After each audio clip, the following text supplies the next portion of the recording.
What's going on, everybody? I hope everyone's having a fantastic evening, a fantastic afternoon, a fantastic pre-noon, no matter where you are in the world. I'm Hasan Piker, and this Hasanabi broadcast coming to you live from a gray Monday here in a gray, gloomy California, Los Angeles. And that is not the only reason why I'm in a fucking shitty-ass mood, even though, I mean, I just started. We just started, and I'm already in a fucking ass-cheeks mood, dude.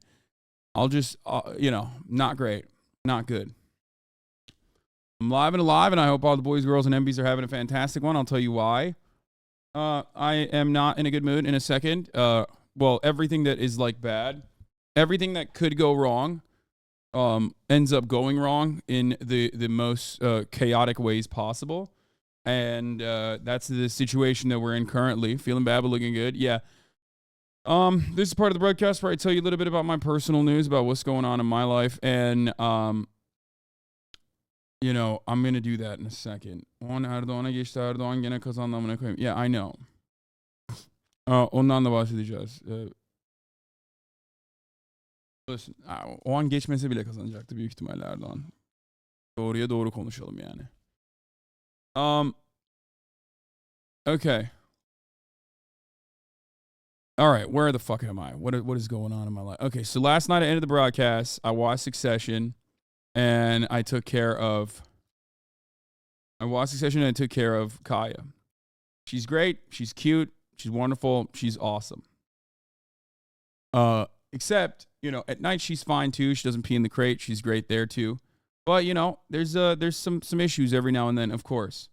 So, I feel like I just have not gotten a fucking... Who is Ray Stevenson, dude? Like, who is Ray Stevenson? I don't even understand. Like, I just started and this motherfucker's like, bro, R.I.P. Ray Stevenson, dog. Like, I don't know who this guy is. I don't know. He was in RRR. He was in Punisher. Like, are you his son? Like, who?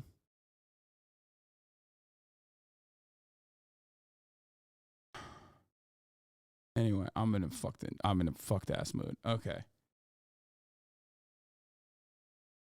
He's a Punisher from Punisher Warzone. Okay, whatever. Listen, no, I haven't beaten Zelda. I haven't had time to fucking play Zelda. Like, I'm movie buffs more than every character actor. Oh, okay. So, that's probably what it is, yeah. No, I'm tired. I haven't been able to fucking sleep at all. It's frustrating. Like, I get that, I do the motions. I go through the motions, but I have to wake up so periodically. And it's just like the absolute fucking worst. At least she hasn't been shitting everywhere. So that's good. Kaya hasn't. But I have to wake up in the middle of the night multiple times to take her out to pee. Okay.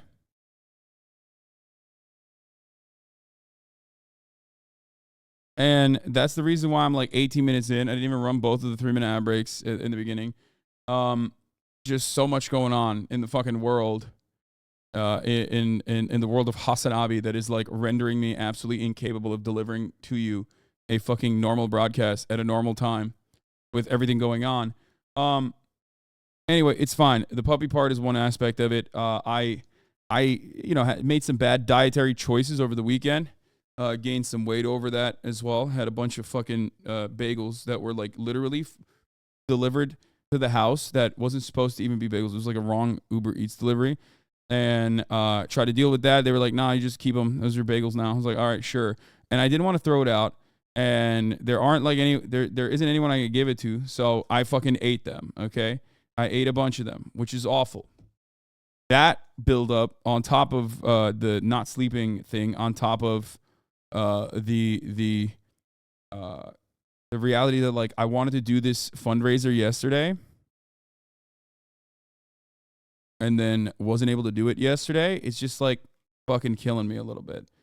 We're going to try and do it today, hopefully. Tiltify, I hope they get back to David. My manager is currently not in the United States of America.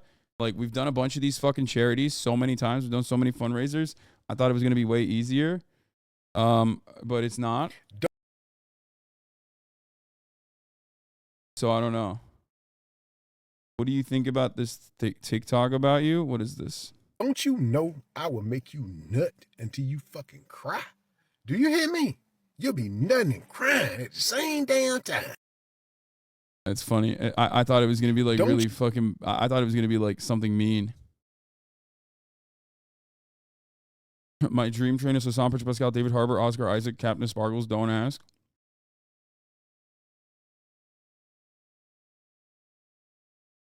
Okay, well, we're back. I guess we're back. We're so back. Anyway, there's just like so much shit going on, and then I thought maybe I could fucking put the stupid ass blue cooling pad on top of the bed that Kaya has back here, which she currently doesn't have. Now, you might have noticed. You might be thinking to yourself, Hassan, where's Kaya's bed? Not that she lays on it. She doesn't lay on it. Why doesn't she lay on it? Well, she doesn't lay on it because it's, it's irrelevant. It's too hot. Yeah, I worked out this morning. It's fine. I worked out. I had a good workout. I walk away to find my glasses. I like stepped away. I press start streaming. Turn on the intro music. I step away to get my fucking glasses so I can see. I come back. She's pissed all over the cooling mat. She pissed all over it. Like, so much piss. Which is really frustrating because, like, I had just let her out. And she didn't pee. And it fucking kills me.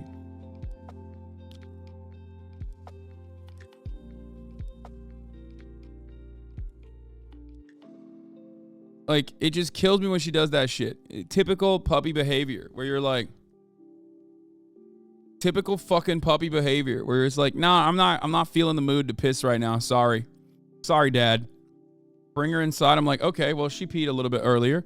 She probably doesn't have too much piss in her. She hasn't drank any water since. Just kidding. No, she had so much piss. Like I just don't even understand. Obviously, part of the reason why the cooling pad is just blue.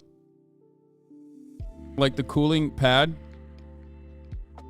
is just blue. That's the reason. She's not nervous, man. Stop having a parasocial relationship with my puppy, okay? No, it's more simple than that. The cooling pad is blue, and she hasn't been pissing on the fucking blue piss pads as much because I stopped using them.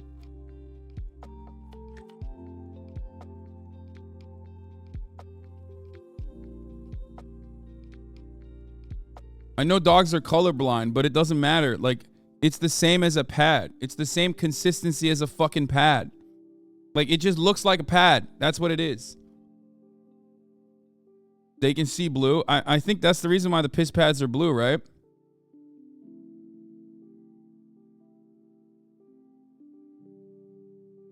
Dogs can see blue and green. Well, there you go. Dogs can see blues and yellows, but not reds and greens.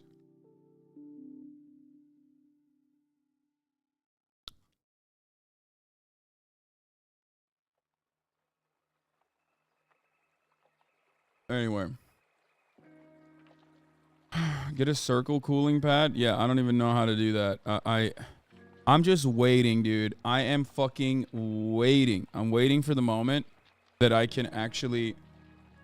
I'm waiting for the moment. 3 more weeks, baby. 3 more weeks until this little shit is fully vaccinated. I'm going to be sending her to doggy daycare so quick so she can socialize anyway. Routinely. Like, she's going to be the most social dog you ever seen, okay? No, what do you mean? I have to do that. Not like boarding school or anything. No, like daily.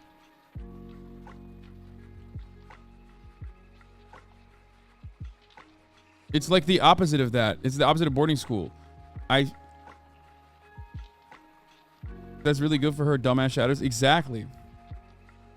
Why do dogs need to socialize? I mean, they're animals, man. Just like humans. Like, you need to socialize as well. I don't know if you know that. But dogs are social animals. Just like humans are.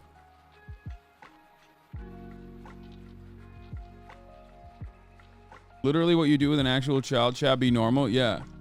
I just need her vaccinations to be done so I can like do that. So I can send her to doggy fucking daycare so that she can like hang out and have fun with the doggos and become a more social dog Send her to Ray's place so she can socialize there. First of all, absolutely not, because I at least want her to be like piss trained as well.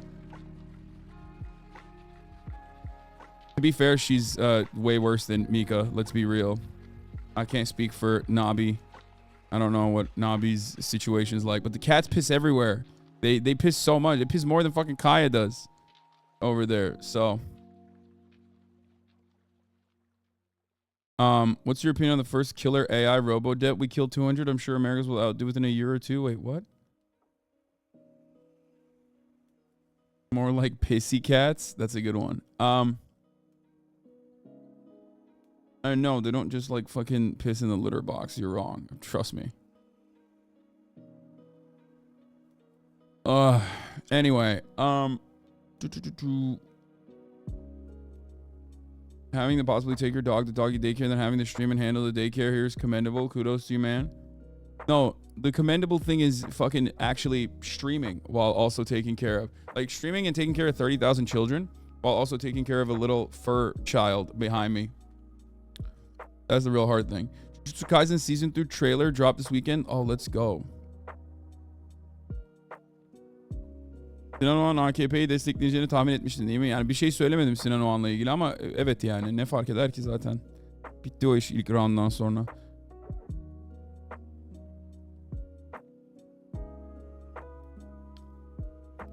Anyway.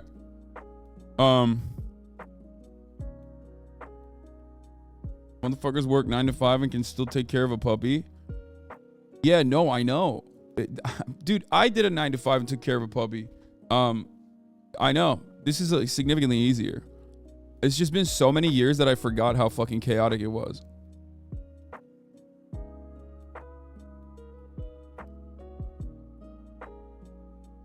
My 10-week-old cat was litter trained in one day. Okay, dude. I mean, nice flex, man. Thanks.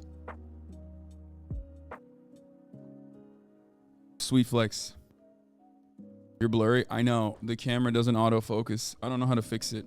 Have you been watching Vinland Saga? Yes. I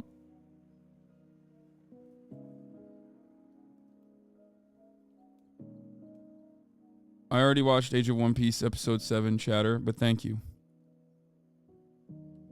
So, I'm going to try to set up the fundraiser today. Okay. I'm still like working on that. That's what I've been working on this entire morning. Like I was working out and like trying to set up this up a little bit. Might be better now. Yeah, it auto adjusts better now without the strike sign. So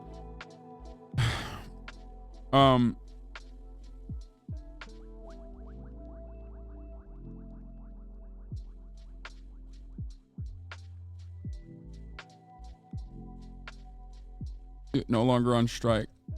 So here's the deal. Okay, here's the deal, Jack. So I've been working with, like, we were trying to set it up through Tiltify, but my manager who sets this up usually, yeah,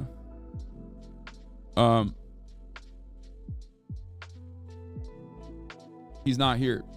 He's in motherfucking Japan. So there's like a major time difference, so it's like been fucking it up a little bit. And so for that reason, I'm still working on it today. We'll see what happens. If it doesn't work out, I'm not gonna do the fundraiser today, but I told Alex like I would pay for his flight and everything else, like, and his accommodations. If he has to stay another day to do the fundraiser tomorrow, hopefully we'll be able to do it by tomorrow. If we don't do it today, but I am trying to get it done by tonight, by 4 p.m. hopefully.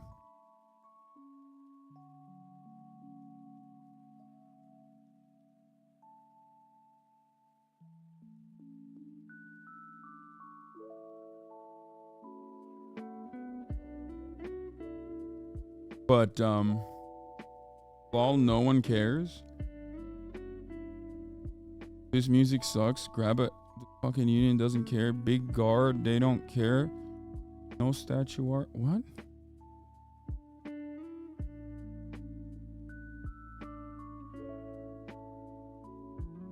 Bro, Bro, chatters just like drunk text in here like I'm their ex-girlfriend or something. You know what I mean?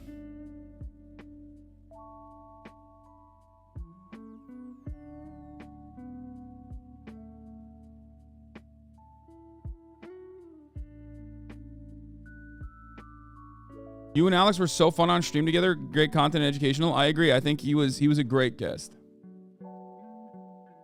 He was a great guest on stream. Did you purposely hide your shirt collar? My Garmin OCD's kicking. No, my shirt collar's not hidden. It's just too dark for you to see.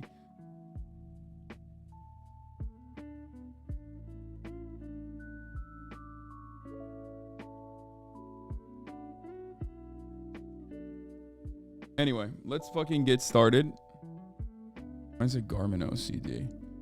We're going to get through the news. We're going to talk about student loan debt relief. We're going to talk about psychotic Republicans, Hogwatch.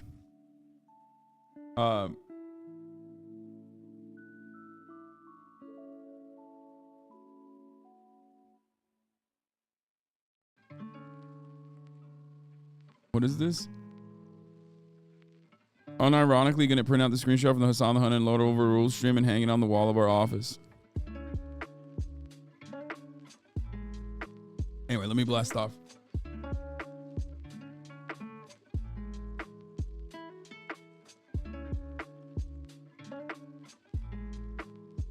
Little Ronda. Prezi announcement. Debt ceiling. Talks.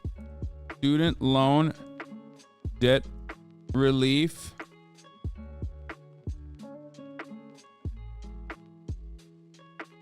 Anti-LGBT. Moms are wild. Hogwatch.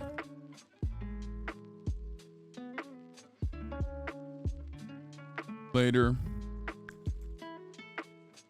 All overruled. On later if I can successfully set up the fundraiser streams. In now. Dude, I feel like I need a fucking break, like an actual break. You know what I mean? Like an actual real break. I'm fucking dying a little bit. I don't know. Sometimes I look at like my coworkers, you know what I mean? My peers, just like, I'll look at like what they're up to.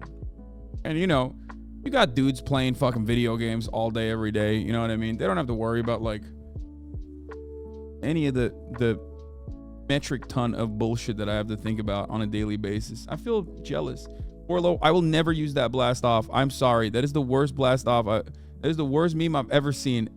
No disrespect, but like, come on. Look at this. Look, this is what he wants me to.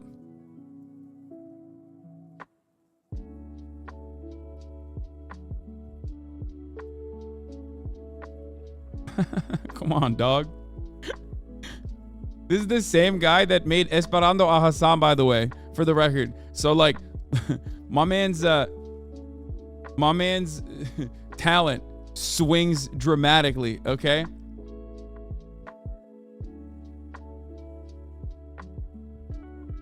He's got range, yeah. Just the most wild range I've ever seen.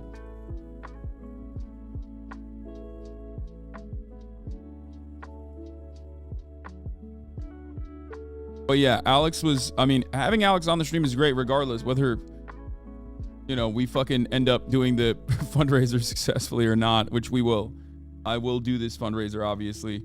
It's just taking a little bit more time. And I knew he was going to be here, and I should have just fucking set it up beforehand. I didn't realize it was going to be this much of a goddamn issue because we do it all the fucking time. So the consistency of it led me to believe that I would be able to get away with doing it like last minute, or not even last minute, but like with an easy turnaround. But regardless, he's been a great guest on the show. So, want to react to your favorite white woman? Who's my favorite white woman? The third party bid that could sabotage Trump and Biden. Oh, Kirsten Sinema. Ay, ay, ay. She's the fucking worst, dude.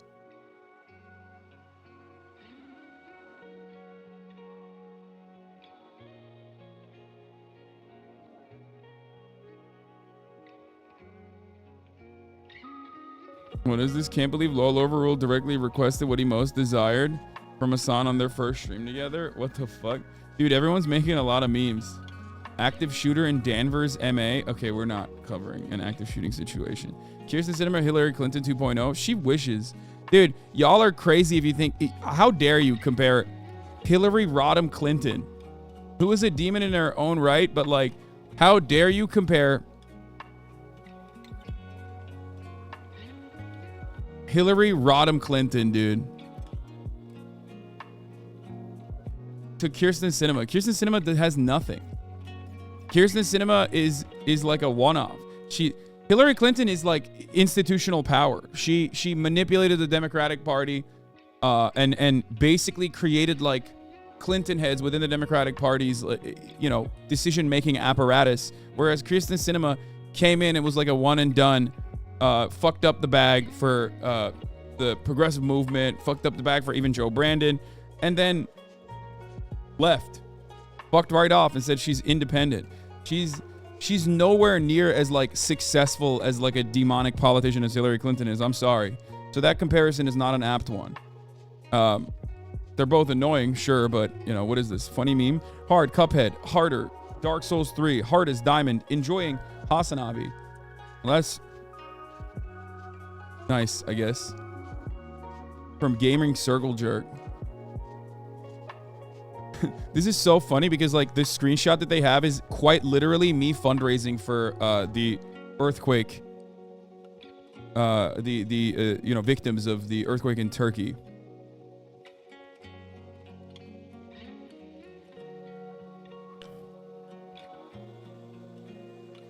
Wait, is the joke that Hasan is covering up the meme, or is the meme and just enjoying Hasan? Whichever is funnier. Solid reply.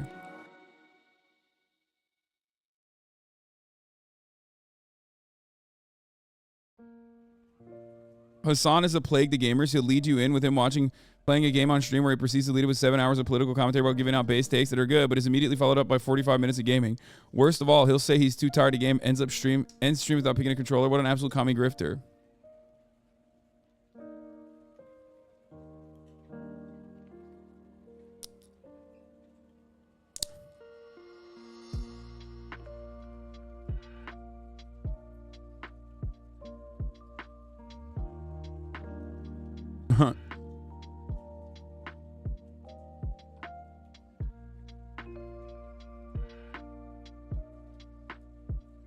Texas House Speaker was sloppy drunk during Saturday's session.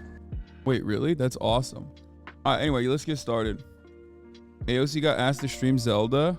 Someone suggested I stream playing Zelda, but yesterday it took me 10 minutes to make a car. I died shortly thereafter and spent another 10 minutes making the same car.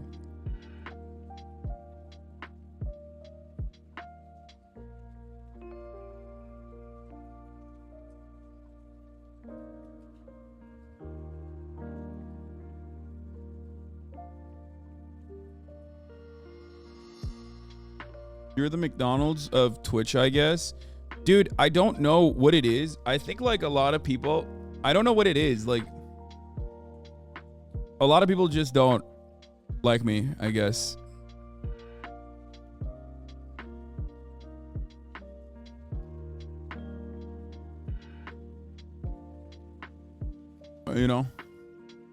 But it is what it is. I'm not for everybody.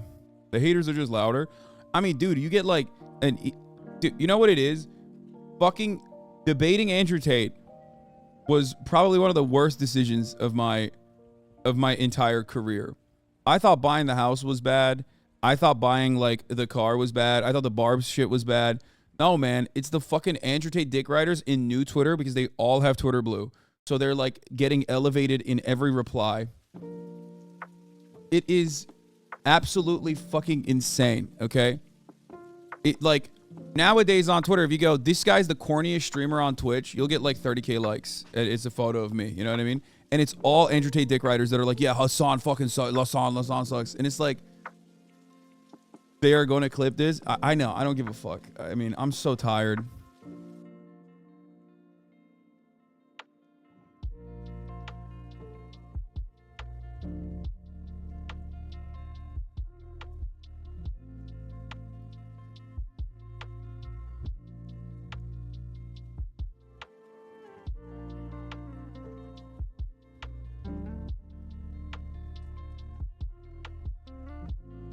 You need a break.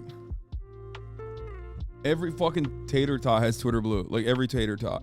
But it should not come as a surprise considering that they fucking also bought into Hustlers University. So if you're buying into like the dumbest possible thing you could buy into, then of course you're going to buy Twitter Blue as well.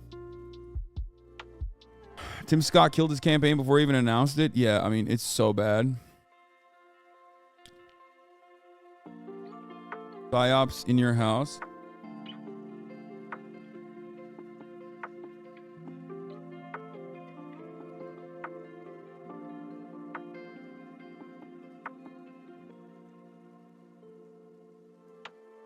No, I know. The meme in the gaming circle jerk is due to this thing. Every time a gaming circle jerk meme goes viral, I'm always in the fucking corner. Someone is watching me as they screenshot their fucking screen.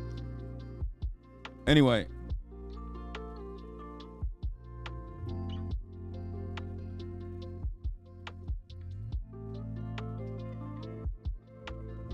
Told some IRL friends that I watched you a lot yesterday and wasn't received well. Your IRL friends hate me? That's usually unique. Unless they're like 16 and fucking inundated with like Andrew Tate videos.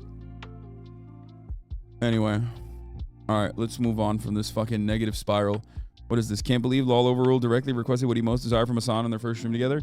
Dude, the ban appeals with Alex was probably one of the most fun segments I've done in a while. I'm a man with a very refined palate. I've tasted a wide range of indigenous fruits from the West Andes Mountains to the exotic produce of Malaysia and Thailand, but never has something caught my eye quite like Hasan's large build, but disproportionately small head. I can only imagine his feet are equally as disproportionate and need proof. Now my final offer is either you unban me so that I can look Hasan dead in the eyes and continue to ask him to provide feet pics, or you yourself provide. I'm a man. This is so fun. What a banger. What a fucking banger, dude.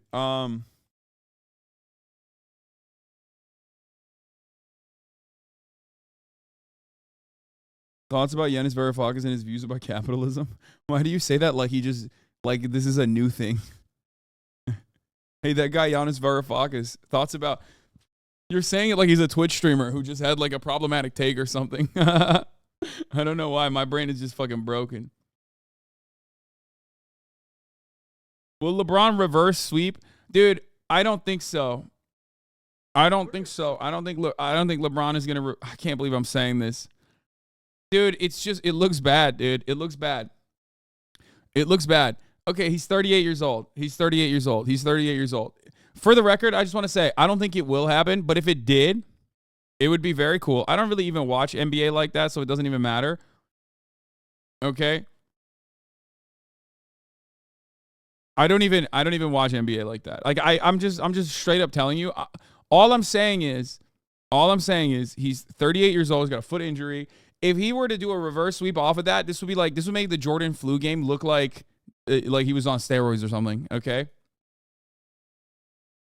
That's all I'm saying. He would be solidified as the GOAT of all time. The GOAT of all time. Like the greatest of all time of all time. Out of all the GOATs, he would be the number one GOAT. I don't think it's going to happen anyway. It's not going to happen. I'm just letting you know.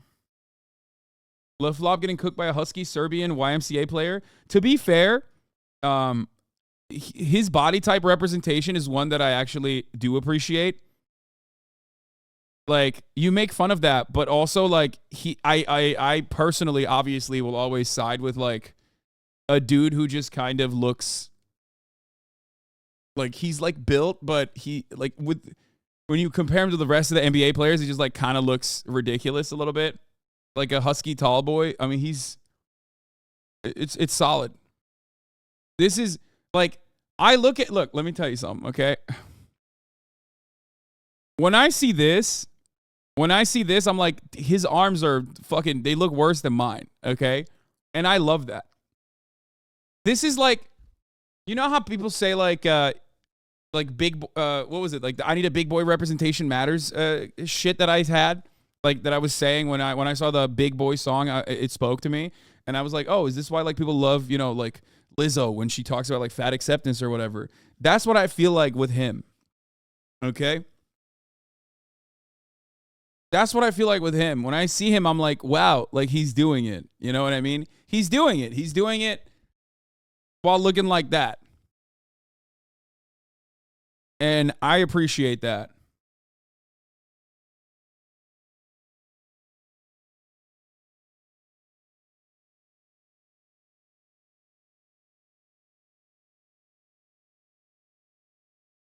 Yeah, I saw this photo and I was like, this motherfucker looks exactly like I did when I was that age. No matter what this man does, this photo will always be the first thing that comes up. Congrats to Nikola Jokic for being crowned 2020-2021 NBA MVP. I've seen this photo. I have like an identical photo. Okay, like even with like the juice box in frame, you know what I mean? Like right in front. This is like.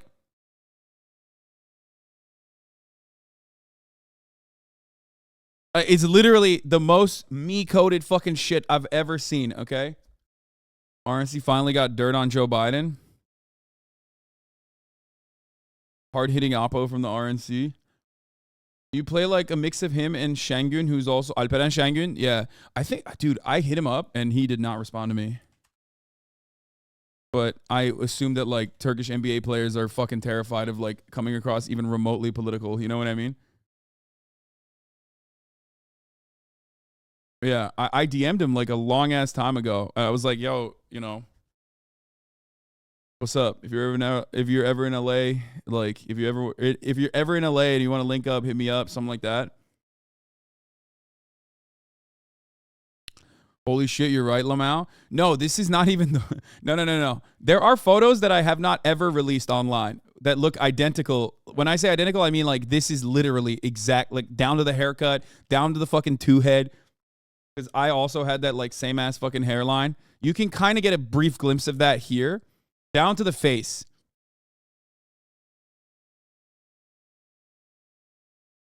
Secret archive? Yeah. You mean... Abi ne kadar tontiksin. Yeah, same fat titties and everything. Like, I can see his fucking... Jubilee video on alpha versus beta males just came out. Yeah, we'll take a look at that. How do you get fat eating Greek food? Isn't it supposed to be healthy? First of all, Turkish food.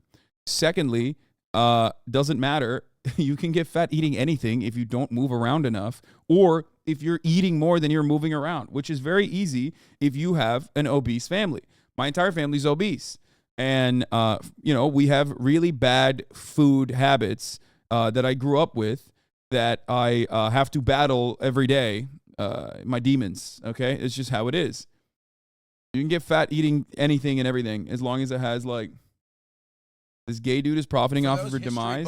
66K likes, and you're going to let this slide? What is it? Watching the podcast in 1969, January 30th, Paul, John, Ringo, and George, the Beatles, played their very famous rooftop concert right in this location. John Lennon was looking at, well, the eye wasn't there in 1969. That building right there looks like it wasn't there either, so you could get a perfect view of the River Thames in Parliament. Before we go, though, Hasan, I want to tell you something more iconic than this rooftop. This is not that rooftop.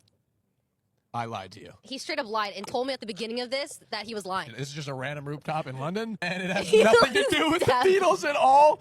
And I knew that from the beginning. This guy was on his phone telling his family. Wait, you told your family? He told his family. He was on the phone. Oh. I'm going to hate crime him.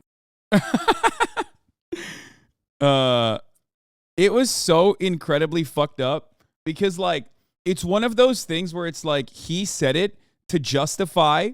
Okay, let me tell you something. John Lennon was looking. He said this lie to justify us sitting on this fucking dumbass rooftop with like for almost 2 fucking hours. It's cold as shit. I can't even sit straight in these goddamn chairs. They're the most uncomfortable fucking chairs, and it's like one of those things where. It's like the worst kind of lies, the most believable lies are ones that are very innocent. You know what I mean? Like, it's the lie that you expect the least, where no one would lie about that. Because I don't care. You know what I mean? I just have I have no interest in like whether or not the fucking Beatles played there. I can't tell you who the fucking stars in the Beatles are. I can't tell you like 3 Beatles songs. You know what I mean? So I just don't really care at all. So I just went, okay, cool, sick. All right, whatever. And I was on FaceTime with my family while he was telling me this. So I was like, oh, yeah, see, turns out we're on the same rooftop as the Beatles. Maybe you guys care. I don't know, whatever. And you know, Austin lies about this kind of shit every time. I mean, no, I literally can't tell you 3 Beatles songs. People in the chat are like, you can say 3 Beatles songs. I can't. I don't know. Yellow Submarine. That's one, right? I'm sure, Sweet 16. Bohemian Rhapsody? No, that's Queen, right? I know that. Good rule, never trust a gay man. I agree. Lying is gay activity, and you know this. Yeah, this motherfucker used to be worse, I think, at lying. And the more he has like become more comfortable with sexuality, too comfortable. Okay, back in the closet with you. Okay, first of all, let me just put that out there real quick. The more comfortable he's become with his sexuality, the better he's become a liar. Like, he's gayer and better at lying now. Yeah, straight up.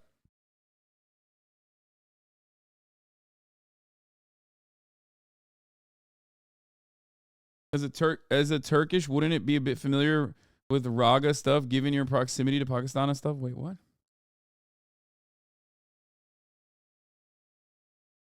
I don't know. Oh, the Beatles actually wrote the original Waiting for the Hassan melody, for your information. I don't believe that at all. I'm pretty sure it was Lily Pichu. I don't know if she Yeah.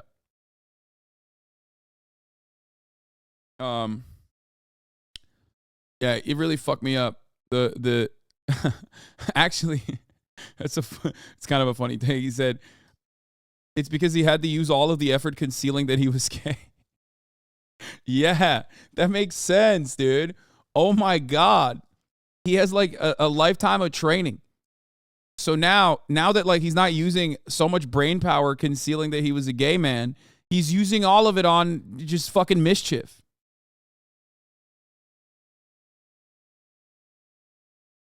He's the Rock Lee taking off the training weights. Yeah, that makes sense. Except the reason why he can't even say the F word is because he's so straight coded. Lily took it from a Beatles song. You didn't know that? It's When Mom Find the Poop Sock is the Beatles song. That's crazy. Get him a gift and say it used to belong to Elton John. No, my revenge is going to be that we have the misbehaving clothes that Austin said he wanted. If you guys have been watching the podcast, you already know Austin like found this like hunk dude, this hunk twink, okay? And he was like, this guy dresses really nice. And he didn't actually dress nice at all. He just had these like random, crazy, like very gay, this like very gay brand that he was wearing one time. So we told him like, all right, fucking YOLO. If you want misbehaving, like we'll get you his shit. So we went and we purchased him like with the podcast funds. We went and we purchased him like an insane outfit with like leather pants and shit. And now he's forced to wear it. Next time we do a fucking podcast, hopefully this upcoming week. Misbehave is not gay, you weirdo, Lamau. I mean, it's nice, but misbehave is, but look, okay. You said misbehave is not gay, you weirdo, Lamau. Misbehave is so 2019 gay clubbing clothes. He's so late. I'm going to go with Bussy Angel on this one. He is usually the authority on gay shit in the chat.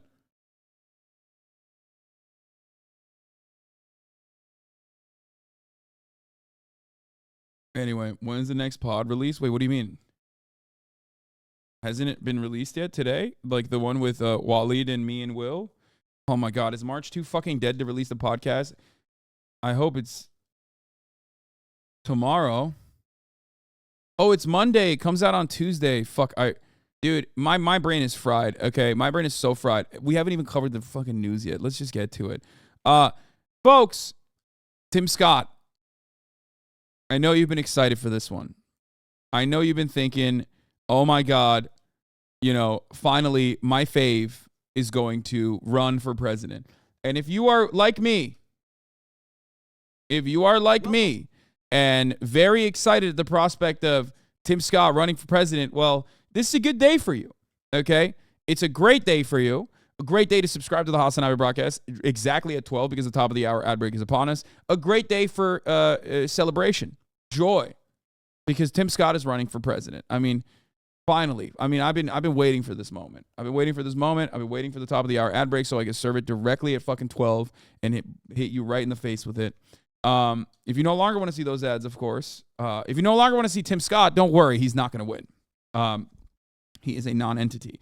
If you no longer want to see those ads at the top of the hour, well, then all you need to do is subscribe, which you can do for $5 or for free with Twitch Prime by connecting your Amazon Prime account to your Twitch account, where you get one free Prime subscription a month.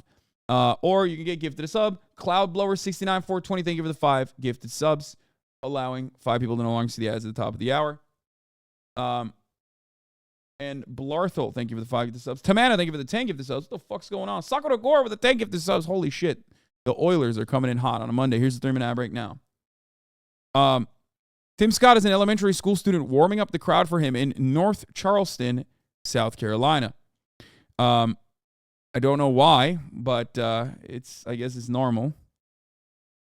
Here is Tim Scott coming on stage. Hello, North Charleston!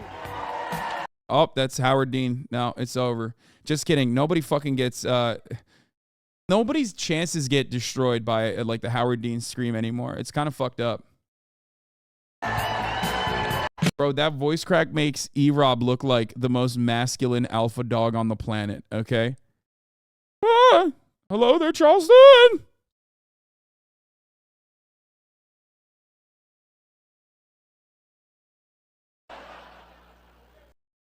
By the time I was a freshman in high school, I wasn't doing very well. As he said, I failed 4 subjects: Spanish and English, world geography, and civics.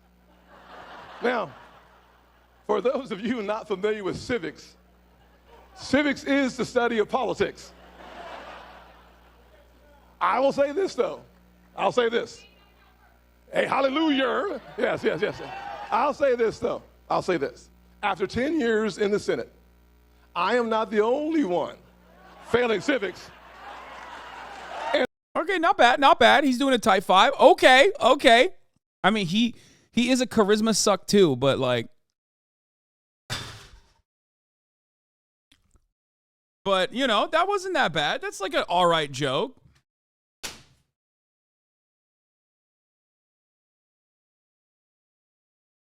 That was okay joke.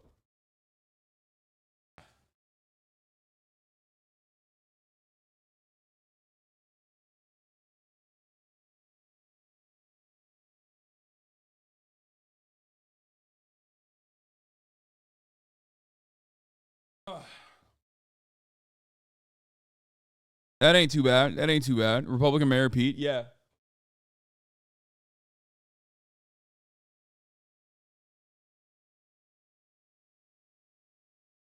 Yeah, Tim Scott's going to poll at 1%. In the nation's capital. I'm not the only one failing civics in America's capital. By the time I was a freshman. Let's see what else he's saying. That's why I'm announcing today. I mean, look, Tim Scott plays a pivotal role in the Republican Party. Okay? He's the guy that they bring up on the RNC. Okay? He's the guy that they bring up at CPAC, who gets up on stage and says, whichever, candidate or whichever person has been called a white supremacist is actually not a white supremacist because he's black and he knows that those guys are not racist. And if you think I'm joking, or if you think I'm being like fucked up, or Hasan, how dare you say that about a black man? Like, no, like that's literally his job. Like that's what he does every time. Even if that's not his job, that's what he keeps doing. Okay? So you can get mad at me if you want about it, but it is the factually accurate statement. Okay? I don't know how much I am the black friend that you can point to say I'm not racist is going to get him. I don't know how far that's going to get him in the Republican primaries. There's always there's been way more fun candidates in the Republican primaries than Tim Scott. He just like doesn't really do anything. So yeah. That I'm running for president of the United States. Like, that's crazy to me. How did you fill up an entire auditorium full of people who are like, oh, dude, Tim Scott, that shit is fire, dude. Finally. I mean, fucking finally, dude. That's who I was waiting for. That is the totality of all people that are going to vote for him, I think. Like, if they would even. If you polled all the people outside of that auditorium, then they were like, Trump or Tim Scott. I'm pretty sure 75% will go to Trump. You know what I mean?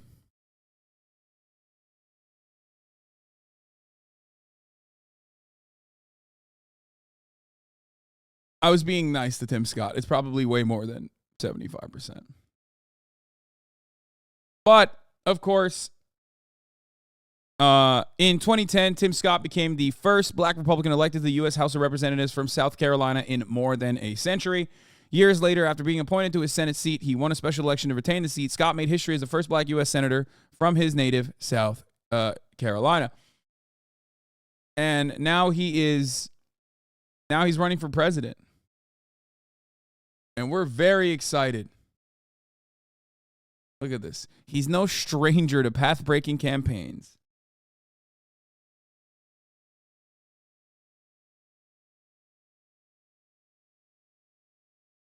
Like, he's like running on funding the Ukrainian war, I think.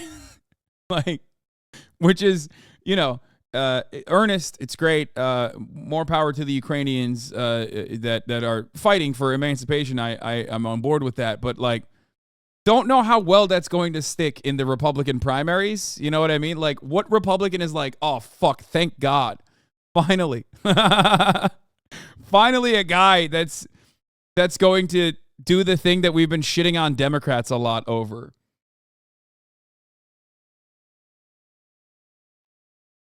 This is great. So here's how you know he was already cooked from the jump. They always put the biggest fucking losers to do like the reverse, the response to the State of the Union or like a presidential address. They often will put like the biggest losers in the party to do that response or the reaction. So that's how you know he was already cooked from the jump. Remember, every morning at the kitchen table, do we need common ground more desperately than in our discussions of race? I have experienced the pain of discrimination. I know what it feels like to be pulled over for no reason, to be followed around the store. Dude, how can you say I'm wrong? How can you say I'm like wrong? And then he immediately proves the point I make in 18 seconds, dude. Yeah. Dude, remember we watched when Trump was president. Was it fucking CPAC? When we watched like CPAC have Herschel Walker, Tim Scott, maybe like two other I can't remember. I think it was like Brian Donaldson or whatever. I don't know. One of the new I think it might have been Ben Carson. But anyway, like every single black politician that came up on stage on CPAC or came up that wasn't even a politician. Herschel Walker wasn't even a politician at the time. Got up on stage and said, I'm a black person. I've experienced racism. People have done hate crimes to me. People have pulled me over. And I can tell you that Donald Trump is not a racist. Like, that's literally what they said verbatim. Okay?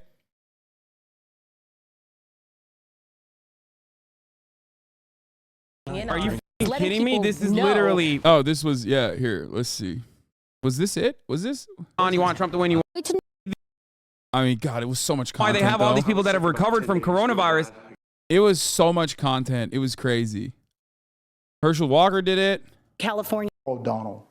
About a few issues. Yes. The mourner-in-chief, they're doing it. Weird, dude. Is mourn, okay? To hear the terrible names that people call Donald. The worst one is racist. I take it as a personal insult that people would think I've had a 37-year friendship with the racist. People who think that don't know what they're talking about. 37 years means that he saw... Oh, it was... As you can see, the babies and let them die. Color. And I'm a lifelong Democrat, too. You may be wondering, why is a lifelong Democrat speaking at the Republican National Convention? And that's a fair question. This guy's such a grifter. And here's your answer. The Democratic Party does not want black... They found the John Kasich, dude. Pog. This is no time for sleeping in the basement. His name Joe is Biden Oh, we missed it. He said the Democratic Party is doing race politics. has had It cut out. 47 years to produce results, but he's been all talk and no action. It's so funny because crossover candidates or crossover like politicians are such cucks no matter what. Like this Democrat sucks just like John Kasich sucks. Like it's funny that at least the moderates or the ones that turn on their party are always shitty no matter what. I've said this before, but Oh God, so unhinged. Wait, let's see what Tim Scott. like they really started Because you see, it even that cancel school. or a culture that cancels everything it even slightly disagrees with. I know where I stand. Because you see, I am living my mother's American dream. As the night progresses, the speeches are getting less and less entertaining. Like they really started off balls to the wall, and now they're just like come on, vote for us, like Democrat man bad. Like they're low key. No, I don't. And now they're like, Oh, he said he failed civics. becoming more like, and we're Education is the close school choice to make sure every black people fighting for school choice is like additionally. God, man, I used to pause more. I'm better at pausing now, I think. while I'm shopping. I remember every morning at the kitchen table, my grandfather would open the newspaper and read it, I thought. But later I realized he had never learned to read it. He just wanted to set the right example. I've also experienced a different kind of intolerance. I get called Uncle Tom and the N-word by progressives, by liberals. Just last week, a national newspaper suggested my family's poverty was actually privilege because a relative owned land generations before my time. Believe me, I know firsthand our healing is not finished. In 2015, after the shooting of Walter Scott, I wrote a bill to fund body. Anyway, yeah. It's the progressives are the true racists. Republicans are not racist at all. Democratic plantation. Anyway. So yeah, Tim Scott's running, and we're very excited. Do you see Linus throwing shit at you on his car? The last thing then is to have a little chat about warranty and support. This desk comes with literally none of that. I don't want to say who, but there have been creators in the past that we made PCs for, and then people in our office become their personal troubleshooters for a couple of months, something we will not be doing again. Many of the components in here were graciously sent free of charge, like the... Okay, to be fair, I love Linus. Okay, and number one, the only reason why it was an issue in the beginning was quite literally because he sent it broken as a meme, okay? That's it. That was the only reason. Come on. He literally intentionally fucked with it. Like, XQC was way worse. Oh, really?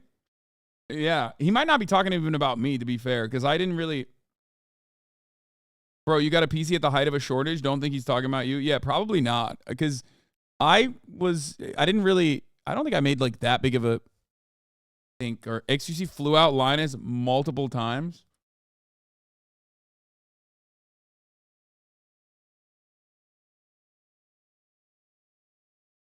Literally not your fault either. Chat was wilding. Yeah.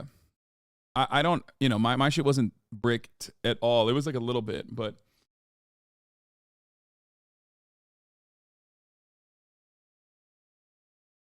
It was mostly chat that would be annoying about calling Linus during Fs. Yeah. Linus had a second job as XQ's PC mechanic. I tend to take... What is this? XQ broke his computer again, so I got on a plane. I don't even understand. Like,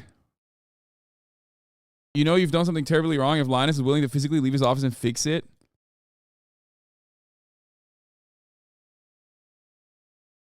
I don't even get it. Like, I don't know what...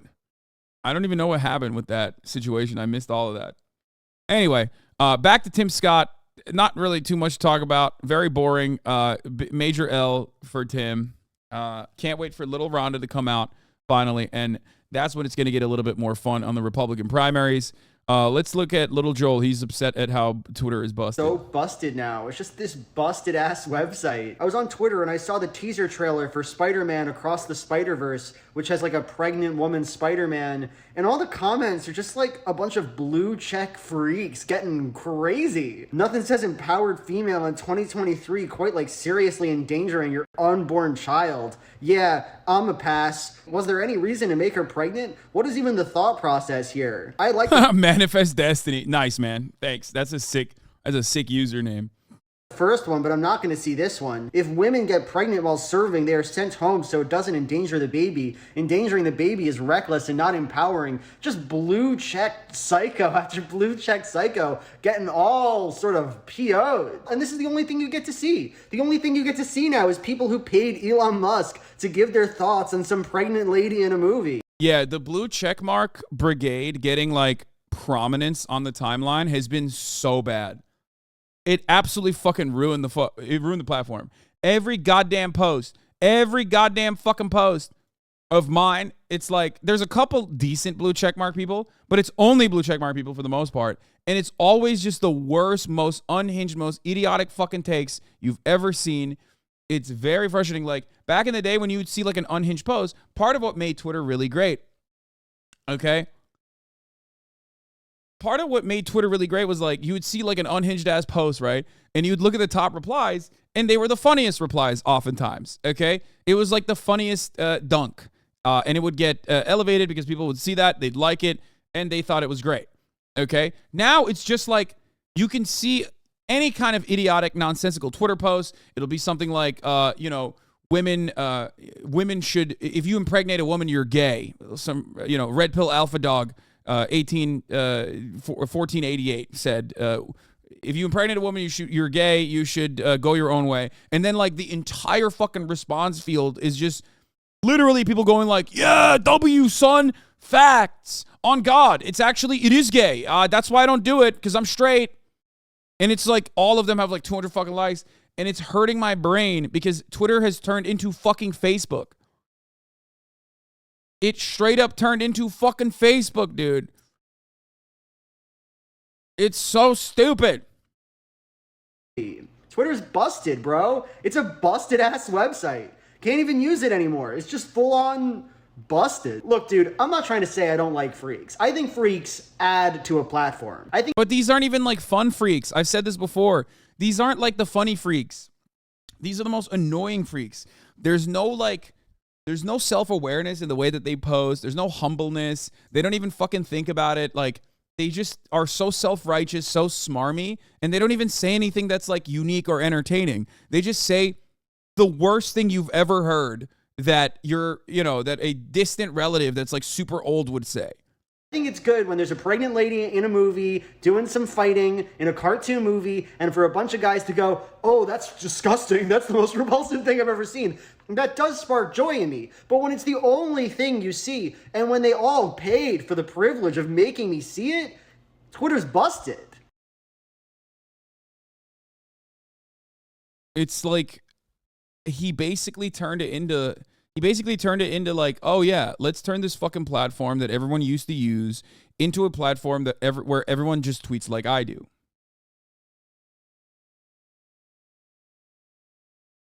Okay?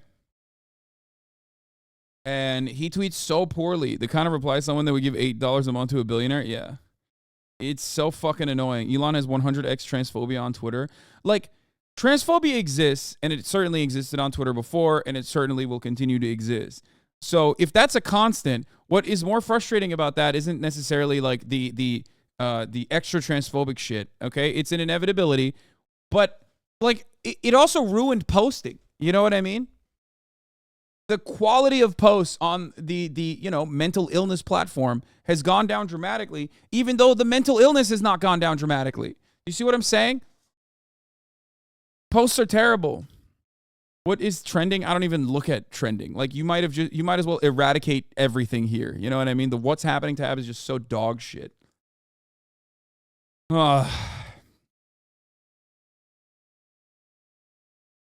Yeah, I feel like if you ask trans people what's worse, the transphobia on Twitter that has gotten way worse, or the post quality has gone down as a poster, they probably choose the second, being worse overall. It's more transphobic that you can't see good posts anymore, and your good posts are not elevated. especially because trans people love posting. I think one of the issues that Tim Scott has is that he seems to think because I made it, everyone can make it, ignoring, again, the fact that he is the exception and not the rule. And until he is the rule. To be fair to Clarence Thomas, I think Clarence Thomas is infinitely more interesting as a human being than Tim Scott. Tim Scott is like cookie cutter, regular old black Republican from the South. You know, he's a party guy. Clarence Thomas, when you actually examine his worldview, is so weird, dude. Like an anti-black nationalist who is like hyper conservative. It's very, and also that is before we get to like his porn consumption, which is, you know, horse porn. So that's really unhinged. Or his wife, Ginny Thomas. You know what I mean? Like, he is such a fucking freakazoid. Then he can stop talking about systemic racism. Clarence Thomas syndrome. But I do think that he has championed policies specific to help the black and brown community. The First Step Act, which I know a lot of liberals think it didn't go far enough, but it helped in the first year get 3,000 inmates released into rehabilitation programs. Those are all great. He was the champion of the Emmett Till Anti-Lynching Act, which I think was able. He was one of them. Yeah, he was. Listen, I don't take it. Look, he's done some good stuff. Okay, but if you're running for well. He was the champion of the Emmett Till Anti-Lynching Act. Damn, dude. One, who's that for?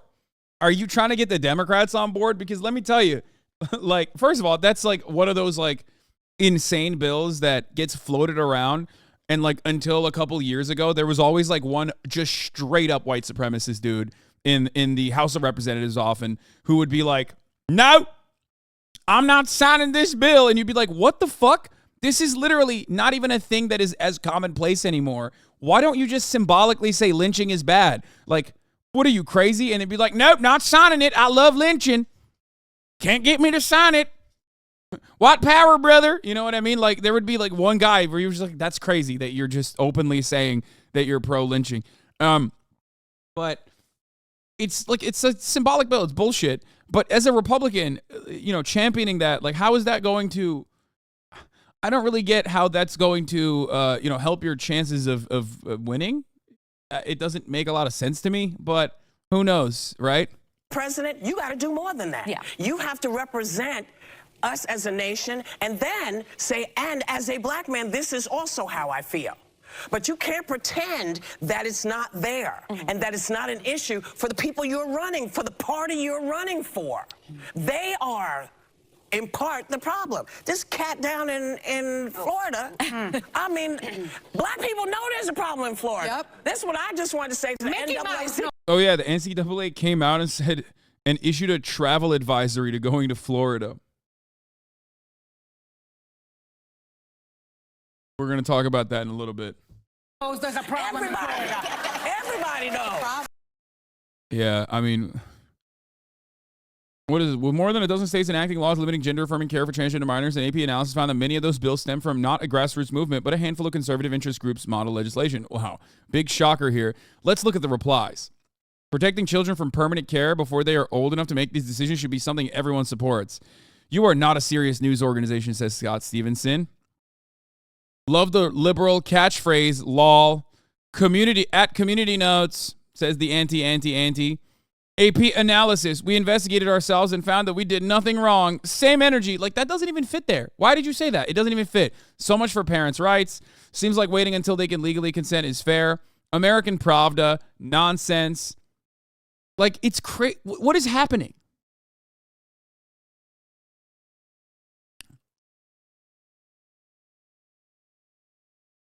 Truth bomb. Current world population. People born from women. People born from men. 0. Feel free to fact check.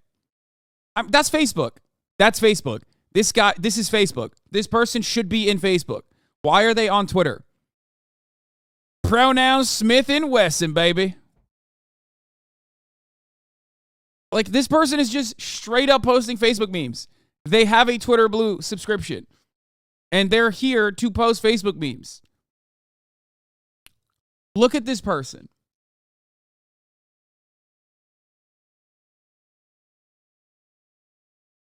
Martin Scorsese released the trailer for his new movie. Yeah, I haven't watched it, and I'm actually excited to take a look at it. Do you have the link for it? I want to see it. Check Discord DMs when you have a sec. Oh, okay.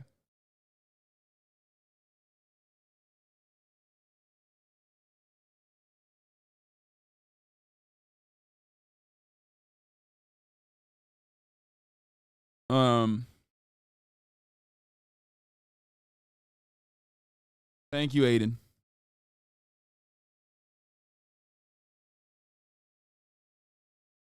No, I want to see it on Hasan. It's a bot. Is it? I mean, they're posting like a bot, but are they actually a bot? I've never been fondled by Donald Trump, but I've been screwed by Joe Biden. Mrs. S says, I would rather be fondled, but that's just me. Former investment banker, Columbia, mom of 7, conservative, centrist, reactionary, ex-Democrat, snarky, satirical, not PC, 28, following 30,000 people and 39,000 followers. This is another one of these like follow for follow people. I don't want to see the YouTube link. I want to see the Twitter link so we can watch it on Twitter so we can actually look at the responses on Twitter because the responses on Twitter are fucking insane. I've seen it already. Friends, please wear those masks. They saved the life of a friend last night. He was out with his girlfriend and his wife didn't recognize him. Huh. That's a good one.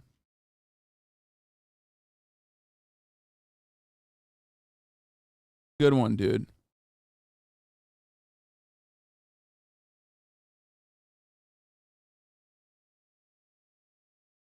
I do not think that these guys are.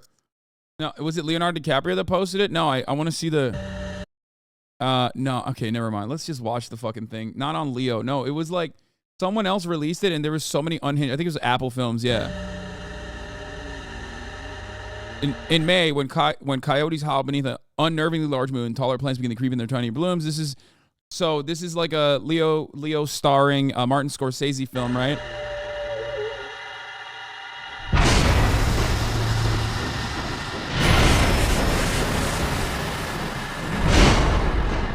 The Osage took their name from Missouri and Osage rivers. I'm a sucker for Leo having like a busted ass southern accent. Niukanska. Children of the Middle Waters.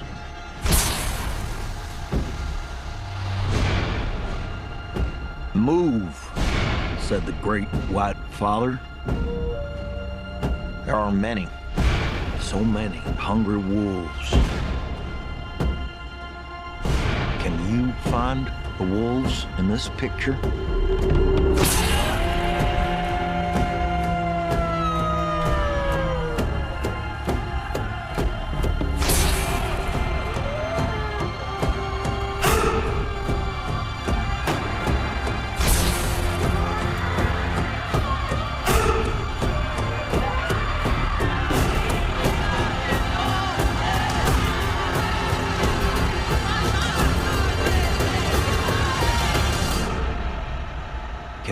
Find the wolves in this picture?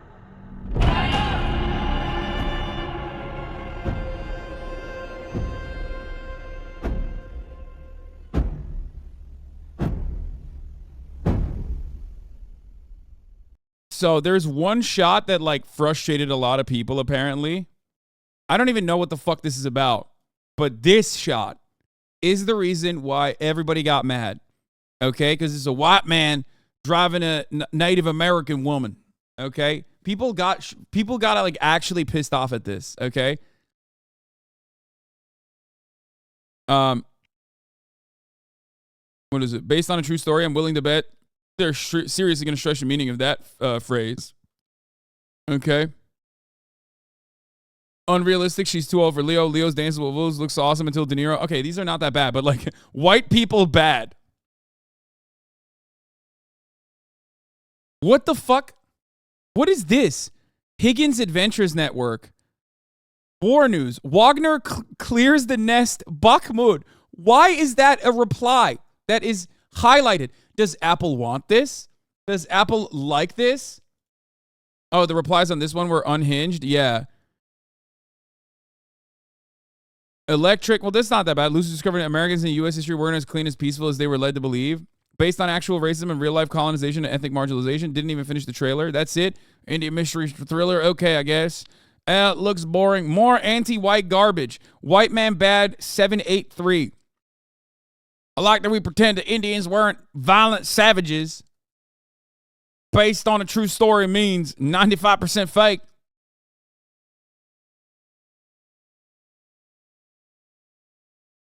The movie's based on a book about men marrying Native American women for their land and then killing them to gain full ownership over their land. Oh, okay. Here's the direct descendant of Henry Rowan and former chief talking about his part in making the film. Very excited.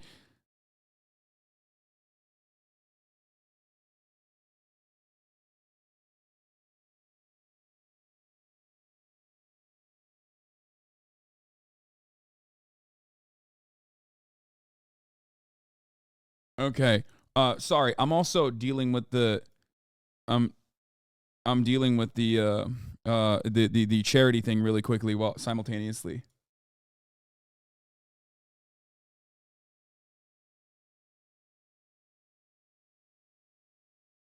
Contact directly.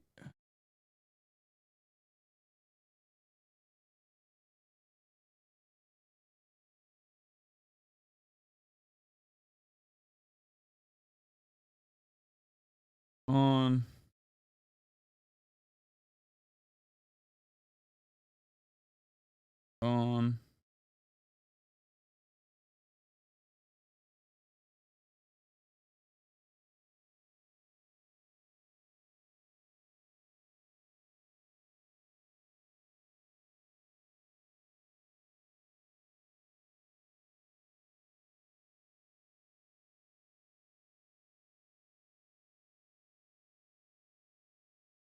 Okay, stop saying spoilers about a historical story. Literally, education is now spoilers. White Man Bad, yeah, infinitely more during that time. I mean, this is a straight up spoiler, it seems. By the way, all they need to do is go to...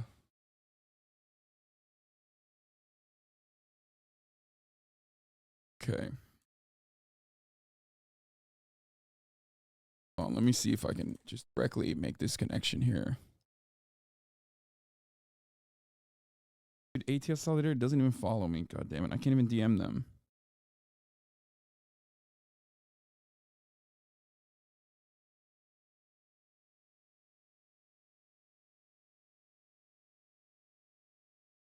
Anyway. Grace is just out and about on Twitter. Yeah, I mean, they're all over. They're all over. There's a lot of like, it's just like basically highlighted a lot. It's always fuckers with 200 followers that contribute nothing original to the platform, just replying to people that do. Yeah, it's they're popping off. They're out and about. They're going crazy over it. They're very upset. They're very fragile. They're very frail. If you don't want a fucking good Martin Scorsese movie, then I don't know. You can shut the fuck up and go watch Despicable Me for the 11th time. I don't know. There's a reason why your grandchildren don't want to talk to you because you're fucking insane and you're boring and you're racist and also possibly anti-gay and you know anti-trans. So shut the fuck up. You're all gonna die alone, wondering why your children are no longer talking to you, and this is the reason. Okay, that's just the main reason. There's a major reason. Okay, this is it.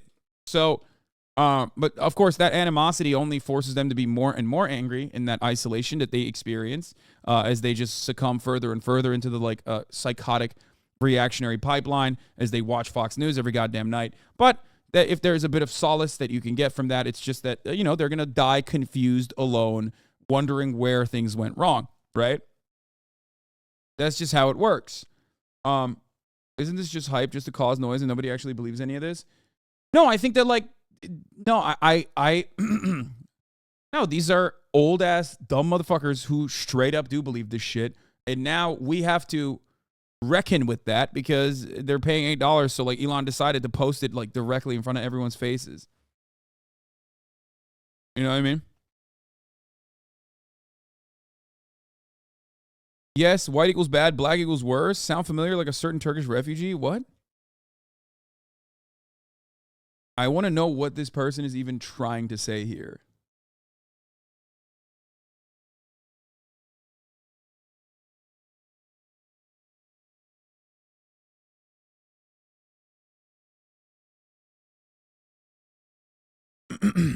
it's just like I ban these people and then they become like,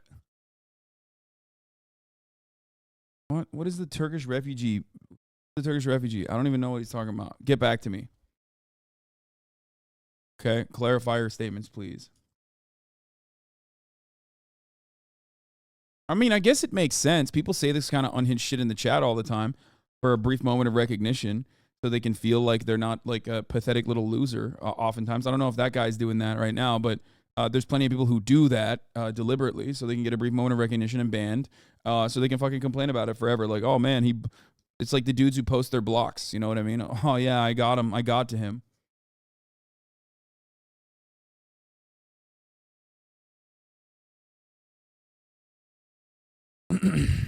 Anyway, so does he think I'm a refugee? Is he talking about me? I don't know. Maybe. Here's the RNC research team doing the fucking most over here. Okay, they're doing it. They're doing it. They're killing it. Biden gets distracted by his dog on the balcony as he returns from Japan.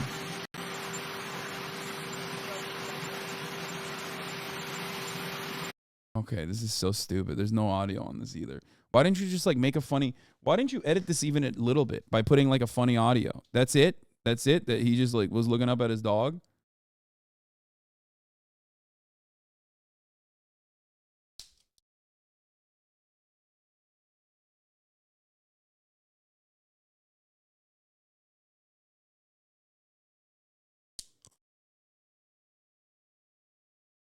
I mean, he's old. Yeah, he looks like he's about to die on the trek over. He's old and he just traveled back from Japan. I'll be looking that same way too, and I'm fucking 32, you know what I mean? Which, of course, ironically is, you know, you guys would say I'm old too, so that does make sense. You know what I mean? He looked hella shocked, not gonna lie. Yeah, he was like, what's that dang dog doing up there, Jack?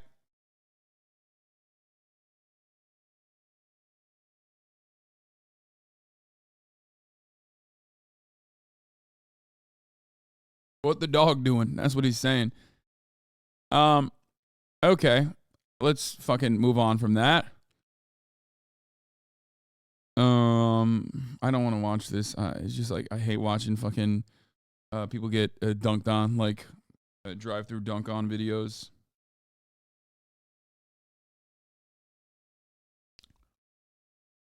You're 32, last you were only 31. Yeah.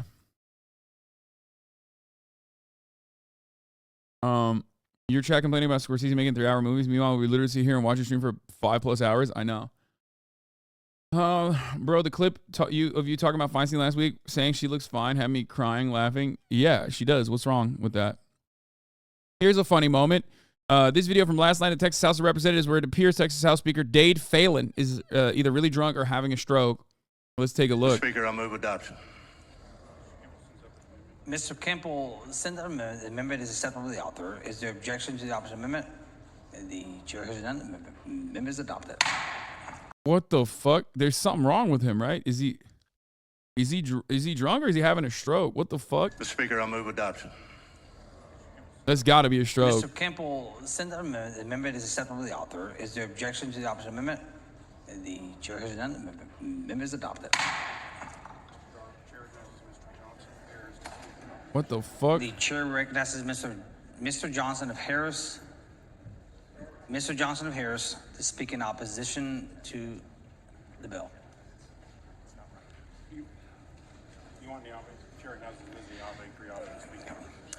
The chair recognizes Ms. Niave Criado to speak in opposition to the bill. Thank you, Ms.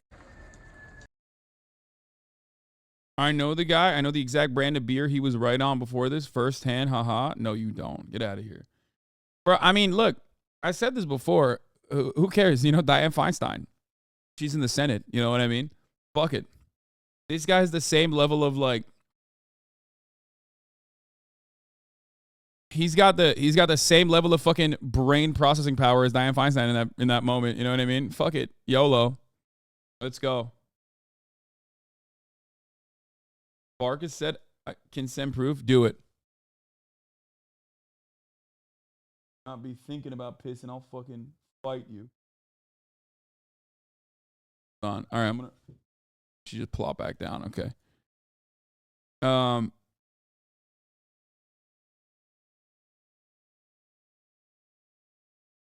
Yeah, he was drinking incoming poop sock. He was drinking Bud Light, brother. That's why he's got the gay part of his brain is attacking the straight part of his brain, brother. That's what's happening. It happens to the best of us. Okay. Pretty sure this is confirmed stroke. He's not drunk at all. Yeah, bro. I feel like it seems a little bit more serious than just fucking being drunk and zooted, but who knows? Whatever. Anyway, here is David Zaslav, the CEO of Warner Brothers Discovery, who was speaking at Boston University, which I assume he is an alumni of, and his speech got interrupted in an ironic moment too within the speech where he's talking about fights. Let's take a look at what happened here. If you want to be successful, you're going to have to figure out how to get along with everyone. And that includes difficult people. Unions. Some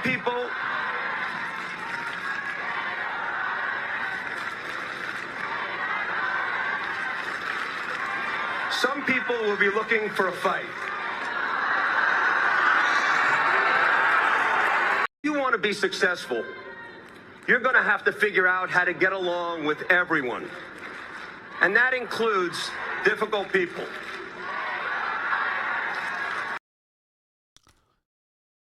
I love that he's saying like people that look for fights. Meanwhile, it's like, yeah, you're talking about the fucking, unions, I guess. They're chanting, for those of you who don't know what they're chanting, the students are saying, pay your writers, which I think is, it's great. It's cool to see so many young college students so tapped in to union activity, to labor unions, to this kind of involvement. I feel like this is relatively. I don't know. I feel like this is relatively new. You know what I mean?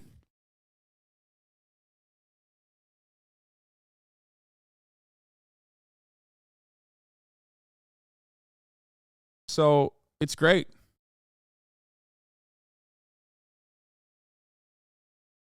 I don't remember this from 2007. WGA picketed outside of the graduation. Yeah, this is awesome. This makes me very happy to see. Because this is very productive. Once again, unions are not about like Democrats or Republicans. They're about what's fair, right? It's about demanding more of the profits that you are responsible for. Okay, so I think that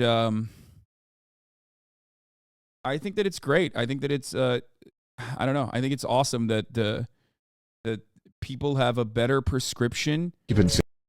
People have a better prescription to the issues that society presents them.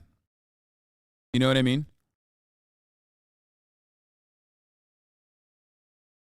Because you look at this. You look at the problems, you look at the uncertainty in your future, right?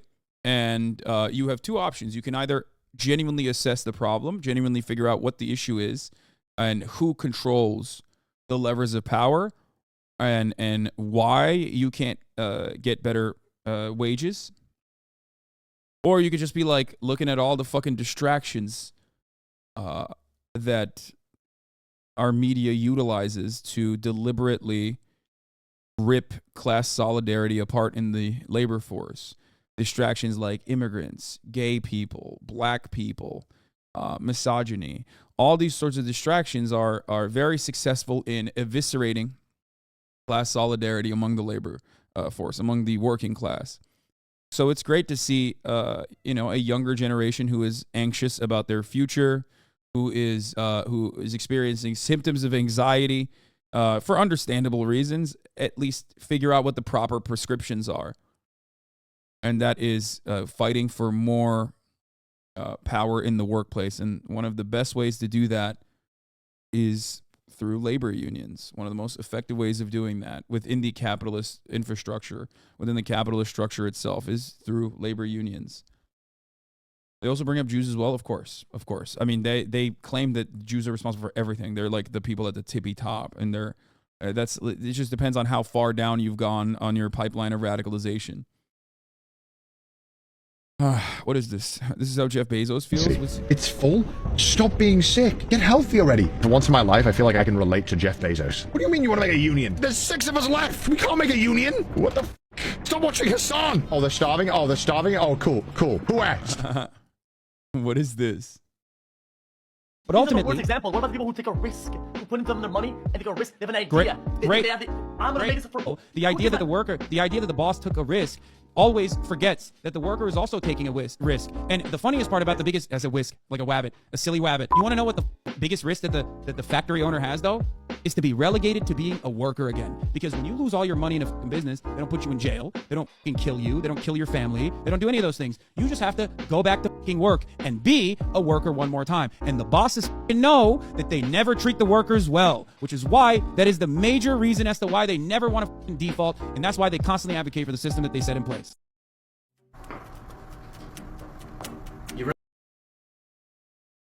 That was great. Good TikTok. But ultimately, worst example. What about nice.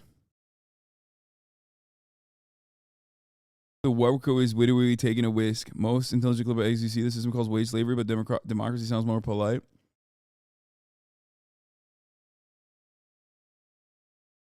I'm just trying to find. It's funny that all the people that's on debates, the ones that don't do it for a living, are the most coherent. Sick of people praising Hasanabi because he's the biggest capitalist.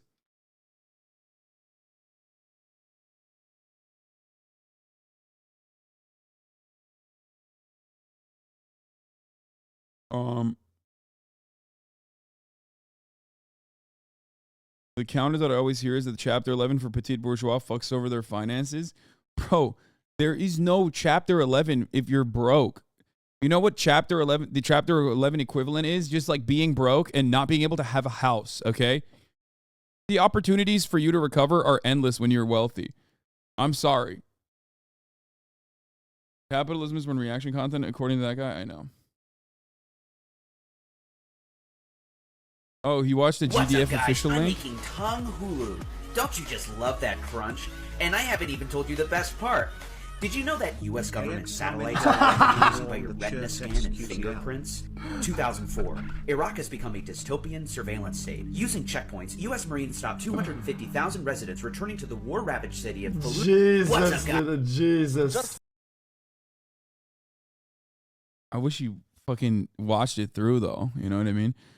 Army negotiators caught Raytheon, a major defense contractor, making unacceptable profits by dramatically exaggerating the cost and hours it took to build a radar and ground equipment. Raytheon told 60 Minutes it is working to equitably resolve the matter.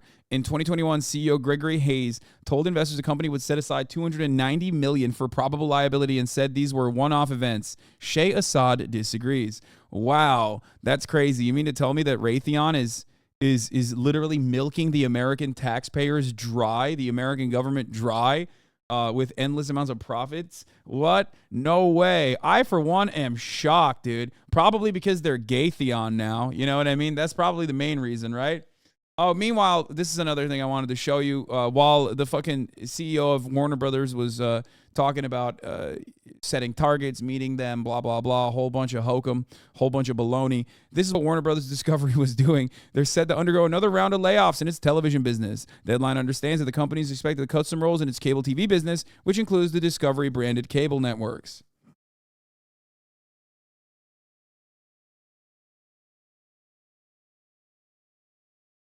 What is this? Ugh. Louis Cancelmi, this actor in the upcoming Scorsese movie, is just asking to be canceled. Good one. Good one, chatter.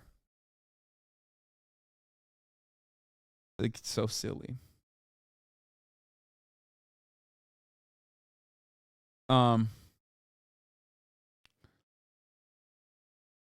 What's up with the NAACP travel advisor for black folks visiting Florida? I mean, they do that. They do that all the time. I mean, I don't know. I don't know if it's like actually a.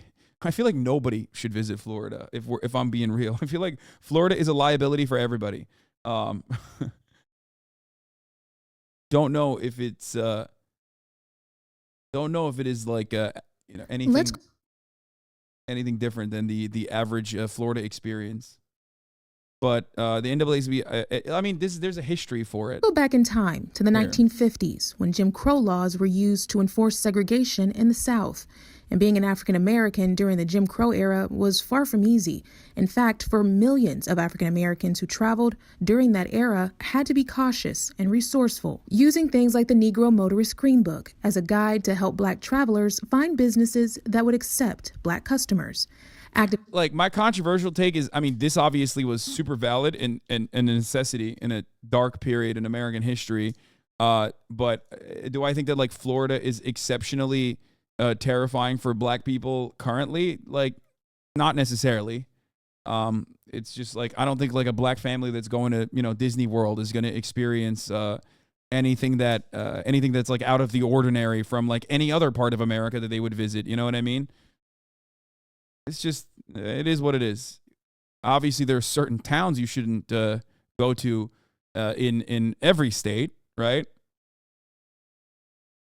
But it's not like a Green Book situation. Matt Walsh is going bananas mode over it, though, of course. Like, if you're in the big cities, it's fine. Yeah, I mean, it's just like,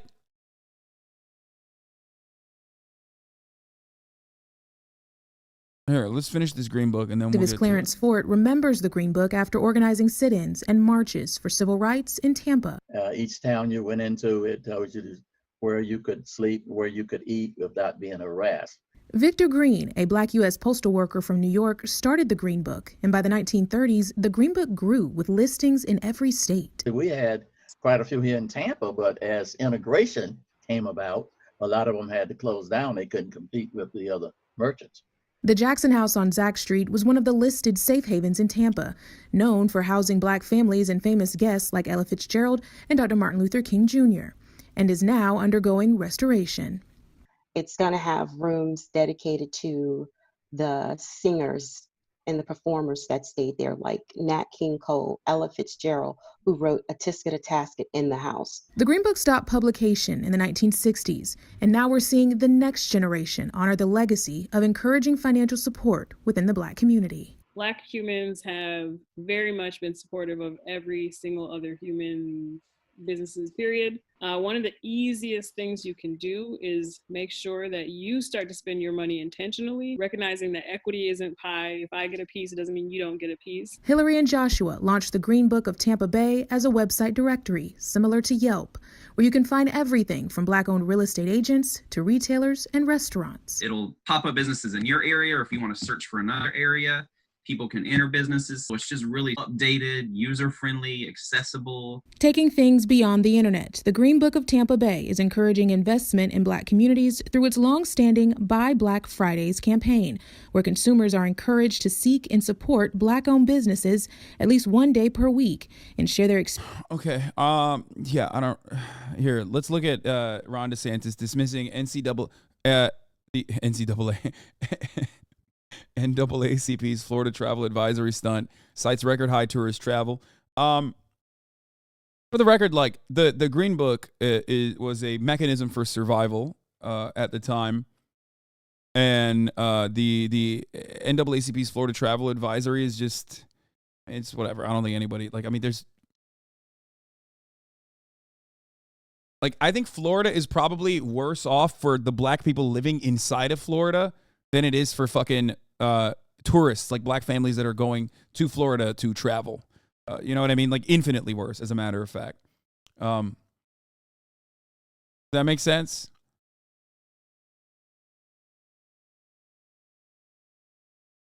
That's what it is. That's the reality, especially for like, especially for young black men and women, children going through the schooling system currently as it stands. If you want to get a better education on your own history, and what role you played in American societal development. One of the worst impacts of Ron DeSantis has been to absolutely eviscerate, the correct assessment of history, absolutely destroy it. I mean, you will not get that. They call it CRT, anti-woke education. Hack the rich, they give the five, get the subs, and that has just destroyed any kind of like honest assessment of things that happen in American history. Is issuing a travel advisory for the state of Florida after Governor Ron DeSantis pushes back on diversity, equity, and inclusion in his state. It says, quote, under the leadership of Governor DeSantis, the state of Florida has become hostile to Black Americans and in direct conflict with the democratic ideals that our union was founded upon. The NAACP hereby issues a travel advisory to African Americans and other people of color regarding the hostility towards African Americans.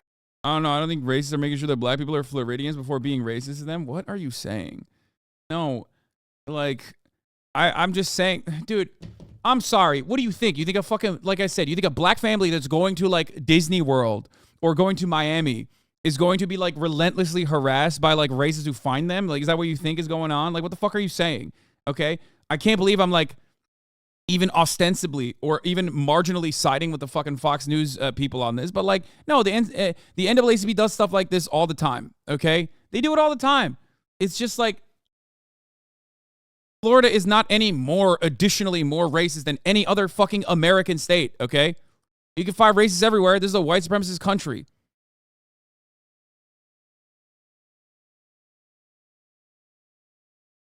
I don't know what the fuck you're saying.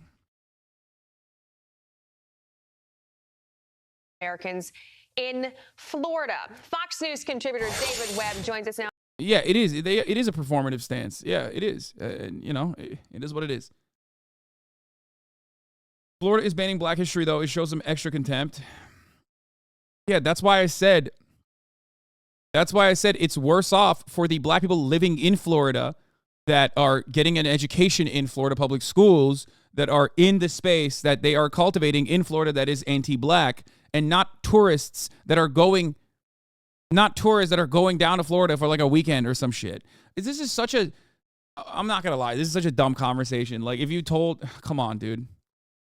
It's like, it's a ridiculous conversation.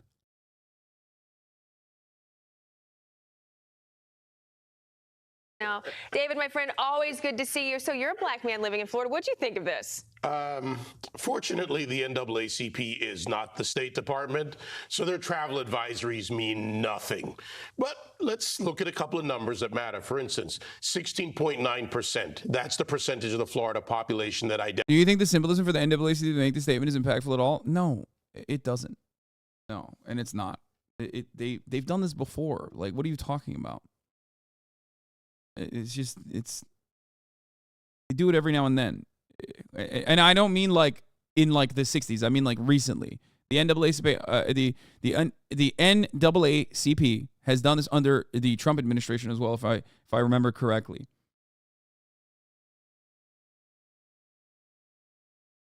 From today, white supremacists were seen again at the intersection of Lee Road and Orlando Avenue. Absolutely disgusting. Yeah, I know. These guys are a genuine threat, dude. Come on. They are, but it's like 3 fucking groypers with like Punisher masks is not the reason why the NAACP issued this warning. Holy fuck. It is infinitely scarier that you have people in positions of power that have these kinds of fucking attitudes. You have people who, the teacher or the principal at your school has similar perspectives to fucking these donkeys. It's not these donkeys that are the issue. It's the hidden white supremacy that is baked into every institution in this goddamn country that is the issue in America. It's the legislation. It's the crippling of Black communities deliberately. It is the criminal justice system that has created a structure that is built around the continuation of slavery of Black and brown bodies and poor people in general. Those are the issues in the United States of America, not some fucking, sack of shit who posted too much on fucking forums and then went and purchased a goddamn black sun flag off of Amazon to wave it around at this like dumbass Florida suburb, okay? Like, sometimes I feel like people are being ridiculous.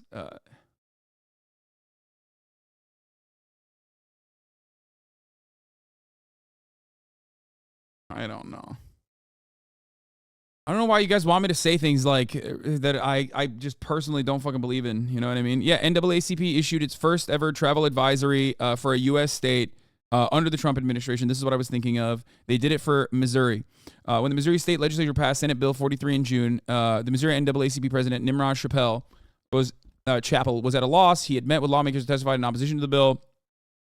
He decided to take an unconventional step. The Missouri NAACP issued a travel advisory warning visitors that their civil rights would be violated if they entered the state. Last week, the National Convention of the organization officially recognized the warning, the first of its kind from the group. The advisory aims to make visitors aware of the string of troubling events in Missouri. In May, an African-American died while being held in jail. He had never been arrested. Threats of violence and discrimination had gone unaddressed on school campuses, the NAACP said. And a 2016 report from the state attorney general's office found that African-Americans were stopped by traffic officers 75% more than Caucasian drivers and at a rate disproportionate to their makeup of the state's population. The NAACP, under these metrics, should be issuing a travel advisory to New York City. Because guess what? This happens in every part of this fucking country because, newsflash, this country was designed around white supremacist fundamentals by dudes who owned slaves, okay? What this is describing is like every big American city. Every big American city has damn near identical issues and also identical disparities. This is a significant problem if you're a person who can't travel in a state that ostensibly your tax dollars are used to pay the road in. It is a strategic political move by the NAACP with the whole Disney thing going on. It's not practical and it's just for the news cycle. Yes, exactly. That is precisely what is going on. That is precisely why they're doing it. They do it because they think that this could be, create some level of like political pressure by, liberal instruments. Some states are definitely worse. New York got racist, but it's definitely way safer to be black there than Miami, Florida. What? I don't understand. I don't know. I don't know why you're saying this. Like, I genuinely don't get it. I don't. Miami is not like Miami is a multicultural, incredibly diverse area that is an urban environment and was Democrat for a very fucking long time until recently, and still holds a lot of those Democratic values, liberal values, if you want. That's a crazy fucking take. I'm sorry. You might have had personal experiences with racism in Miami, like you said. I don't agree with you on this. I lived in Miami for 5 years. The amount of racist shit that happened is ridiculous. But like literally live anywhere else, and you will see. That it is. Look up the histories of black communities in Miami. Oh my God. My point is not that it is easy to be black in Miami. My point is that, and I did go to UM. Yes, I did. I lived in Miami for a year, my first year living in America. But again, I'm a white guy, so perhaps I am privileged and don't even understand what is going on. But it does feel a little fucking crazy to me that I'm over here acting like Miami is like worse off than the structural forms of white supremacy that black people experience on a daily fucking basis in every part of this country. And then ultimately, when you say Miami is Miami is a exceptionally racist place for black people, you act like, no black or brown people live in, Hialeah or any other parts of the adjacent communities in Miami, first and foremost. And you also make it seem like you make it seem like it's like exceptionally racist in comparison to any other place.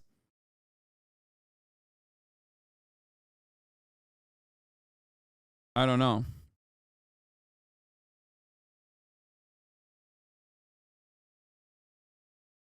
It's not more racist than, say, Oklahoma? Yeah. Or I'll take it one step further. It's not more racist than, like, I don't know, a fucking white suburb in New Hampshire, okay? Like, does that make sense? Do you understand? Or Long Island, Miami's probably less racist than Boston. Exactly. That's what I mean. It's just like, it's weird to hyper focus on this.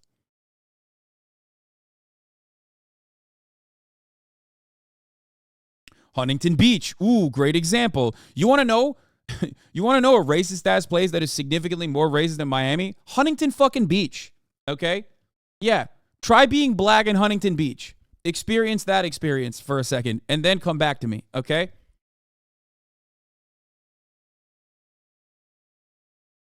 The random suburb is not making laws. What? It doesn't matter. The laws itself are like either completely fucking symbolic or just like nuking education and trying to down the line create or reinforce a white supremacist superstructure that they're designing for that already exists, by the way, but they're just like trying to beef that up. The worst impact of like Ron DeSantis's bills here are going to be years ahead. Like they're gonna come back in a couple years. That's when you're gonna actually start seeing it. When they're just like hyper focusing on a very whitewashed understanding of American history.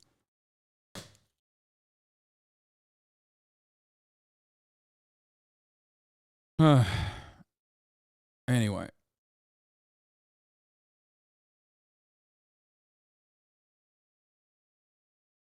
The difference between overt and covert racism in Florida, not just Miami specifically, are emboldened because DeSantis is actively encouraging racism everywhere is racism, but is not going to get lynched in Connecticut. I could definitely get lynched in Florida. First of all, you absolutely could get lynched in fucking Connecticut. What the fuck are you talking about? This is the United States of America. Depending on how fucking rural of an area that you're in, how white of an area that you're in, you absolutely could be in like, absolutely could experience physical threats or harm.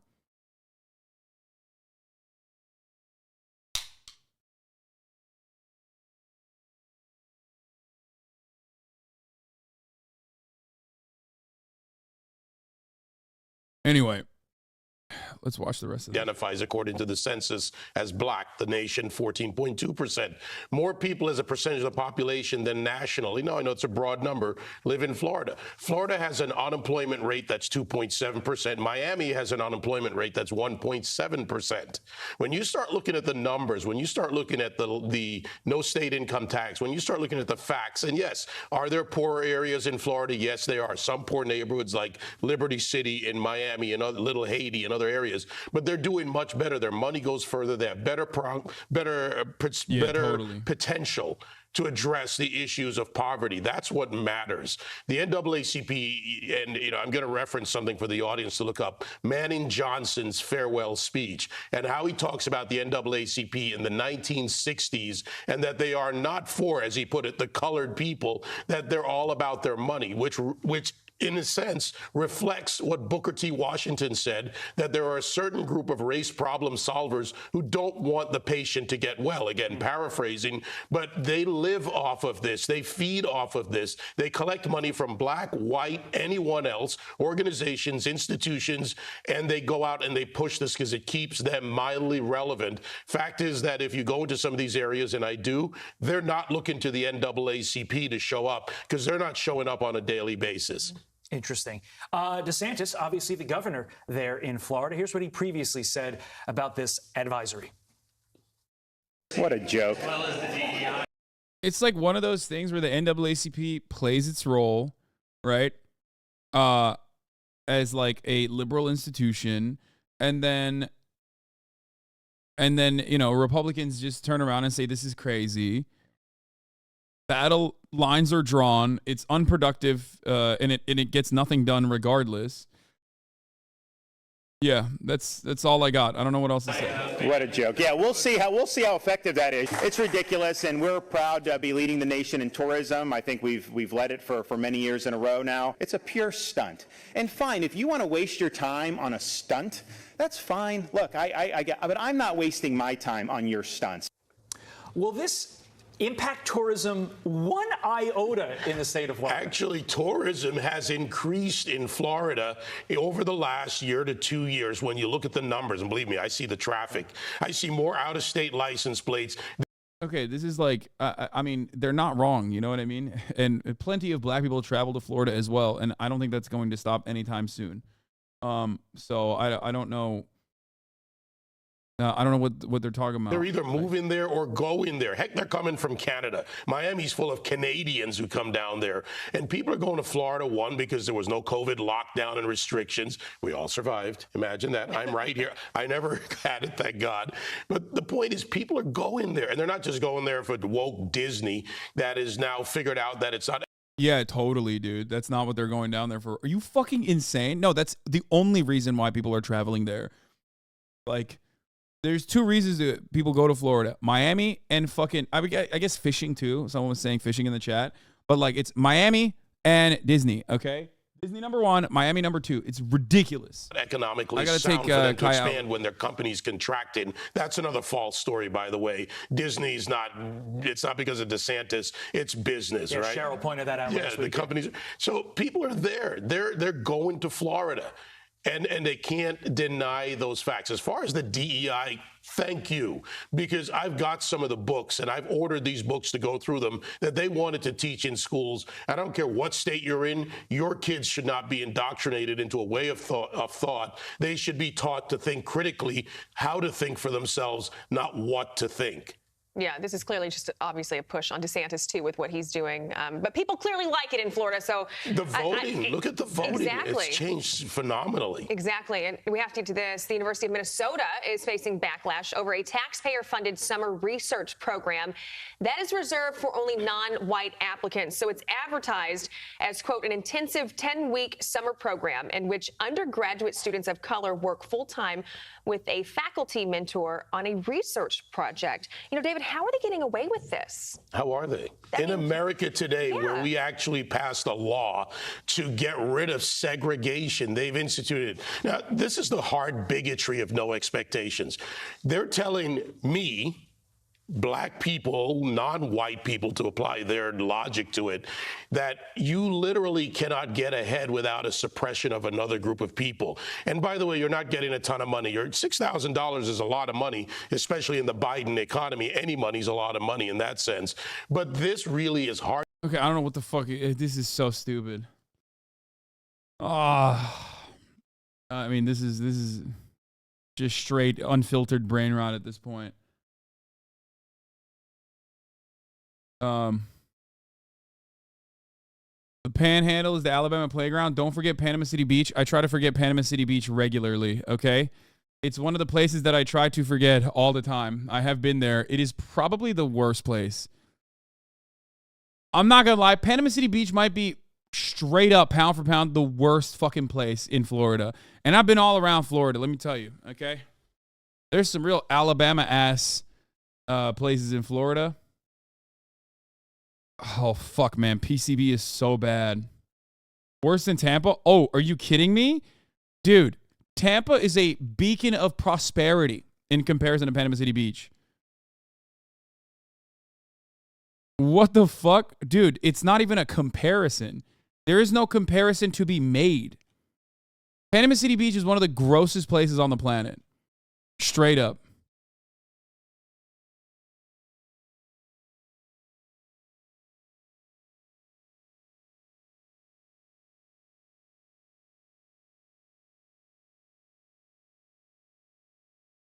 Used to live in PCB as a hick town. Oh, yeah. Oh, it is. What about Tallahassee? It's pretty bad, too. Number 3, Fort Lauderdale is keeping college spring break alive. Fort Lauderdale is all right. They got some, you know, its proximity to Miami makes up for anything else. And it's got good strip clubs, too. I mean, I haven't been back in a long-ass time, but...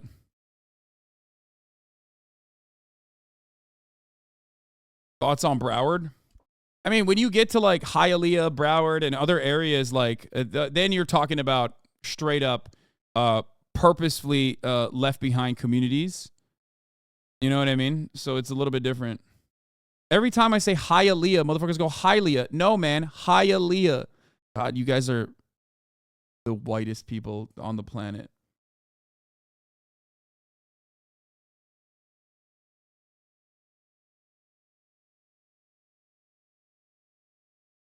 Too much Zelda. Rare Hialeah mentioned times 2. I know. Well, we're talking about Miami and Florida and shit, so. I'm saying it right. I know. People just have never heard that before. Anyway. But yeah, the Florida travel advisory situation is just like, it's just, it is what it is. I don't know what to say about it other than it's just kind of bullshit. But it's nowhere near as big of a bullshit as like Ron DeSantis' actions. that created it. Obviously, that created the travel advisory. It's just a way to implement political pressure. Will it be successful? I don't think so, but I mean, here's some more details. The NAACP has issued a travel warning for Florida, calling the policies of Governor Ron DeSantis hostile to minority communities. I gotta pee. I'll be back in a Naveen second. Dhaliwal reports it comes just days before Governor DeSantis is expected to announce his run for president. Wait, did I fucking forget to run the top of the hour ad break? By the way, that's crazy. Oh my god, I'm not on it today, dude.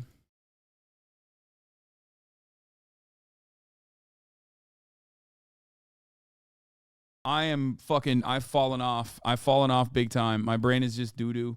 I apologize. What is this? Not a big sports fan, but this is fucking insane. Yeah, we'll look at that in a minute. Hold on. Let's finish this. My brain is not working, but hey, listen, the top of the hour ad break will be working for you unless you have subscribed for $5 or for free with a Twitch Prime, and therefore will no longer see the top of the hour ad break. Here's the 3-minute ad break now. A warning for those traveling to the Sunshine State ahead of Memorial Day weekend after Governor Ron DeSantis' policies clash with the NAACP. DEI more appropriately stands for discrimination, exclusion, and indoctrination, and that has no place in our public institutions. It's words like these that are causing an uproar. And now the governor's actions, the NAACP says, only means Florida has become, quote, hostile to black Americans and is in direct conflict with the democratic ideals that our union was founded upon. Political expert Basil Smikle. The NAACP is saying that the state does not support you, does not support the care and concern that you have for your family or your future. Just last week, Fort Myers high school students walked out of class in protest of the governor's plans to eliminate diversity programs. Now the NAACP is fighting back after Governor DeSantis rejected access to AP African American Studies in colleges. Being able to learn history is so important so that we don't repeat it. Experts say the governor's agenda could have repercussions. He's doing it in a way that we haven't seen a governor use that kind of. Yeah, I mean, it's psychotic. This is what's like getting lost in the sauce in this conversation. But like, this shit is insane. It's unacceptable. It's ridiculous. It's like, I don't know what else to say about it other than it's just completely mind-boggling. What? Check Reddit. Racism is to lolicons or pedophiles for Americans? What?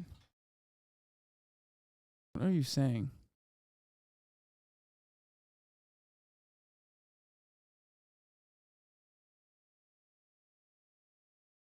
Never tell me to check Reddit, dude. I think that's why they did it, to bring attention to it. Yeah.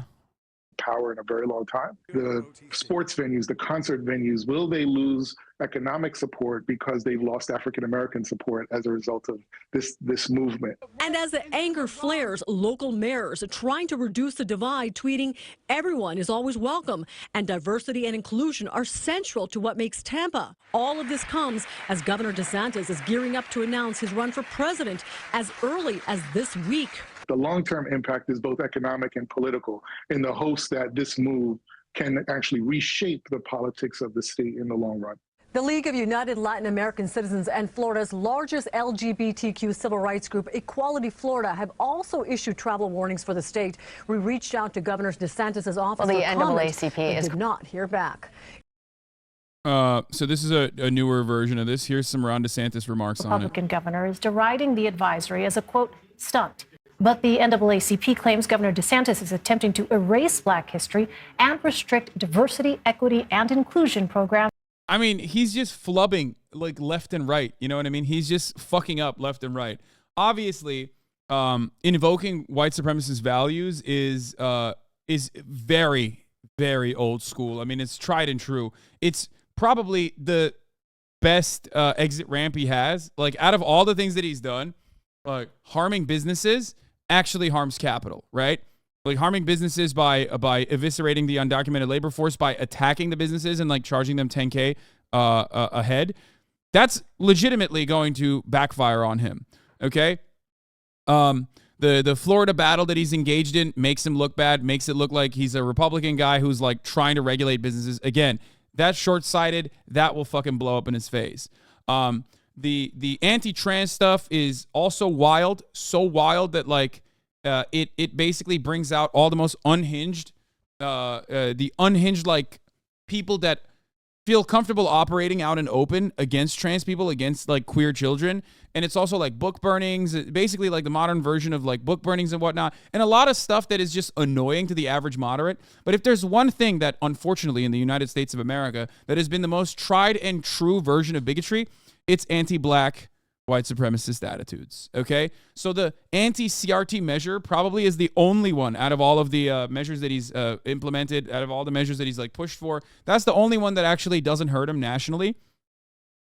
And that is because, and that's kind of at the heart of the argument that I was making earlier, because everyone in the United States of America has, in some way, shape, or form, whether intentionally or unintentionally, been propagandized by anti-black racial agitation. It's everywhere. It's all over the place. It's a fundamental part of American societal development.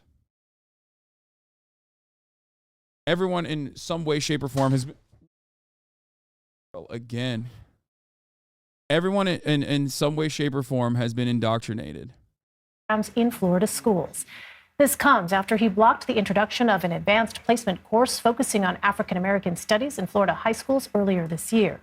Joining us now is Derek Johnson. He's the president and CEO of the National Association for the Advancement of Colored People, or the organization more commonly known as the NAACP. Derek, it's great to have you back with us. So it's worth noting that both the League of United Latin American Citizens and LGBTQ plus advocacy group Equality Florida previously issued travel advisories for Florida earlier this year. Tell us what was behind the NAACP's decision to take this action now.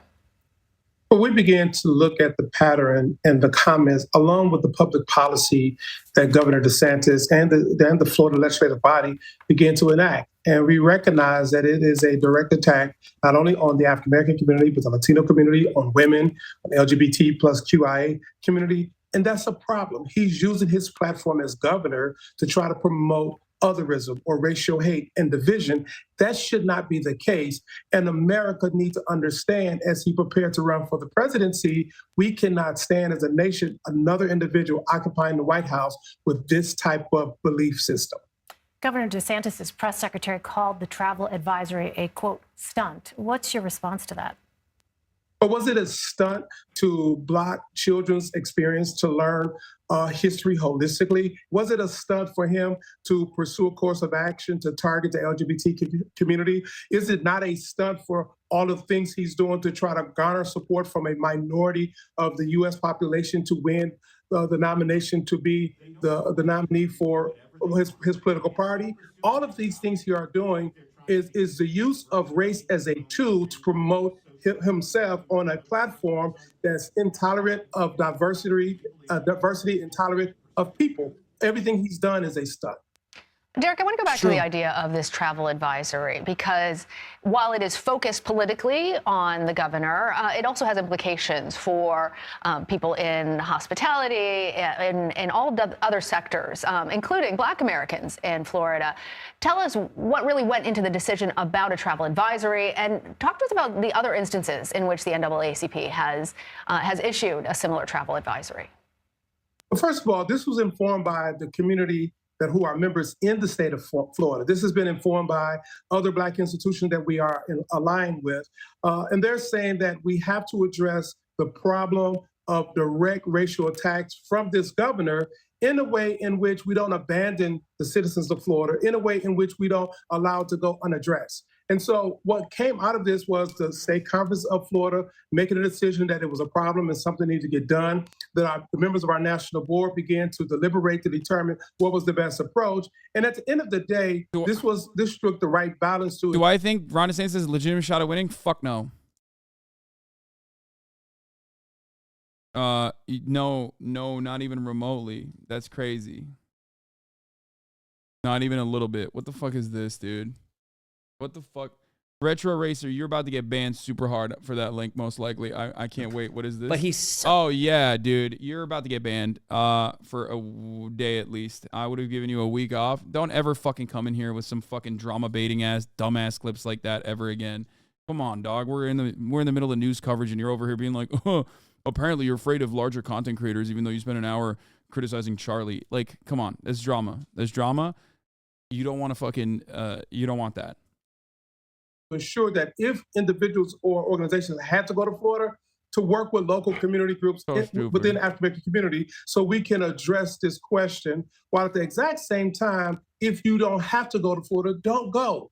What he has done to Disney is atrocious in his way to attack the LGBT community. What he is doing is using the bully pulpit of the governor's office to promote a personal interest in becoming president by appealing to the lowest common denominator, and we cannot stand for that as both undemocratic and un-American. So, Derek, I wonder from your perspective, what would need to happen in the state of Florida for the NAACP to pull back its travel advisory? But we are clear, this happened as a result of an election. This probably will be in place because you have a number of policymakers who make up the legislative body who agree with Governor DeSantis. So we're going to be preparing now for the next election cycle. That is the reality of our democracy. You settle differences at the ballot box. In between the election cycle, if there are policies that can be harmful or cause harm, we must address by any means we can. And this is one of the means we're saying to travelers to the state of Florida who happen to be African-American, LGBTQ women, traveler beware, because this state, this leadership is hostile to our interests, to our existence. NAACP President and CEO Derek Johnson, always appreciate when you join us here at CBS. Thank you. Thank you. Yeah, I think we figured it out at this point. Like, I mean, Little Ronda is speaking to a national Republican audience, and he's trying desperately to like gain momentum, but ultimately he is so pathetically uncharismatic that no matter what his policy positions are, no matter how much he beefs them up, I feel as though it is not going to yield any kind of significant success for him. So on that note, let's get started on Little Ronda. Why am I talking about Little Ronda? Well, because Little Ronda is supposedly going to announce that he is running for president this week, actually. So let's take a look. The GOP presidential field expands with Senator Tim Scott's kickoff rally. DeSantis is expected to announce. Here's CBS Mornings. The Republican presidential field is growing, with some notable names joining the race. On Wednesday, we expect Florida Governor Ron DeSantis to announce the start of his campaign. South Carolina Senator Tim Scott filed his campaign paperwork on Friday and will appear at a kickoff rally today in North Charleston. Robert Costa is there with more on the primary campaign. Bob, good morning. Good morning, Nate. The Republican presidential race, it's entering a new phase, an expanding field as those debates loom on the horizon. The latest entry, Senator Tim Scott of South Carolina, who's positioning himself as a consistent conservative who has deep ties to the evangelical Christian community. Can I get an amen? Senator Tim Scott has been testing the presidential waters for weeks in the early primary states. We have to start teaching the necessity of individual responsibility. Now his campaign. Yeah, dude, everyone in America is not teaching that. Thank God Tim Scott's here saying this incredibly unique thing. Thank God he's out here defending the teaching of individual responsibility. Like, oh my God. American politics is so fucking boring sometimes. Like, this is just, this is the Pete Buttigieg, okay, of the Republican Party. That's it. Like, nothing new, nothing interesting, nothing unique, not a single fucking unique thought here. Just boring as fuck.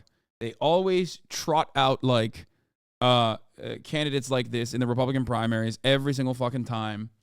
And ultimately, the guy that wins is, the one that is the most insane and the most unhinged. So that's it. It's never the guy who is going to be saying stuff like this. It's always going to be the guy who's like absolutely fucking psychotic. Has bought nearly $6 million in ads to air in Iowa and New Hampshire as he returns as a candidate in the coming days. It's also crazy how much money they have. Like, it is kind of wild that they just have so much money, so much of it, that they could just like spend $6 million for a guy who's going to get 1% of the fucking vote, dude. Fuck, man, this country just hurts my soul. Has shown little eagerness to take on Donald Trump directly, explaining to CBS News last month his take on the race. I see that America is starving for positive, optimistic leadership. I want to provide that alternative. But recent CBS News polling shows likely GOP primary voters are looking for a candidate who digs into the culture wars and makes liberals angry. Dude, look at that. Look at that. This is the YouGov poll that they asked top answers from likely GOP primary voters. The last time I looked at this list, it hurt me. It hurt my brain. It felt like I had an aneurysm trying to like explain this. I'm not gonna lie, shit hasn't changed, okay? It still hurts me. Seeing this is just so deeply and so undesirably frustrating. When I see this, it's like, when I see this kind of shit, I'm like, yeah, one, I get why we're in the position that we're in, and two, we kind of deserve it.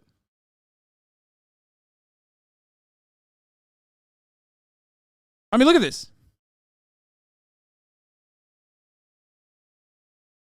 66% opposes any gun restrictions. 61% says Trump won in 2020. 57% want someone who makes liberals angry. Like, what the fuck are you doing? What are you doing? What are you doing? What are you doing with your life? What are you doing? Like, where the only thing that's like tangent, like ostensibly policy that's like kind of related to policy is the oppose any gun restrictions. And that is psychotic. That's a psychotic thing to fucking advocate for when there's like, 2 mass shootings a fucking day in this country.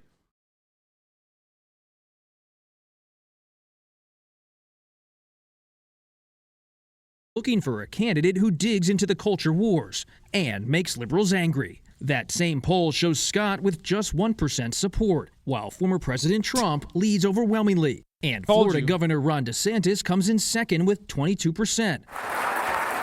DeSantis is expected to officially join the race this week after recent events outside of Florida where he pushed his conservative agenda and kissed babies in New Hampshire. A DeSantis ally tells CBS News the governor privately told his biggest donors last week that he is the only Republican who can win a general election, his latest shot at Trump's electability. I think the party has developed a culture of losing. I think that there's not accountability. But former President Trump and his top advisors remain increasingly confident. Donald Trump. Following a CNN town hall earlier this month, which they believe solidified his standing. Let's just win it again and straighten out our country. And most Republican House members from Florida have already endorsed Trump over DeSantis. To me, it's not. It's like, for the longest time, wanting to own the libs is the only thing they want because they've won economically. Felix Lieberman was so on point with that. Yeah, except they're not owning. Like, that's the other problem. What is this? Matt Christman explains this well here. What is this? New job is Toilet Paper USA's creative director. Someone forwarded us the invite. Oh, yeah. And it was at Cadillac Ranch, which is on the Tequila Sunrise. And then just the Kavanaugh, which is just a beer. Yeah. Yeah, no, they didn't even have any puns. Again, and the only way it was done up to make you know that it was America Fest. This is like Benny Johnson. Wait, what the fuck? This doesn't explain anything. There's Jackie Chan, too. The only about how you guys have the balls to be assholes on college campuses, and I love you for it. Yeah, no, I felt like bone deep despair. I was feeling like Reverend Toller. Now, I was also in the same boat as us. You were born in the same situation. You have access to this incredible depth of nihilism, where it's just Wait, look. Let's see. It's no disentangling me from them. We are all accountable for this. No, I felt deep despair. And I also finally got the concept of Zen fascism. These guys have embraced like a Buddhist concept of nihilism, where it's just look. We found ourselves by total random fact of fate to have been born at the end of this imperial moment. We have access to this incredible bounty of exploitation, of the bounties of exploitation, and we're gonna fucking use it and have fun. You're also in the same boat as us. You were born in the same situation. You have access to this same bounty. Why don't you just enjoy it? Yeah, everything's gonna die. Everyone's gonna die. Sure, it's not sustainable, but we're gonna be the last to die. So why not enjoy it? Why fight against it? And I actually finally got the point of all that hypocrisy mongering that Republicans do, where they say, "Oh, you drive a car. Oh, you use a cell phone." It's not to try to get you in some petty hypocritical gotcha. It's to say we're all in this together. We're all on the same side. Why don't you just enjoy it? Why are you torturing yourself? Why are you like, oh, this is actually bad, and oh no, we're exploiting all these people? Yeah, but that can't change it. You're in this situation. Just eat the fucking slider, drink the goddamn beer, and enjoy yourself. Trigger the libs, have fun, because they always have that voice in their head, and that's why they need to trigger libs all the time. They need to push it out. They've embraced this nihilism, but they also know what they've done, and so it's never going to be actually fun. They're never going to really be able to be decadent. They're never really going to be able to be purely hedonistic. They need to have an enemy that they can smite at any given moment, to smite the conscience. That was pretty good. This is our parents and elders mentality. Look where it got us. Yeah, no, that's pretty good. I mean, that's a pretty good take. This is Chapo Trap House for those of you who are unfamiliar, but bad take. He's assuming conservatives are self-aware. I don't even think that they're aware of that. You're right about that. I don't even think he's just saying that. It's just like a manifestation. Sometimes a lot of people say things, except you didn't fucking watch it. Wait, what do you mean I didn't fucking watch it? I skipped the unrelated parts about how their experiences were at TPUSA's sexy CPAC party, directly to go to what Matt was saying about like the overall fascist Zen nihilistic approach that conservatives have.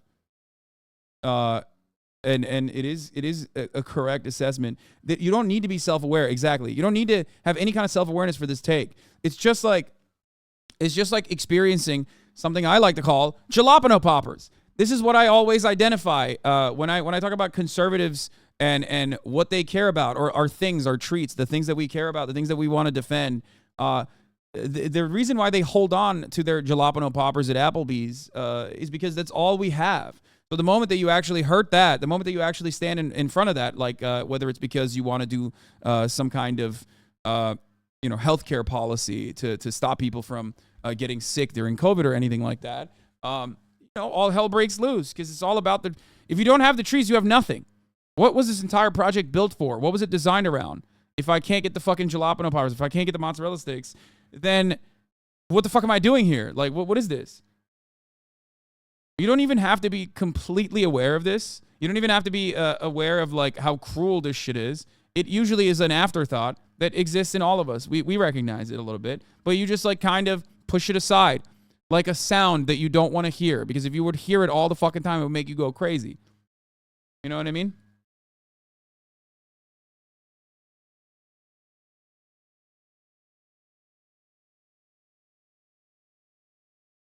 It's just like a feeling of learned helplessness that you experience, that you recognize. Like here, this is a great example. We're talking about fucking Florida, right? If you're a young black kid in the state of Florida growing up right now, or if you are if you're a queer teenager in the state of Florida growing up right now, you see everything that's happening, and there is functionally nothing you could do. You could be a teenager in Nashville, okay, that doesn't want to be victim to gun violence, okay? There is nothing you can do about it. Like, nothing. Our politicians are never going to act. And you learn that early on. You know what I mean? The state legislature acts in a way that they want to, even if it doesn't help their electoral strategy, even if it doesn't help their success. They can react in a way that just is unhinged and cruel for the purpose of cruelty, and there's nothing you can do about it. Okay? So after a certain while, some people choose to make what they consider to be meaningful change in their avenues of consumption, because like businesses will react to any kind of backlash, any kind of movement, right? Whichever way it goes. So they'll react to that and give you something like not meaningful, but something that is at least like resembling change. So then you feel successful, and then you keep doing it over and over again. That's the only avenue that you have any kind of like positive response from. Wait, let me see. Hold on. Let me know if you need her. Okay, RIP P is already here. If you need to make a Tiltify account yourself, so you know. I have to make a Tiltify account. Fuck. Okay.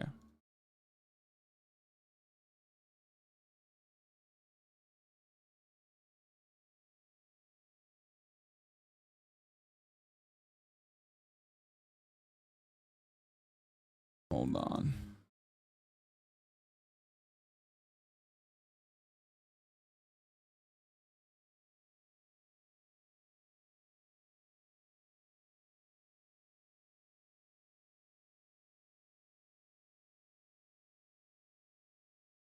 Hold on, I gotta set this up.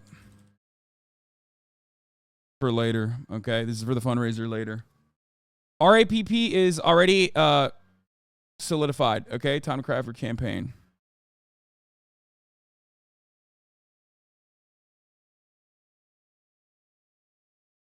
We're gonna do a fundraiser for the Release Aging People in Prison campaign, alongside Alex Peter, also known as Law Overruled. So, like, that's a 100% certainty that's definitely happening. And then that's gonna happen later today at 4 p.m. for the record, in a couple hours. So.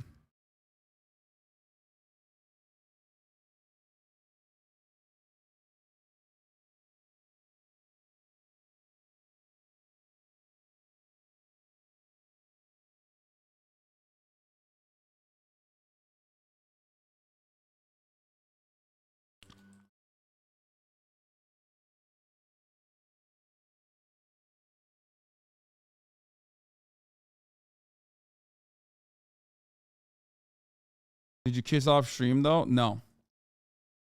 New video about the dangers of true crime on TikTok. Love okay, we'll look at that later. We'll look at that later. All right, let's continue with this. Not really about Donald Trump versus Ron DeSantis. It's about what America needs. We need somebody who can step in day one, look at Vladimir Putin, look at Xi Jinping, and say, okay, enough. I'm back. On the endorsement front, Senator John Thune of South Dakota, the Senate's #2 Republican, is throwing his support behind Senator Scott and will be here in North Charleston this morning. Sources tell us that Senator Scott and others are getting into the race now because they want to make sure they have enough time to build support before that first debate in August. Tony. All right, Bob, that John Thune endorsement is something. Civility, though, I don't know if the base of the Republican Party wants it. That poll was interesting. They're looking for a candidate that makes the other side angry. Notable stuff there. Appreciate it. I know you'll have much more on it. We cannot have innocent people at risk. Police officers getting ambushed and attacked. All right, here it is. Breaking news.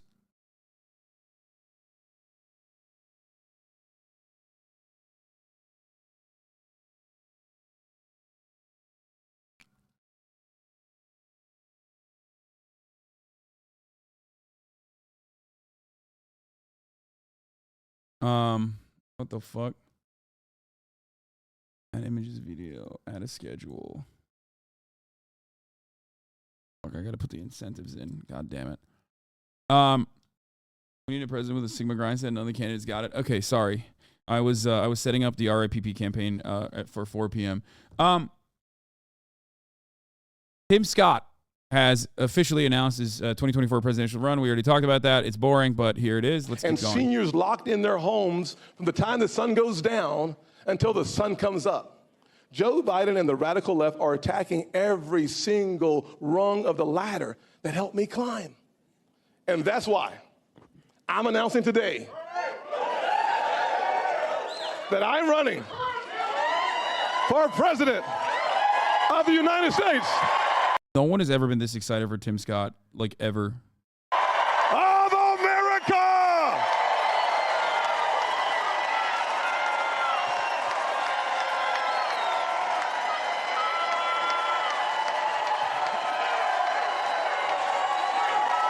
Thank you. What the fuck? Damn, dude. The crowd goes so wild, the camera starts shaking. That's crazy.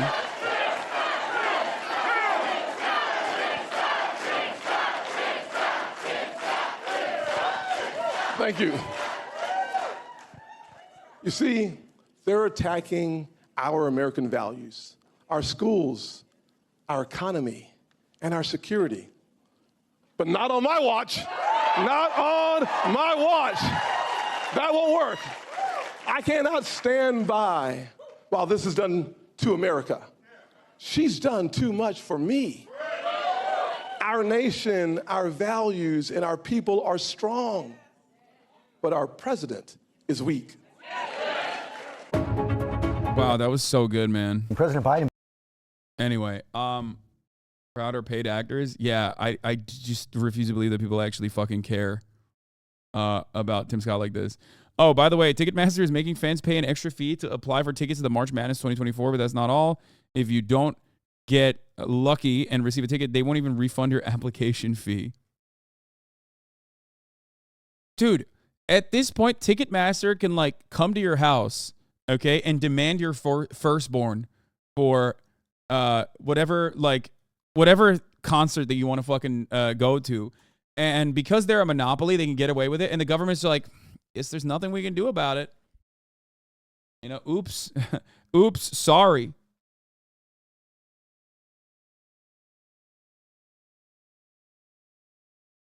Like literally, they could just like come to your house and be like, oh, do you want to even Ticketmaster has decided if you even think about going to a Taylor Swift concert, we are legally allowed to come to your house and fuck your wife, okay? we are legally allowed to come and steal your puppy. And there's not really anything you can do about it because that's the free market, baby. We're a monopoly. We own it. What the fuck do you want the government to do? Are you serious? Break up the monopoly. Or, I don't know, arrest every executive at Ticketmaster. That's a start. It's called antitrust laws, my friend. And they are, supposedly they exist. Communism? Okay, let me ask you something. Are you Ticketmaster? Are you Mr. Ticket? Are you Mr. Master? Do you enjoy going to, I don't know, events like this? Do you enjoy getting ass fucked by Ticketmaster exclusively because they just have a monopoly? Are you Mr. Ticket or are you Mr. Master? Show me. Are you a lobbyist for Ticketmaster? Show me the pay stubs. We can have a conversation. You want the government to start infringing on business rights? Abso-fucking-lutely I do. Absolutely I do. It would be to your benefit. Lol, I'm a slave, boss. Yeah, but you also have, weirdly enough, a slave mentality over it as well, where you think like, oh no, it's actually not bad that this is happening to me. Yes, you are. You, just like many of the other people in this chat, just like millions of Americans, are a wage slave, okay? You have no control over your life, and the one time when you just turn around and you're like, hey, this shit's fucked up, let's fucking fix this, the government should do something about it, you go, oh man, that's communism, fuck that. How about citizens do something about it? We don't need the government. The citizens do something about it. The fuck do you mean? The whole purpose is that the citizens are doing something about it. They're voting for fucking legislators that are supposed to do something about it because they say that they're going to do something about it and then they don't do anything. So what are you saying? What did you do? This is the conservative mentality dialogue tree over and over again. I keep explaining how stupid what he's saying is, and then he moves on and goes, what did you do? What do you mean, what do I do? I voted just like you did, okay? Now I'm expecting a return on that investment. Let me use, capitalism terms that you understand. I'm a black dude in LA. I'm not a conservative. It doesn't matter where you live or what your background is because you are speaking like a fucking dumbass, okay? That's what's important here. You need to understand. You are a dumbass, okay? Dumbasses advocate against their best interest. You need to stop being a dumbass and start being a smart ass, okay? You being black or from Los Angeles doesn't change the reality that this advocacy right here, any kind of government intervention in market, in business rights, as though businesses deserve rights, what the fuck is wrong with you, is inherently conservative. Okay?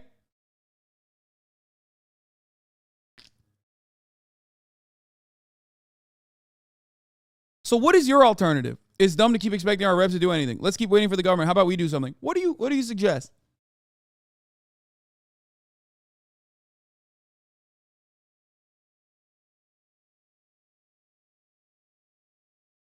What is your suggestion here?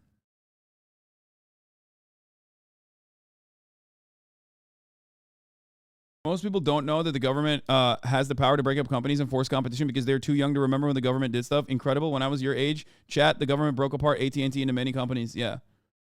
That didn't really work out in the long run, though, because, we picked those pieces back up real quick. Let's get creative, brother. You're a smart guy. No, I asked you a question. Don't abdicate responsibility. Don't move away. Don't deflect. I asked you, what is your creative opinion in this regard? Don't tell me I'm a smart guy. I'm a fucking idiot, too. Okay? So what do you got? Go ahead. Explain to me how you, as a citizen, believe you are going to be able to take down Ticketmaster, a monopoly. I want to know. I want to know what you got. I'm sure you got some good ones. Let me hear it. Let me hear it.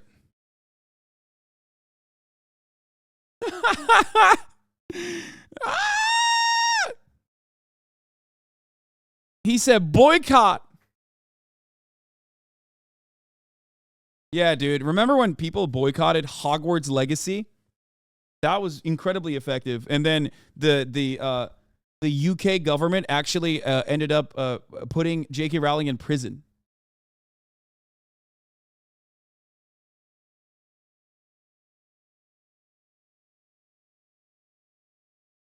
How do you boycott a monopoly, by the way? Because Hogwarts Legacy wasn't even a fucking monopoly. It was just like a game that had a profoundly popular IP that people wanted to consume, people wanted to enjoy. So that didn't work then. How do you boycott a monopoly? You just like don't fucking go to. It's a monopoly, so you just don't go to any concerts whatsoever. Is that what you're gonna do? You're gonna go to no concerts. You stop going. That's one thing we could do. That's an actually effective tool. Please show me the last time we got the government to do anything. Boycotts, especially decentralized boycotts that revolve around commodity consumption, are the least effective forms of protest, especially when they do not have a tangible goal in mind. Because ultimately, what you're saying is that boycott is supposed to do what? That boycott is supposed to do what to Ticketmaster?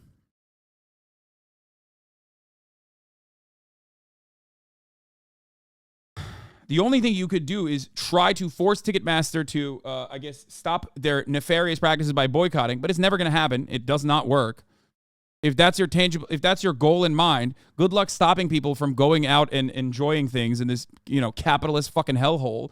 The only thing you could do is pressure the government. That's what you're supposed to do. And people do that all the fucking time.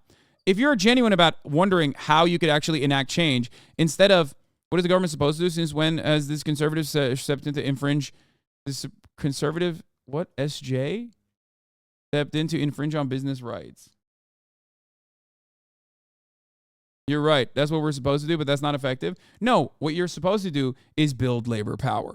Because the only thing you can do, the only power you do have is how much profits you generate for our business overlords, okay? So that is the only aspect that you do have a crumb of power in. So if you do engage in any kind of collective bargaining or any kind of direct action, make sure that you do it in your workplace. That's why I advocate for labor unions all the time. Just look at the direct consequences of that action, that kind of action in play from a couple weeks back as I went to the WGA picket lines, the Writers Guild of America picket lines, okay? And we were able to, with like 25 to 30 people, shut down an entire Marvel production. The reason why that was able to happen is because the Marvel production relies on a shitload of other unions, including the Teamsters unions, the guys that, drive the trucks. So that's the only way, through collaboration with other unions, can you actually demand or make noticeable changes in your workplace and genuinely demand change and actually get it. That's where that comes from. What policymakers are going to hop on the Ticketmaster bandwagon? What state constituents have that at the forefront of their citizens' demands? First and foremost, there are plenty of constituents. The fucking Taylor Swifties were actually putting a lot of pressure. It doesn't matter, though, because people can get away with avoiding that kind of pressure. The politicians can get away with avoiding it harder than the subscribers avoid the top of the hour ad break. Because at the top of the hour, there's a 3-minute ad break. And if you no longer want to see those ads, all you need to do is subscribe, which you can do for $5 or for free with a Twitch Prime by connecting your Amazon Prime account to your Twitch account. Swifties are not a constituency, Lamau. It doesn't, first of all, you're so wrong. White women in the suburbs, if anything, out of any entertainment group, if you think Swifties are not a constituency, you're wrong. It's probably the most important constituency. It's probably one of the biggest and most important voter blocks in the United States of America. White women in the suburbs, dude. Are you kidding me?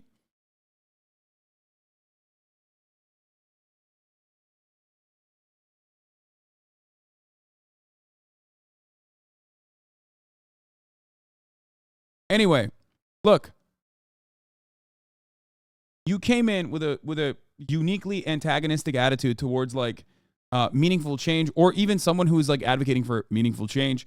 And then your solutions were boycotting, which was ineffective. It is demonstrably ineffective. It has failed time and time again. Okay? What is this? This tweet is almost 2 years old now.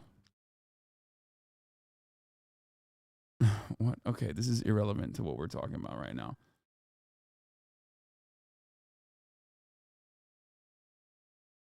By the way, you can also get gifted a sub if you're lucky to avoid the top of the hour ad breaks. Before I forget, let me run that shit real quick because I'm about to forget it. Here's the 3-minute ad break now.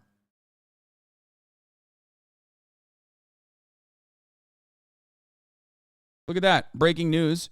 Over 70% of Americans, including 63% of Trump voters, support the writer's strike. A new poll we commissioned from Blue Rose Research shows overwhelming support for the WGA strike that cut across race, age, gender, and even political ideology.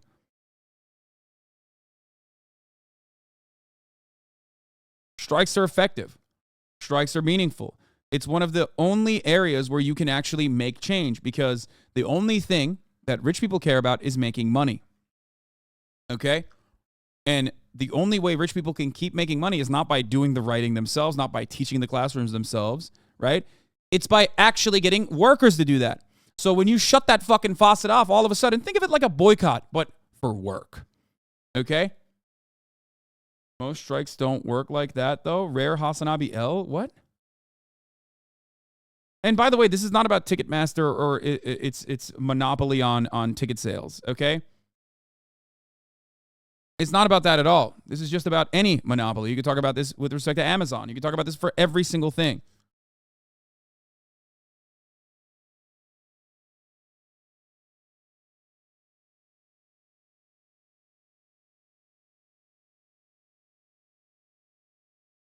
Anyway.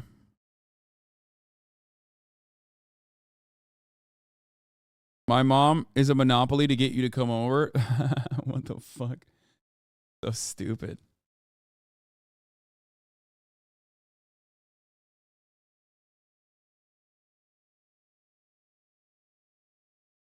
I do have a monopoly on chat's moms. This is true.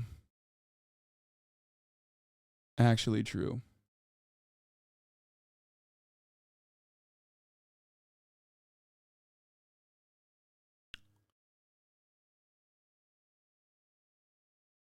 But I hope you leave this. I'm allowed to have a difference in opinion, guys. I'm still a big supporter. Wait, what? Debt ceiling is more of a concern for me than Ticketmaster? Wait, hold on. You can have a difference in opinion. The difference is not that you have a difference in opinion. The difference is that you fucking immediately flipped it on me and said, what did you do? I mean, I've done probably more than the average person because I have the freedom to be able to do, and the economic security, to be able to do more than the average person for a lot of these causes that I speak on. So that's not just like a difference in opinion, though. That is like unnecessarily antagonistic towards someone who you admit you broadly agree on and say that you're a big supporter of. You know what I mean? So ask yourself why you immediately swap it over and say, how about citizens do something about it? What did you do when your only when your only solution, your only suggestion is basically you know, just boycott, I guess. You know what I mean?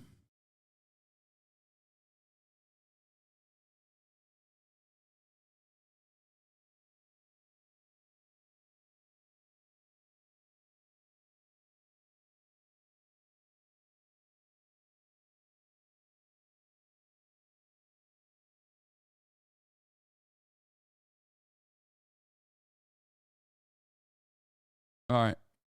Let's get back to, I don't know how the fuck we got to Ticketmaster. I guess the NCAA. Let's talk about some other shit. Okay. One, let's talk about will the U.S. Supreme Court strike down Biden's student debt plan? And the burden of student debt is being lifted by President Biden, members of Congress who support it, and it is right. We ask the United States Supreme Court to believe in the certain inalienable rights. So we can let an unelected body try to take away relief for our families that are struggling every single day, and the pandemic made it worse for them. Since the COVID-19 pandemic, student loan borrowers have had a moratorium on their payments. The pause on federal loans has lasted over 3 years, but now over 40 million Americans may be hit with a bill some borrowers have never even seen. So for years, advocates and borrowers have been pressuring the government to act on student loan forgiveness, saying that the student loan system was broken.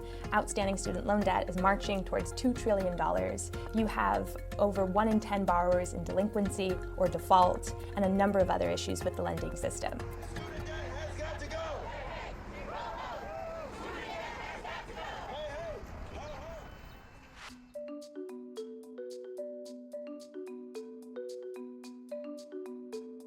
President Joe Biden fulfilled his campaign promise in August of 2022 to forgive $10,000 in student loan debt for tens of millions of borrowers. That wasn't he his... upped the relief to $20,000 for borrowers who received a Pell Grant in college.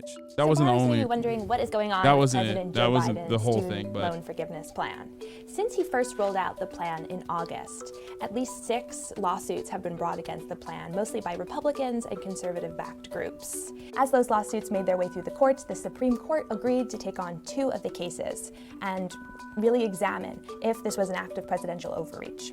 Another criticism of Biden's sweeping debt relief plan is its impact on an already indebted economy. I've been critical of student loan debt relief for the last 2 years, but the plan came in, frankly, much worse than I expected.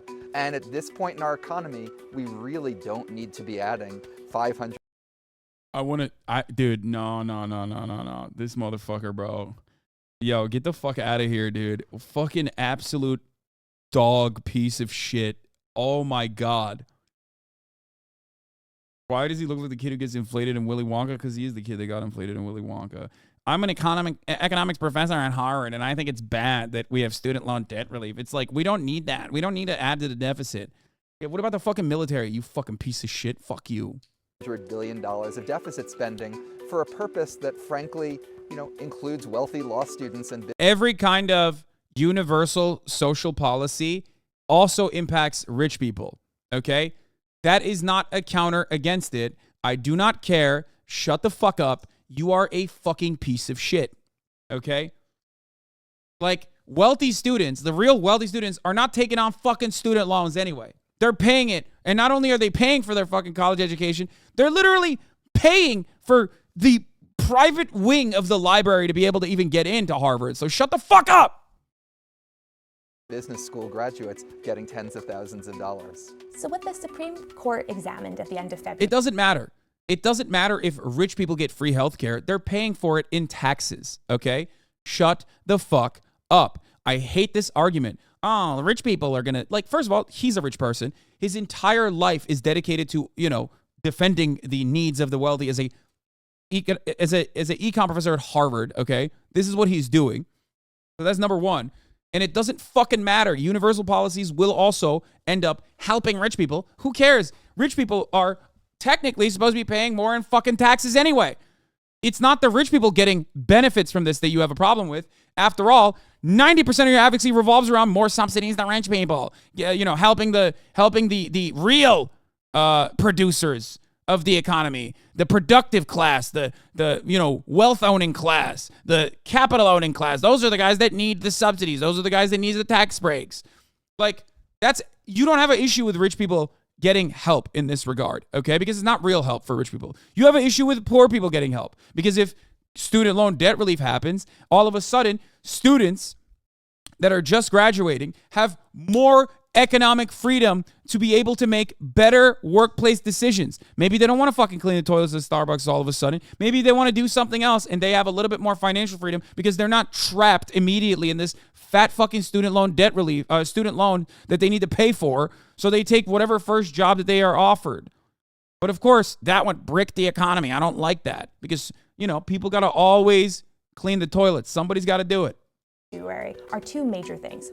1, have the plaintiffs here actually proven that they've been harmed by student loan forgiveness? In order to challenge a policy in the courts, you need to prove that a policy has caused you injury.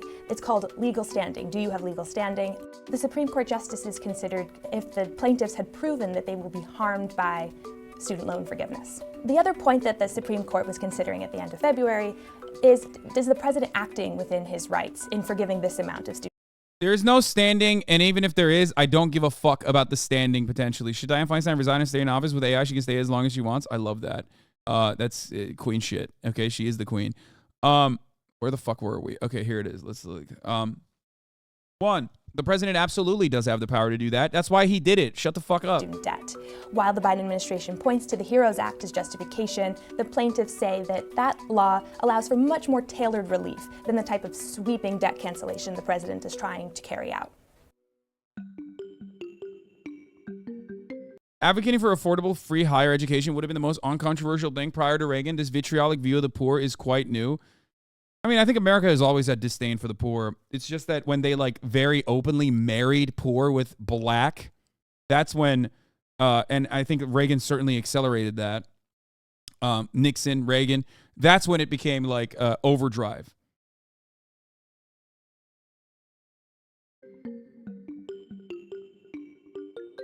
Borrowers camped outside the Supreme Court the night before the hearings to show their support for Biden's plan. So by the morning, there were hundreds of borrowers outside the Supreme Court. One borrower that I spoke to said that whether or not his student debt is canceled and whether or not he has a monthly student loan bill will determine whether or not he's able to help his parents, who've retired with not enough money, be able to afford their groceries and their gas bills.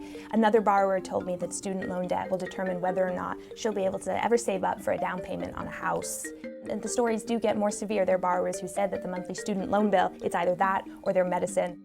So going into the Supreme Court arguments, most of the legal experts and professors that I spoke That Jason Furman professor is a G30 member. I guarantee his portfolio has a ton of investment in brokerages that acquire and profit off of student debt. Yeah, just like Nancy Pelosi had a fucking fat donor that quite literally was in the business of restructuring student loan debt. Oh my God, that's crazy. That's precisely the reason why that fucking decrepit old shell, okay, of a human being turned around and said, Joseph Biden doesn't have the power to fucking do the student loan debt relief. Remember when she said that? Oh yeah, the reason why she said that is because her fucking donors benefit from it. God damn it. Spoke to said that they thought Biden's student loan forgiveness plan would face really tough odds at the Supreme Court, considering the conservative majority. But after the arguments, a lot of them changed their tunes, which was really interesting. Solicitor General Elizabeth Prelogar, they said that she made a really convincing case for why the president did have the power to forgive student debt, pointing out that although there's been no precedent for this type of relief, there's also been very little precedent, at least in 100 years, for this type of public health crisis that was the coronavirus pandemic. She really made it seem like the plaintiffs had more political issues with the plan than that they could prove that they would actually be harmed by the policy.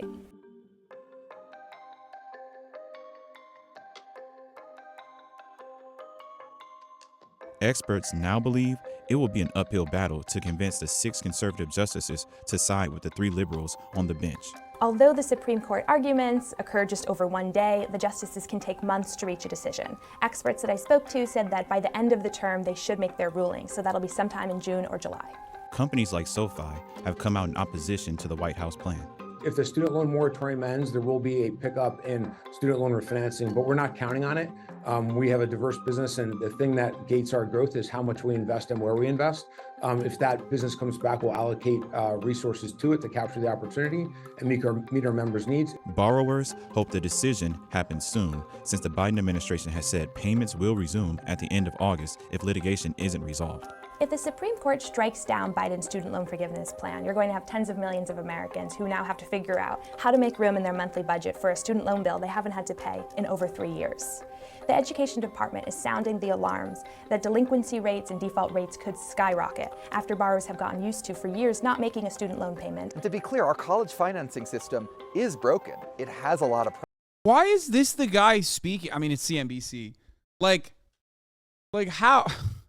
Why is it Jason fucking Furman talking about student loan debt relief? Like, and how bad it is. That's most of the arguments are coming from the guy who very openly says, I think this is disastrous.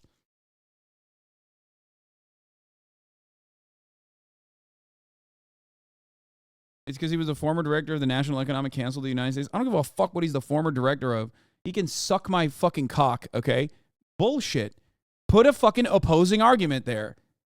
You couldn't find a single person who's like advocating for fat Rick Perry is right. He does look like fucking Rick Perry looks like the Ozempic version of this man, okay?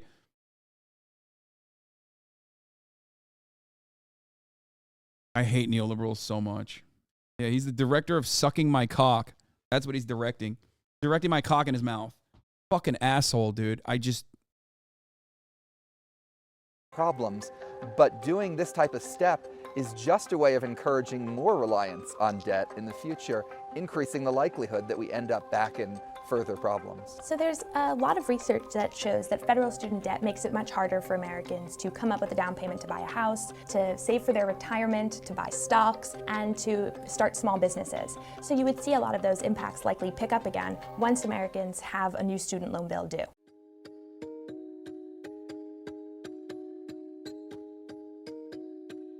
If the decision is unfavorable for borrowers, there are a few ways to prepare for payments to resume. So what you can do to prepare is to start saving.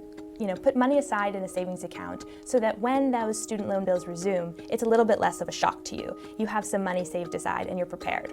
It's also a good idea for borrowers to get familiarized with their options when payments resume. If you are struggling, there are a number of... Dude, are you suffering from student loans?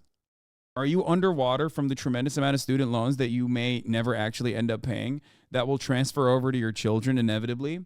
Well, guess what? Here's a really good solution. Be born into a wealthy family that didn't do that.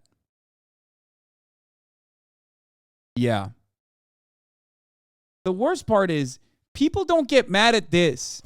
Like, there are motherfuckers even in this chat that don't get mad at this, like, spitting in your fucking face that they are engaging in, and instead get whipped up into a frenzy about the supposed hypocrisy of, like, oh, it's actually just like rich, gay Marxist, gender theory learning people that want this, and it's not like the average American citizen has a tremendous amount of fucking student loans.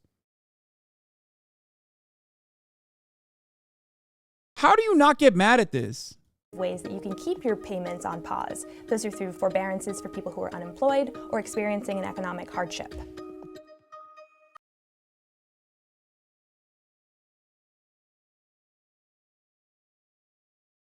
I took out $12K for a student loan. By the time I graduated, started paying on it. It was over $25K. Have been paying on it for the past 7 years. I've paid over $20K, and I'm still not to the original amount I took out. Oh, and the interest rate is not fixed. So when the Fed raised rates, my minimum payment went up as well. I don't know how the fucking student loan, I don't even know how that shit works. I'm not going to lie to you, but that sounds disastrous. Obviously, you guys in here are mad at it. I'm just talking about all the fucking, like, WL Andes in the who, are either in college or will go to college and have no, like, they're fucked over by this, but instead they're too busy being, like, they're too busy being mad at, like, trans people existing or some shit. Meanwhile, you're the biggest L taker of all. All right. Speaking of the debt ceiling, let's move on to that part. President Biden and Speaker McCarthy to set up a meeting in person over the debt back from his trip to Japan is set to meet with House Speaker Kevin McCarthy this afternoon after talks stalled over the weekend. The U.S. government is headed toward a catastrophic default unless the two sides can reach a deal. We're covering all the angles from Washington to Wall Street. Chief White House correspondent Mary Bruce starts us off. Good morning, Mary. Good morning, George. Well, both sides had hoped they would have a deal by now, but instead it was a weekend of on-again, off-again talks and fits and starts. They now have just 10 days to figure this out. The president and the House Speaker are set to meet here this afternoon, hoping they can jumpstart negotiations and finally strike a deal. Arriving back at the White House overnight, President Biden sounding optimistic. Talks took a Even from a capitalist POV, student loans are an absolute burden for pulling yourself up by the bootstraps. Also, there's a uniquely American view of education in terms of ROI and not as a tool of social mobility, which is just fucking stupid. Even your doctors have to graduate with hundreds of thousands of debt when there is a shortage of doctors in this country. I know. It doesn't make sense. That's why I'm saying that, like, America is capitalism on overdrive. And, like, while it is so violent, so bloodthirsty, so exploitative to the global South, that exploitation inevitably wraps back around and, like, even harms those in the core of empire, and it is an inevitability, and everyone exists under that. It's fucked up, but there's not really much you can do about it when people don't even recognize their position. People don't recognize their class position. Even people don't recognize that they are getting fucked up, or they recognize that someone is fucking them. They just don't know who. So then they get unjustifiably and unreasonably mad at, like, other people who are just as powerless, maybe even less powerful than they are. You know what I mean? Maybe even more powerless than they are. Like immigrants or black people, brown people, trans people, women in the workplace. It's like those are the people that are fucking responsible. It's so stupid. A tumultuous turn over the weekend, but this morning negotiations to raise the debt limit and avoid a catastrophic default are back on. House Speaker Kevin McCarthy telling reporters his Sunday phone call with the president was productive. I think we can solve some of these problems if he understands what we're looking at. But look, there's no agreement. We're still apart. House Republicans are demanding steep spending cuts in exchange for raising the debt limit to pay off the nation's bills. The Speaker has been very clear. A red line is spending less money. And unless and until we're there, the rest of it is really irrelevant. At issue, how much and where to restrict federal spending. Republicans' proposed cuts would gut Biden's agenda. The president has agreed to some reductions in spending, but is also calling for tax increases for the wealthiest Americans and corporations. It's time for Republicans to accept that there is no bipartisan deal to be made solely on their partisan terms. Treasury Secretary Janet Yellen stressing there's no time to waste, warning again that the government could run out of cash to pay its bills on June 1st. I think that that's a hard deadline. If the U.S. defaults, it could spark a global recession. Markets will tumble. The U.S. government will be forced to halt Social Security and Medicare payments. Troops will go unpaid, and millions could lose their jobs. Troops will go unpaid. Now, some progressive Democrats are urging the president to invoke the 14th Amendment to go around Congress to pay off the nation's debts. President Biden says he does think he has that authority, but argues that it wouldn't solve this problem in time because it would likely be challenged and wouldn't be resolved by that June 1st deadline. The bottom line here, George, they need to reach a deal. And fast. Mary Bruce, thanks. Hi, everyone. George Stephanopoulos here. Thanks for checking out the ABC News YouTube channel. If you'd like to get more videos, let's watch two experts debate the 14th Amendment and the debt limit. Explained. Or before that, maybe we could do Robert Talk to Reich. me about the state of things right now. We have on-again, off-again negotiations. We have about 10 days. We have a call for Republicans to come over and sign on an effort to just get this vote passed, a clean vote passed, and we have discussions about the 14th Amendment. All of these are remarkably serious things. What's the state of play? Ollie, it sounds complex, but it's really pretty simple. We don't negotiate about whether we pay our bills in America. We pay our bills. Democrats did this when Donald Trump was president, and now President Biden needs to pay the debt. And this is not Congress against the president. This is Congress trying to abrogate what past Congresses have done. Past Congresses that said, pay this money, President Biden needs to pay it. We had a discharge petition saying basically President Biden pay the debt. 210 Democrats signed it on day one. 2 other Democrats are expected to sign it Monday. That gets us to 212. With one person we still have to convince. We just need 6 Republicans to sign that, and I think there's going to be growing pressure for them to do that. Bob, I want to ask you about the constitutionality of this, because this is actually in the Constitution. It's not an abstraction. The 14th Amendment says America has to pay its debts. Even if it weren't in the Constitution, one should assume that's what you do. And a country does not pay its debts. It is in default. That's the worst kind of stuff. You have high interest rates. You have inflation. People leave your economy. But even if this went to court, your thought on this is that there are a lot of originalists, textualists on the Supreme Court. The Constitution says. Yeah, I'm sure. Surely they will, interpret it in an originalist way. Yeah, certainly. This is what it says. You have to pay your debts. The Constitution says what it has. I mean, I have my Constitution right here. I can read it to you. The validity of the public debt of the United States shall not be questioned. If you have an originalist on the Supreme Court who says we've got to go exactly by the words of the Constitution and we've got to understand where those words came from, then the president is clear. The president has a constitutional duty. He has made and taken an oath of office to follow the Constitution. And anybody who says otherwise is not paying very much attention. The economic calamity that would ensue failing to pay our bills, not honoring the full faith and credit of the United States, has never happened before because we've never had a default before. People may be confused about this. I mean, some people say, well, we've had government shutdowns before. Yes, we have.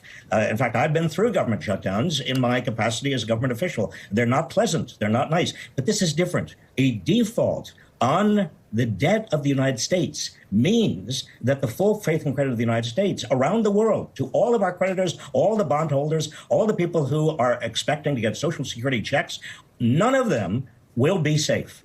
Congressman, I have trouble calling this a negotiation because it's not supposed to be a debatable matter. It's akin to saying, I won't shoot you in the head if you give me a peanut butter sandwich. It's like, I would like if you don't shoot me in the head, maybe we can discuss a peanut butter sandwich. The Republicans say they're negotiating lowering spending, right? Tell me what that looks like, because there are things that they are asking for right now in order to agree to raising the debt limit. Well, first of all, as you pointed out in your opening, there's a separate process for that, the budget process. And Democrats have said, we'll talk about it. But the issue is, a revenue problem. The reason, if you want to lower the deficit, what we ought to be doing is repealing the Trump and Bush tax cuts to the very wealthy. True. They won't do that. They're instead trying to hurt the poorest Americans, the most vulnerable Americans at a time that people are hurting in the economy. And they're not willing to talk about the almost $1 trillion defense budget, which is most of the discretionary budget. We've said let's have some of the cuts there. It's really important to understand that the vast majority, I think 70% of the deficit has been accumulated under Republican presidents, not Democratic presidents. Bob Reich, let's talk about what happens.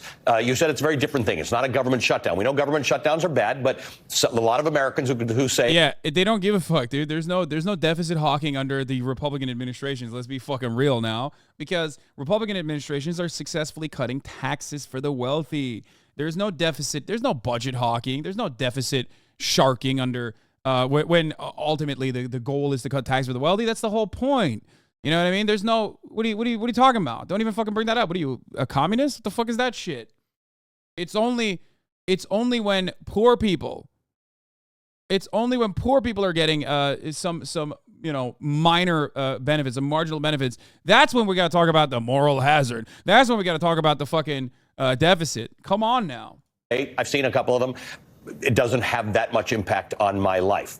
Talk to me about, because a default has a macro impact. It does things broadly to the economy, which will trickle down and hit people, and it does specific things to certain people as it relates to their income.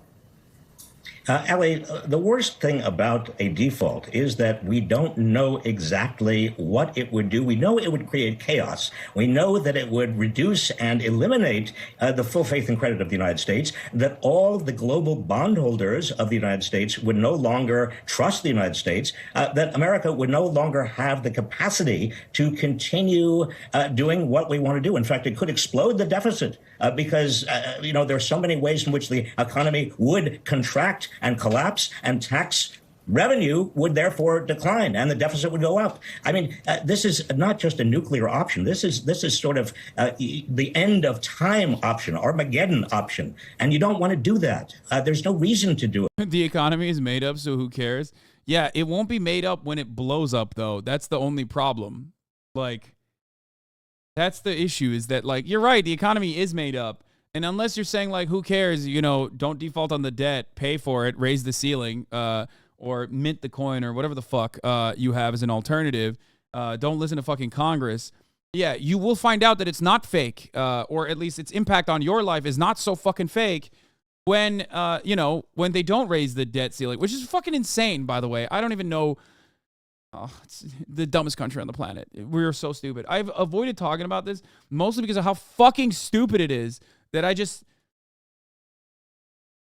I've brought it up a lot. Like I say, when I say I've avoided talking about it, it still means I cover it fucking twice or 3 times a week, but it's still so stupid. The fact that you don't have a single Republican in the House willing to join the Democrats in avoiding this Armageddon itself is frightening. Ro Khanna, you had mentioned that there are 2 ways to solve money that you think is, a budget that's off, and that is you either cut spending or you increase revenue or you do both. The Republicans are proposing a bunch of things, including some work requirements on things that people... Insane, dude. Yeah. That's the only way to do it, man. People receive, whether it's Medicaid or food stamps or temporary financial assistance. Many of those cases already have work requirements, but the interesting thing here is that we have 3.5% unemployment in this country. We don't have a work ethic problem in this country. We have people who don't use their vacations, don't take time off. But we are leaning in.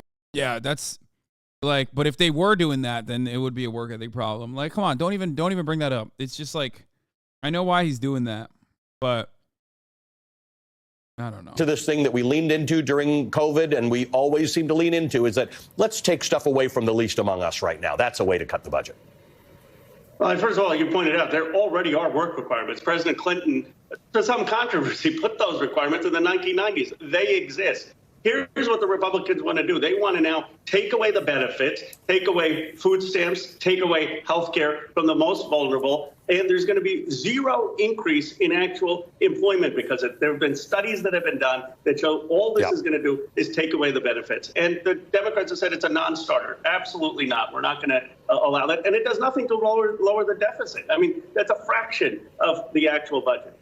Bob, you've studied this very closely, this whole idea of inequality.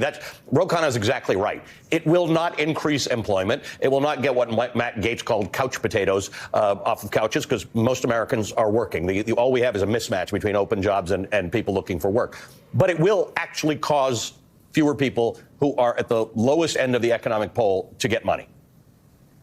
Yes, and indeed, there have been 2 studies just done showing that the effect of a default would, at the minimum, be about 3 million jobs. It could be as high as 8.2 million jobs. It's not just the people at the bottom are going to be affected. Working class people, middle class people are going to be affected. A default would, in a way, I think it's not too far-fetched to say explode the economy. Now, if the president were to go along with what the Republicans want and hurt the most vulnerable members of this society, we would be turning our back on the biggest problem we have in America today, apart from democracy and preserving democracy, which is... Are Dems trying to be alarmist so they can use the 14th Amendment? Well, one aspect of that is, from as far as I understand, I'm not super knowledgeable of this, but once you do it one time, you can like effectively remove the debt ceiling conversation, like permanently. And then the United States of America will no longer be one of 2 nations that has this debt ceiling conversation. So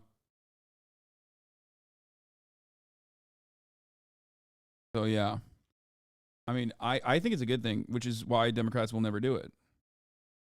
Democrats are incapable of doing a good thing. They would never do that.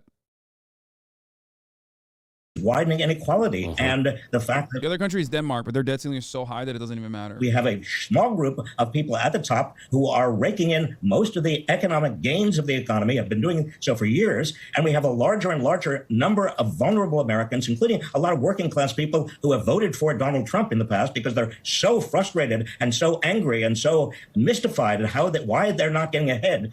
Well, you can imagine what that is going to do in and of itself. We have amongst the highest poverty rates in the developed world, amongst the highest maternal mortality rates, amongst the highest child poverty rates, amongst the highest food insecurity rates. But what are we looking at? Cutting benefits to people on Medicaid and SNAP. All right, gentlemen, thank you for joining us tonight. Congressman Ro Khanna and Robert. The real lazy bones of society, you know what I mean? The real villains of society are, poor moms working at fucking Walmart, dude. Thank God someone is addressing that. Thank God for Kevin McCarthy. You know what I'm saying? Fucking legend. And the Republican Party. Here's 2 experts debating on it. So let's talk to some folks who are. Joining me now for an actual debate are 2 of the country's top legal and constitutional minds who have competing New York Times op-eds on this topic. Lawrence Tribe is a constitutional law emeritus professor at Harvard Law School, co-author of To End a Presidency, The Power of Impeachment. He has advised multiple Democratic presidents on constitutional issues. And last week, when Joe Biden was discussing the possible use of the 14th Amendment, he name-checked Professor Tribe in a recent New York Times essay. He writes, Mr. Biden... Bro, you said 2 old white men? What are you, fucking crazy? We're talking about constitutional scholars that are talking about how the 14th Amendment could be utilized against the debt limit. Of course it's going to be 2 old white guys debating the issue. What do you mean? This is like the most 2 old white guy conversation you could get to. You know what I mean? It's the nerdiest fucking thing on the planet, dude. They were there when it was written. Yeah, they wrote it, bro. One of them wrote it. No, I'm kidding. Must tell Congress in no uncertain terms and as soon as possible before it's too late to avert a financial crisis that the United States will pay all its bills as they come due. On the other side of the debate, Michael W. McConnell is a professor at Stanford Law, as well as the director for the school's Constitutional Law Center. He's also a senior fellow at the Hoover Institution and a former judge for the 10th Circuit U.S. Court of Appeals. His New York Times op-ed on the 14th Amendment is headlined, "The Case for Violating the Debt Limit is Dangerous Nonsense." Thank you both for joining me today. I appreciate you being here. Michael, let me start with you. You heard me make the case for using the 14th Amendment, but I'm no lawyer, although I did mention a bunch of legal experts who say the 14th Amendment is a real and viable option for avoiding a default. You, however, called it, quote, dangerous nonsense and an illegal, foolish idea. Briefly explain for our viewers why you are so against it. Well, yes, you made a political case, but you made no legal case at all. And I think the law here is absolutely clear. The President of the United States does not have the power to borrow additional money on the credit of the United States without authorization from Congress. That is bedrock constitutional law. It comes from Article 1, Section 8, Clause 2.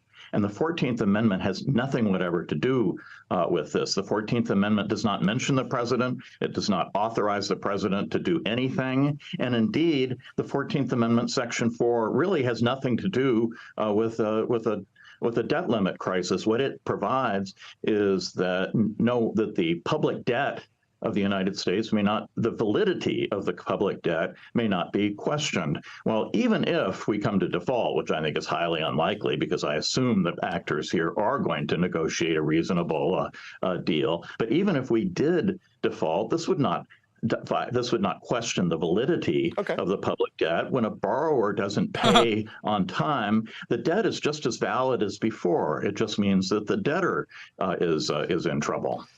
So, Larry, you're... Dog, you're the... But, like, wait. We are the ones who borrowed it, though. Like, you're a part of the fucking... You live in America, dog. What do you mean? What the fuck? He's talking like he's channeling in from fucking Mars or something. Like, this is the entire global economy, okay? Peddling an illegal, dangerous, nonsensical idea, says Michael. He says it's a political argument, not a legal argument. What is your response to him? Well, with all respect, I think Michael is completely wrong.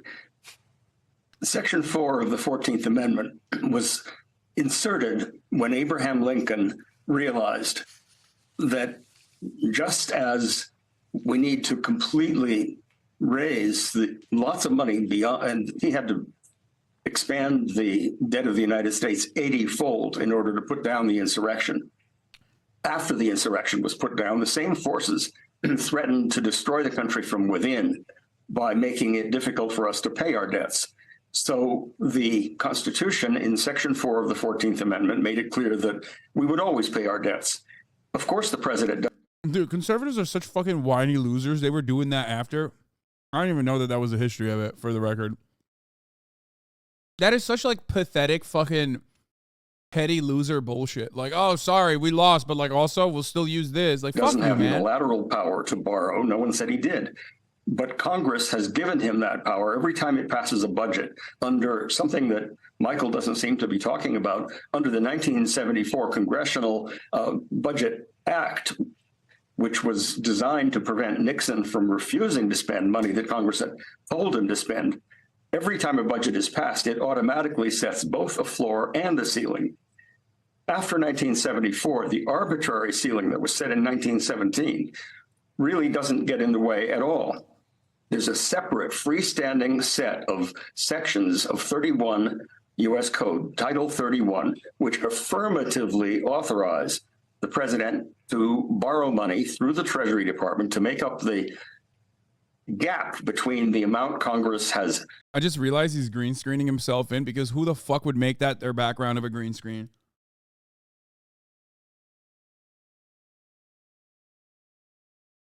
Like, this is so irrelevant to the point. I'm sorry. Agreed to tax and the amount it has said he must spend. Those sections, 3102 through 3106, are in full effect. The other provision, which is a freestanding provision in section 3101 of Title 31, gets in the way, but it is a completely unconstitutional obstacle because it would make us basically deadbeats. It would make the president exercise what the Supreme Court has said he can't be given as a matter of separation of powers, and that is a line item veto. He'd have to decide which. I think it's so funny that these dudes have studied their entire fucking lives and, like, know so many precedents and like study the Constitution, and we'll talk about constitutional law, and like, and ultimately it's just like whatever fucking the Republican appointed Supreme Court justices think is gonna happen. It has nothing to do with like an originalist interpretation. There is no, like, all the precedent stuff is just a way to get these fucking nerds to shut the fuck up, to make it seem like they're actually operating with like a rigid belief system when there is none. It's probably my most controversial argument is that constitutional law is fucking bullshit overall, and it's not actually about a genuine interpretation of the Constitution and a difference in agreement, and that like originalism is just an intellectual patina slapped on top of a reactionary approach to like any particular matter. That's it. It's made up. It's bullshit. They literally act like there is some kind of they act like it's rooted in intellectualism. It's not even a old way of thinking either. They came up with it like 20 fucking years ago. Okay? That's the real funny secret of it, is that like they literally made it the fuck up like not that long ago, like 35, 40 years ago maybe, maximum. Okay? And we act like it's been around since the beginning of time. Like, no, they fucking made it up. Patina means, thank you, chatter. Color, tint, shade, flavor. Exactly. They made it up because of the living, breathing document theory was too woke for them. So they had to find a counter to, like, justify it. They had to find a counter to justify the interpretation of the Constitution in like in a more rigid way, which again, there is no originalist argument for like so many modern things. Okay, and if the Constitution was supposed to be supposed to be interpreted in that regard, then you would not be able to make amendments on it. You know what I mean? There would be no like it's just so stupid. You would not be able to amend the Constitution if it wasn't a living, breathing document. Therefore, I'm telling you, 90% of like the constitutional law conversations revolve around just vibes-based politics. It's all married to ideological boundaries. It doesn't matter. The Supreme Court in and of itself is already a neoliberal institution. It is designed to create outcomes that are going to be beneficial for corporations and the wealthy, no matter what happens. And even on the liberal side, by the way, this is the reality. But the back and forth is really funny, especially because, like, in my opinion, and this is something that people will probably get mad at me for saying, this is just as, like, serious and real. Like, knowing this much about constitutional law is just as serious and real as, like, learning Path of Exile skill trees. Straight up. It's just a fucking hobby at that point, okay? I know that like we all have this massive machine in the media to be like, what do you mean? We have the Institutes of Higher Learning. This is an entire field of study. Like, what the fuck are you talking about? This impacts people's lives, Hasan. It's like, no, it's no different than just like learning, I don't know, the family tree of fucking Naruto fandom or some shit. I don't know. No, it's just bullshit.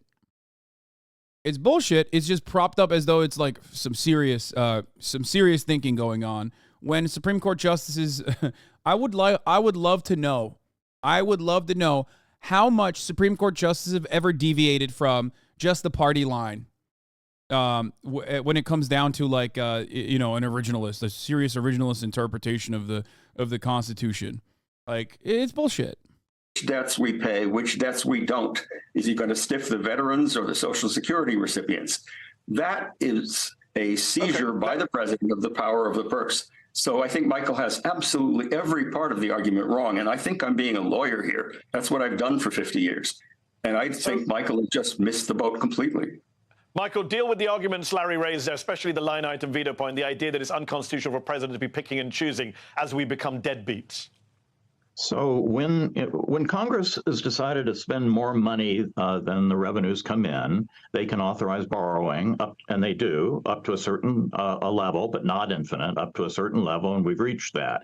If you then reach that point, The president has the obligation, I think the constitutional obligation, but certainly a responsible obligation, which every president has recognized, to prioritize spending. That's what Secretary Yellen has been doing for the last several months, is to prioritize spending. And the very statute that Professor Tribe mentions, the Impoundment Control Act of 1974, authorizes the president to defer spending through the end of the fiscal year in the case of contingencies, which obviously this is as big a contingency as you can possibly imagine, and to send a message to Congress to that effect. But in the meantime, the real answer here is that he should negotiate with Congress. Congress has the power of the purse. All this nonsense about hostage taking is ridiculous, since the Congress is the branch of government that has authority for all of this. It is all within its control, and President Biden can veto, and he has political authority. But at this point, the only responsible thing is for him to sit down and negotiate and a set of spending cuts that'll be acceptable to both sides. We aren't facing a crisis. We're just facing a political problem. Well, I'm going to let you guys debate. I won't defend my diehard analogy, which is an illegal point to begin with. I mean, what if they're not fucking, yeah, what if their demands are insane? You know what I mean? What if their demands are insane? Like, what are you talking about? God. He's just like, let the poor fucking die. I don't understand what the big deal is, Biden. You said nothing will fundamentally change. Let the poor people die. I mean, here are some facts. GOP raised debt ceiling 3 times under Trump. GOP raised debt ceiling 7 times under Bush. The GOP raised debt ceiling 18 times under Ronald Reagan. Now they're refusing to pay their taxes to ultra rich so they can try to cut veterans' health care. I mean, that last part is just like seasoning. But like ultimately, this is what happens. It happens.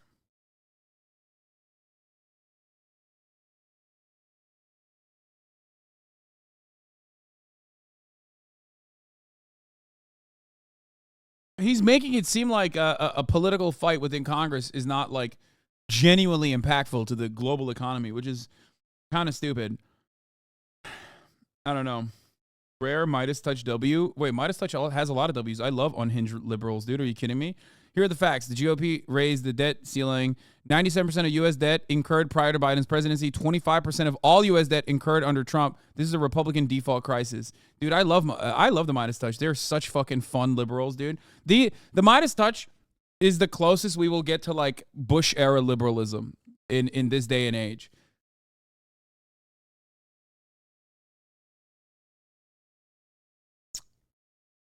They're the best. They like openly are unhinged.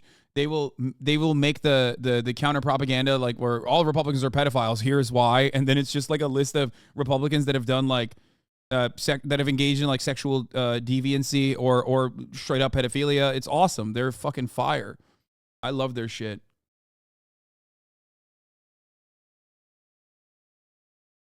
As you pointed out, let me ask you, Larry Tribe, what do you say to Michael McConnell's point that the debt will still be valid even if we default and can't pay it, so the Section 4 doesn't even apply? What's your response to that argument? Well, if the debt is still valid, if it's still up there, then we've broken through the debt ceiling anyway. So Michael's argument defeats itself. But in terms of the people who get stiffed, whether they no longer get Medicaid or no longer can buy food or no longer get veterans benefits, it's little solace to them to be told that the debt is still theoretically valid. And the fact is that the president does have the borrowing power. It's delegated by Congress. And Michael has never answered the fact that after the 1974 process, the 1917 ceiling is no longer relevant. And of course, the president is sitting down and bargaining with Congress. But what Congress is trying to do is get through the process of threatening a default, something it couldn't get in the ordinary bargaining process. All of those things that. Yep.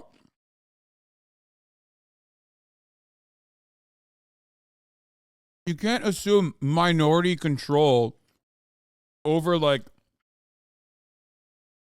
You can't put a fucking gun to the head of the global economy and be like, no, from the minority position, we're going to dominate and we're going to get whatever the fuck we want.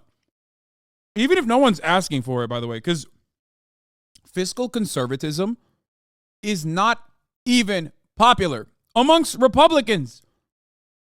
Like, Donald Trump is literally, he got an ad recently about Ron DeSantis. What was the fucking ad? They keep saying, oh, Ron DeSantis wants to call Social Security entitlements, Social Security benefits. That's the funniest part. Like, the main guy in the Republican Party completely eviscerated this, like, false notion within the Republican political operatives that, like, oh, no, Americans want actual cuts to entitlements and benefits. It's like, no, that's not real. It's not real because Americans are broke as fuck, dog. They don't have $5 to avoid the top of the hour ad break. Which, of course, is a problem because there's a 3-minute ad at the top of the hour.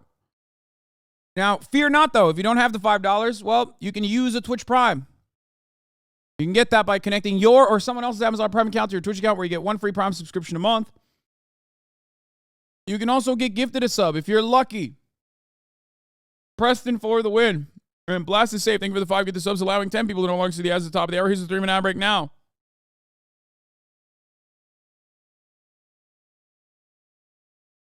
That was fucking such a good segue. Jesus Christ, not popping.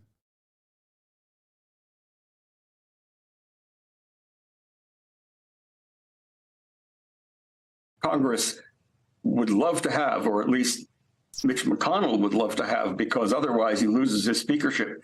People like Marjorie Taylor Greene on the other side, those are things they can't get through the ordinary bargaining process. So what they're doing is saying, unless you give it to us this way and threaten the good credit of the United States, we're not going to budge. That is illegitimate. Hence my hostage-taking analogy. Michael, do you want to respond to Larry there?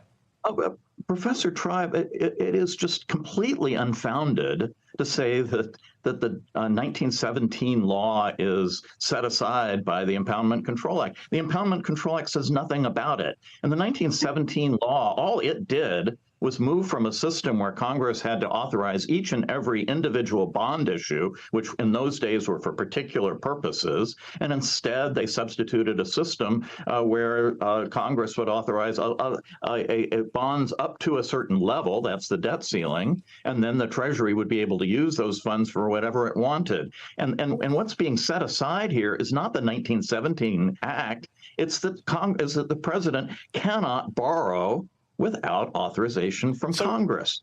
So and he has that authorization. And there's nothing unconstitutional. The funniest part about it is that I don't give a fuck about this text. I just don't care. And I don't think any American cares. The only people that actually care about this on either side of the issue are these guys. Like, nobody fucking will be like, oh man, you mean to tell me that like a piece of paper has decided that it's actually a big no-no? But maybe the piece of paper also has other pieces of paper that says it's a big yes. Oh, man. Well, I guess we got to let the fucking government burn, dude. Guess we got to fucking implode the global economy. Fuck it. Like, ask a fucking stevedore. Ask a plumber in Minnesota. Like, hey, man, should America, default on its debt and go into financial collapse? Like implement global financial collapse. But Biden has something that he could do in this circumstance. Which one do you prefer? Just, default on the debt and everything implodes? Or do you think that we shouldn't do that? Like, who's going to go along with the no, financial implosion is a necessity? Like, no one is a fucking rugged Austrian school of economics Andy when death is knocking down their door, okay? Ayn Rand herself was a recipient of Social Security. So suck my fucking dick, okay? Nobody talks about like, oh man, yeah, let it burn, let it crash and burn. We'll learn our lesson, like whatever the fucking lesson may be, by the way. There's no lesson to be learned there. No. It doesn't work that way. No one wants that when it's actually going to hurt them. About that. That's right in there in clause 2 of Article 1, Section 8. Michael, I suggest you go to the library, Michael. I think they've got a good one at Stanford. You've got everything wrong. Michael, can I ask before I bring Larry back in? A single mistake.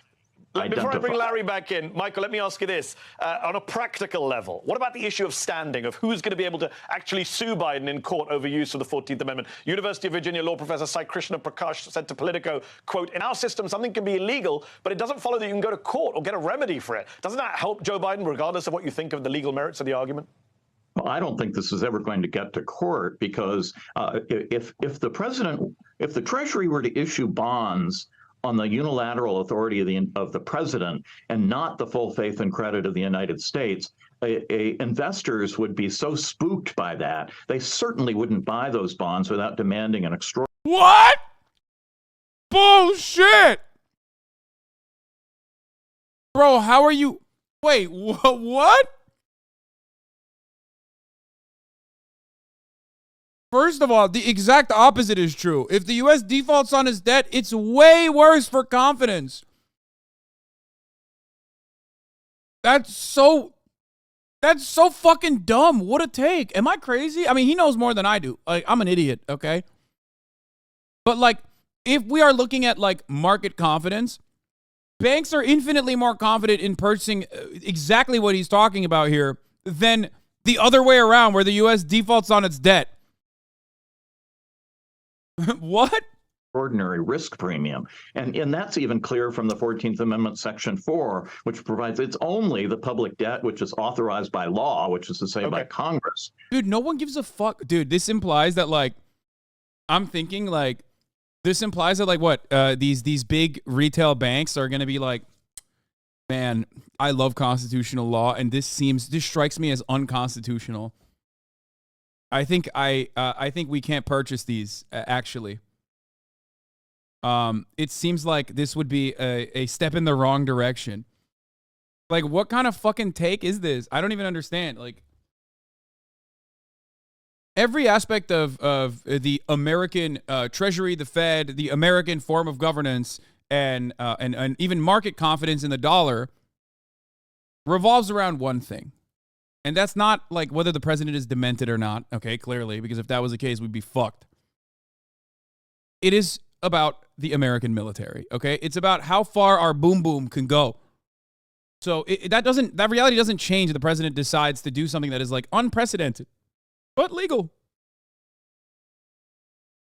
Which is sacrosanct under the 14th Amendment. A bond that the president just sells on his own say-so is a piece of paper. Okay, we're out of time. I've got to ask last question to Larry Tribe. I've got to ask, in 2011, you actually came out against Barack Obama, your former student at law school, and you told him not to invoke the 14th Amendment in the debt ceiling showdown. You warned that the argument had, quote, no logical stopping point, that it was unpersuasive, and you suggested the 14th Amendment, using it would leave little room to stop the president from taking over other powers as well. How would you argue against yourself today, Larry Tribe? Well, I did in the New York Times. The matter seems much clearer to me now that I've spent another number of years studying the detailed structure of the budget process. I was wrong. I made a mistake. I'm right now, and I don't think there's any political change in complexion. I was very much in favor of Obama. I'm in favor of Biden. But on the question of whether it can get to court, it's in court now.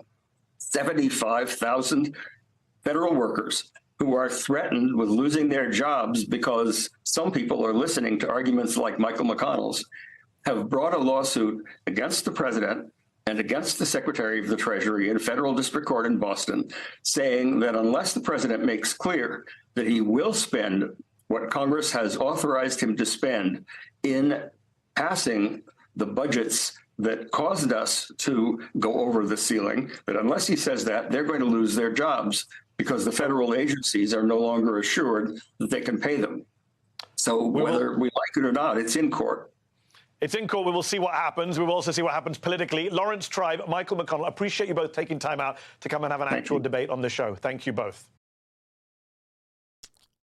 I didn't learn shit from this dog. I'm not gonna lie.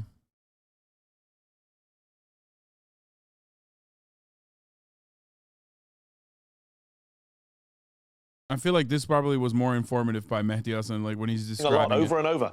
The United States doesn't negotiate with terrorists. You can't give in to hostage takers because you can't trust them or their demands. Like Hans Gruber, the bad guy in Die Hard, who uses his leverage to make serious-sounding demands of the police and buy time for his real plot to steal money. The following people are to be released from their captors. In Northern Ireland, the 7 members of the New Provo Front. In Canada, the 5 imprisoned leaders of Liberté de Québec. In Sri Lanka, the 9 members of the Asian Dawn. I read about them in Time magazine. Do you think they'll even try to do it? Who cares?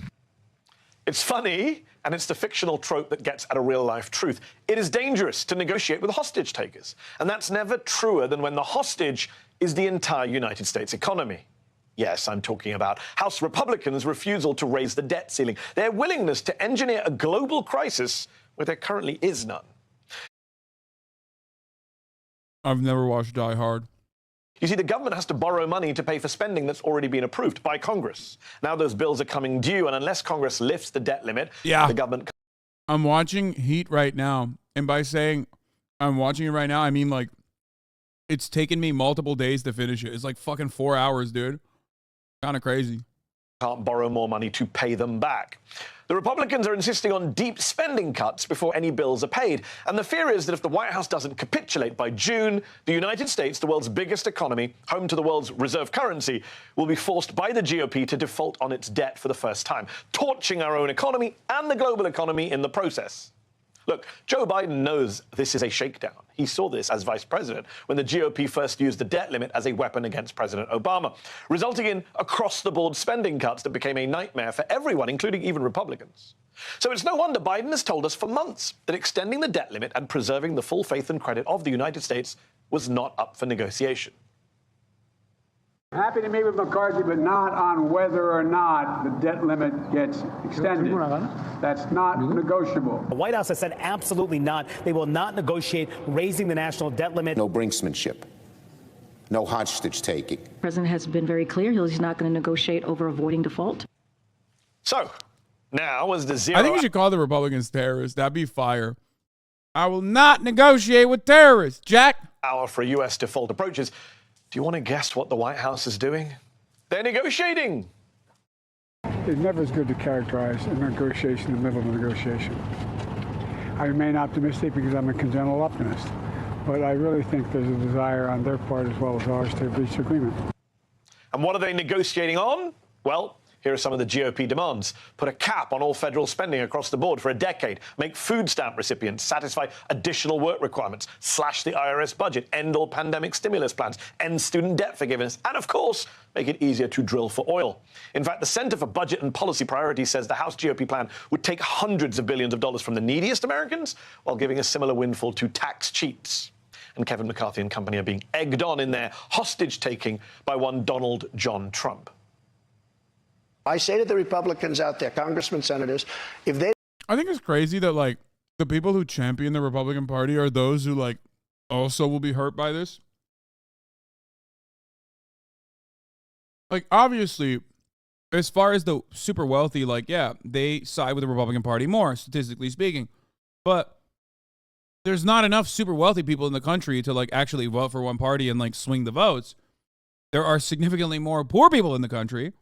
So even within the Republican Party's base of voters, obviously there are far more broke boys that are literally still voting for their own demise. They don't give you massive cuts. You're going to have to do a default. Pretty scary. Even scarier when you think back to what... But, you know, remind yourselves of the poll that we looked at, which was 57%, according to a YouGov poll, of Republicans are on what they were looking for. The most important thing that they were looking for in a Republican presidential candidate was owning the libs. 57%, that's all they care about. 66% say no changes, resist any changes to the Second Amendment, no gun control whatsoever. So that's where we're at. What he said when he was president, and Congress raised the debt ceiling for him 3 times. Hopefully we're in good shape on the debt ceiling. I can't imagine anybody ever even thinking of using the debt ceiling as a negotiating wedge. Now do you see how the GOP stands for nothing in this debate? The only aim is to weaken the Biden White House. In fact, Trump said it himself on CNN, that defaulting on the debt doesn't matter anymore because he's not president anymore. Our collective economic future be damned. But if Biden were to reject these Republican negotiations, to refuse the hostage takers' terms, what's his alternative? Well, I've told you about one weapon he has on his side here on this show before. Joe Biden has the 14th Amendment on his side. Yes, the post-Civil War Reconstruction Amendment that gave citizenship to freed slaves, but it also contained a provision, Section 4, saying The validity of the public debt of the United States, authorized by law, shall not be questioned. You see, after the Civil War, many in the South resented paying taxes to cover debts from a war they lost. And Congress didn't want a future administration to start reneging on those debts because of personal resentments. Advocates say that clause, authored 6 decades before the debt ceiling even became a law, means it's unconstitutional for the U.S. to default. And in 1935, the Supreme Court ruled that the public debt clause does have a broader meaning beyond paying off Civil War debt. Some even argued that to this day, the president is duty-bound by that amendment to avoid default and to borrow more money to meet his constitutional obligation, no matter what a single act of Congress says. In fact, a group of 11 Senate Democrats, including Bernie Sanders and Elizabeth Warren, are now circulating a letter demanding Biden invoke the 14th Amendment. As Oregon Senator Jeff Merkley put it, I want the president to see that he has the support in the Senate to use the 14th Amendment. He has support to say no to outrageous demands from the radical right that's trying to terrorize American families. So, last week, many on the left were excited to hear President Biden say this. You said you're certain there won't be default. Are you willing to take unilateral action, like invoking the 14th Amendment, to make sure that doesn't happen? Well, the question, I have been considering the 14th Amendment. That sounded encouraging, but everyone missed what he said next. Saying they're terrorizing is not the same as calling them terrorists. I've long been a fan of calling the Republican Party terrorists, as you guys know. The most successful terrorists, both globally and even on domestic terrorism. Straight up. The problem is it would have to be litigated. And in the meantime, without an extension, it would still end up in the same place. I'll be very blunt with you. Why don't the Democrats just call their bluff? There's no way Republicans let it default, right? What? No, No. No. They will do that. You can't, dude, bro, it's like having a pit bull drive your car, okay? You leave the Republicans in control, they will do the most insane shit, especially when a Democrat is the one who's going to inevitably suffer the backlash, dude. Are you fucking crazy? Because no one will recognize it. Their donors will not allow it. I don't think that, I don't know. No. Ultimately, I think economic crises will create ample opportunity for the donors to figure out a way to take advantage. When we get by this, I'm thinking about taking a look at months down the road as to see what the court would say about whether or not it does work. So the U.S. runs out of money halfway through the year and the opposition is asking for a decline in spending and suddenly this is a problem? Wait, what? Why is steep spending cuts something wrong? Can't be serious, right? There is 0% chance. Thoughts on the theater being destroyed? Apparently the Russians gave a warning 3 days ago from what I've read, but not too sure. NATO too. China was close to joining Russia in a veto, but changed position when U.S. watered down resolution text. Oh my God, it's a NATO Andy. No, this guy, first of all, we just went over it. So I don't know why the fuck this person, this is my least favorite kind of chatter who comes in here and is so fucking smarmy. What do you think I've been doing for the past hour, you fucking asshole? This is precisely what we covered. Go back and watch the VOD, okay?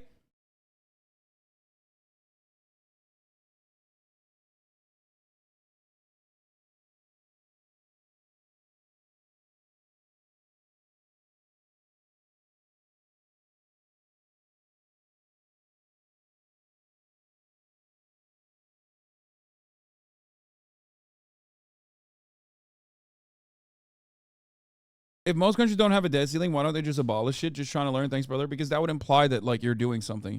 And Democrats hate doing anything. That's it.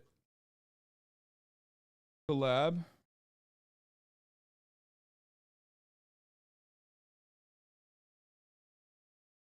What? I'm lucky to have gotten the chance to attend a game through Heat versus Celtics in Miami last night and to hang out and have great conversation with Ivanka Trump and Jared Kushner.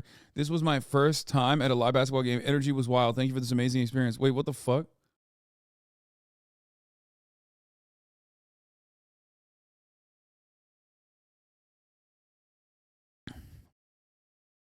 Bro, look at his hand placement.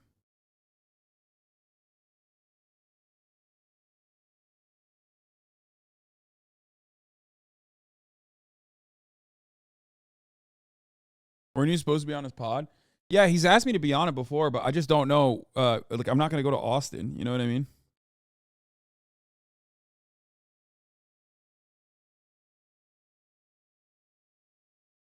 Oh shit, he unfollowed me, I guess. Why not? Because it's so far. Drama. Yeah, well, he's acting different now. I thought he only talked to interesting and relevant people. Fucking got him, dude. You fucking got me. What does that say about you that you're watching an uninteresting and irrelevant person? Like, doesn't that kind of own you more? You've subscribed for 2 months to an uninteresting and irrelevant person.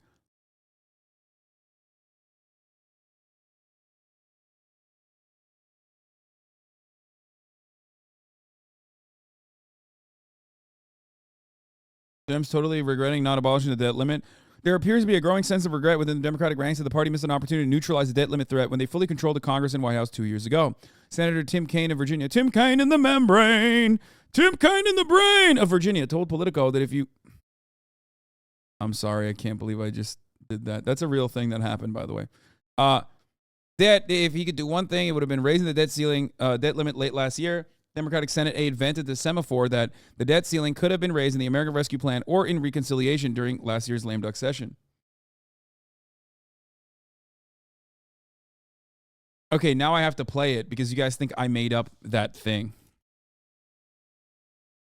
Now I have to... I'm sorry. You asked for this.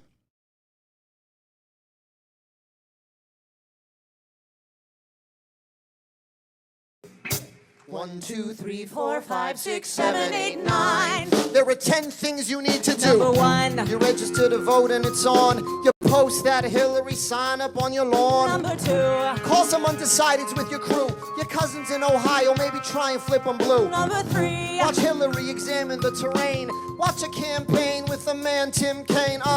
Tim Kaine in the membrane. Tim Kaine in the brain. We deserve Donald Trump for this. Okay? Like, straight up. This is why we got Donald Trump.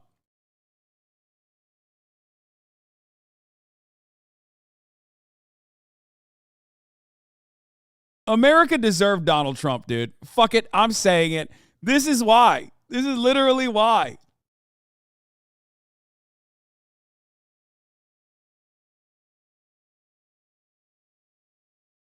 Before Hillary makes each decision, looking at the world from a rarefied position, a public servant with tenacity, agility. Mi gente, experience is not a liability. 5. Now we all know this is the time when the other side tries to fly low, we go high. We know that our Hillary's no quitter. We watch as our opponent sits and fiddles with his Twitter. 7. Confession time, all in a burst. I want to vote the candidate puts our kids first. November 8. Your last chance to participate.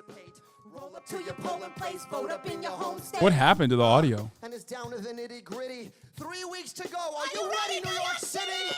Yes, in a world gone berserk. Hillary rolls up her sleeves and goes to work.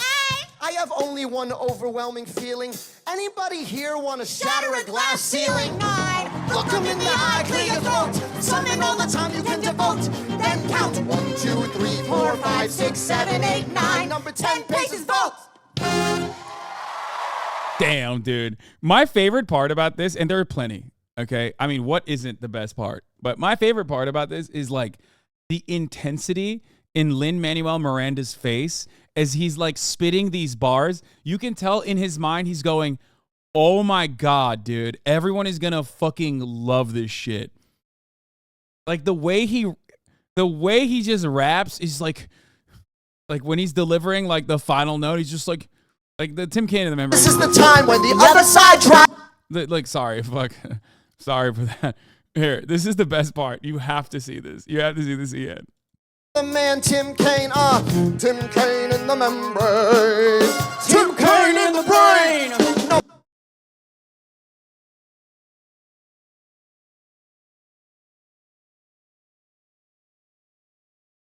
So good. No, I'm not going to play the fight song again, okay? Only because, like, if I play the fight song, I'll just break into song and dance. Anyway, where the fuck were we? What did this guy say? We just came in, talked the shit, moved on. You know what I mean? Nice.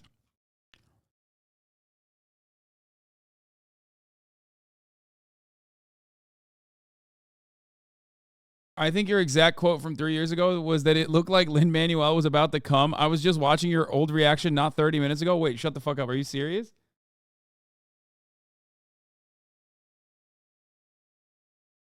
Link me the video of me looking at this.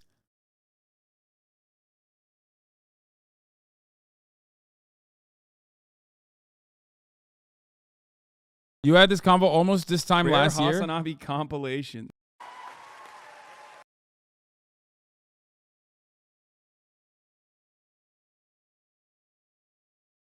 No, where's the Tim Kaine in the membrane? This isn't it.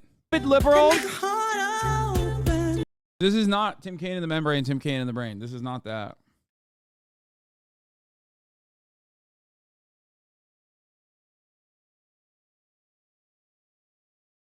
Is this the right one? Oh. Democratic convention. Oh, here. 3 weeks to go. Are you ready, New York City? Yes, in a world gone berserk. Hillary rolls up her sleeves and goes to work. I have only one overwhelming feeling. Anybody here want to shatter a glass ceiling? Look them in the eye, clear your throat. Summon all the time. Yeah.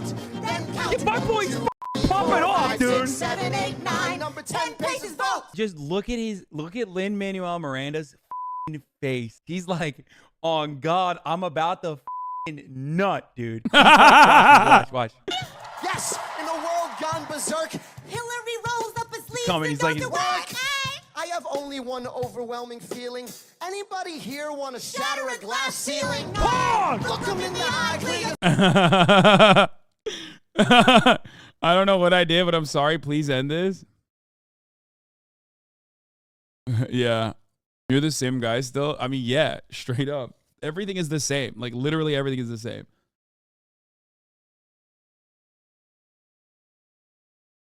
In his song, Rope My Way Out, he describes being bullied for his writing, and honestly, they should have bullied him more. Yeah.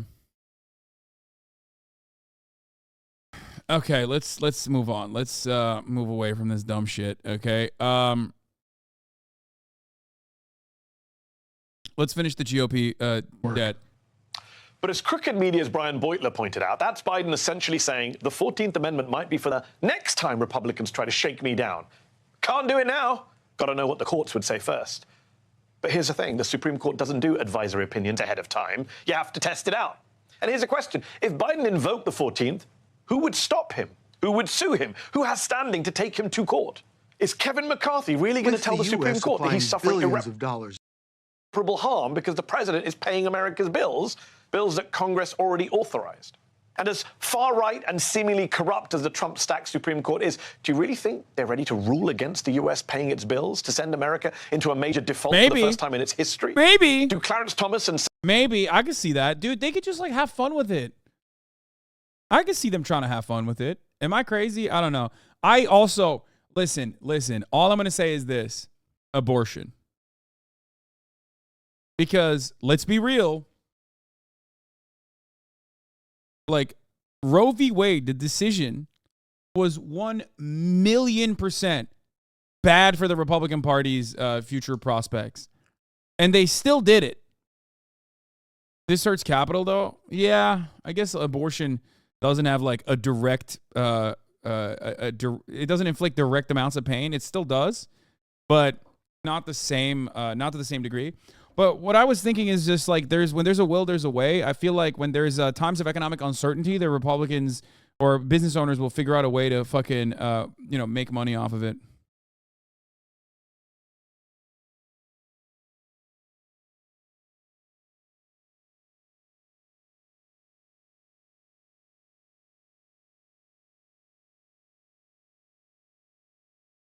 Biden's America doesn't take into account how dendrologists feel about this country. Sigh, what?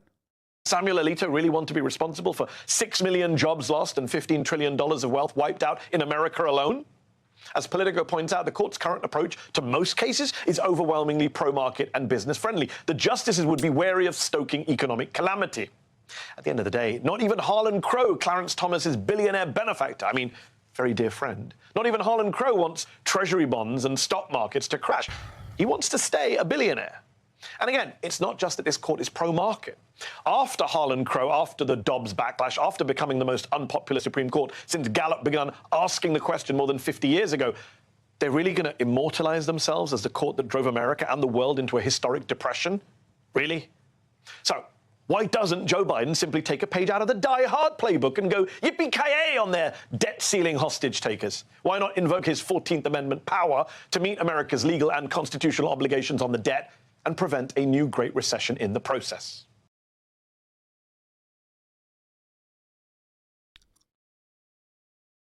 Let's do it, Dark Brandon. Pull it up. Oh my God. A Democracy Now! Video has 500,000 views. That made me so happy. That's fucking sick, dude. That's awesome. I love Amy. My queen. My real queen. Everybody's like, oh, Dua Lipa. Oh my God, she's tweaking. Dua Lipa is not my queen in the same way that Amy is.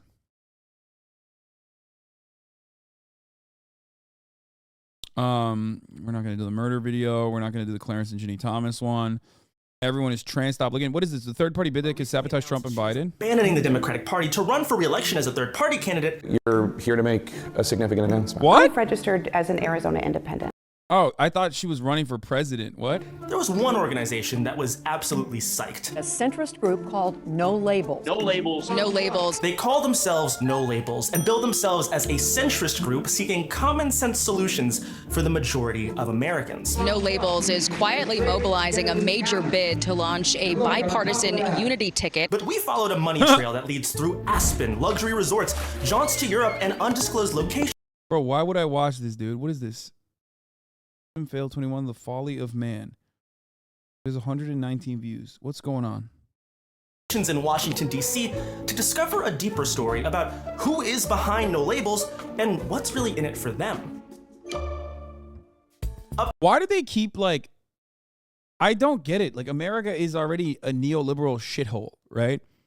So why do they keep, like, restructuring and revamping the same old shit? Like the Third Way did this, the Forward Party, No Labels. Like, dog, the centrist party is the Democratic Party already. Like, why do you want, like, an even more centrist Democratic Party? They are already the centrist party. Like, what are you talking about?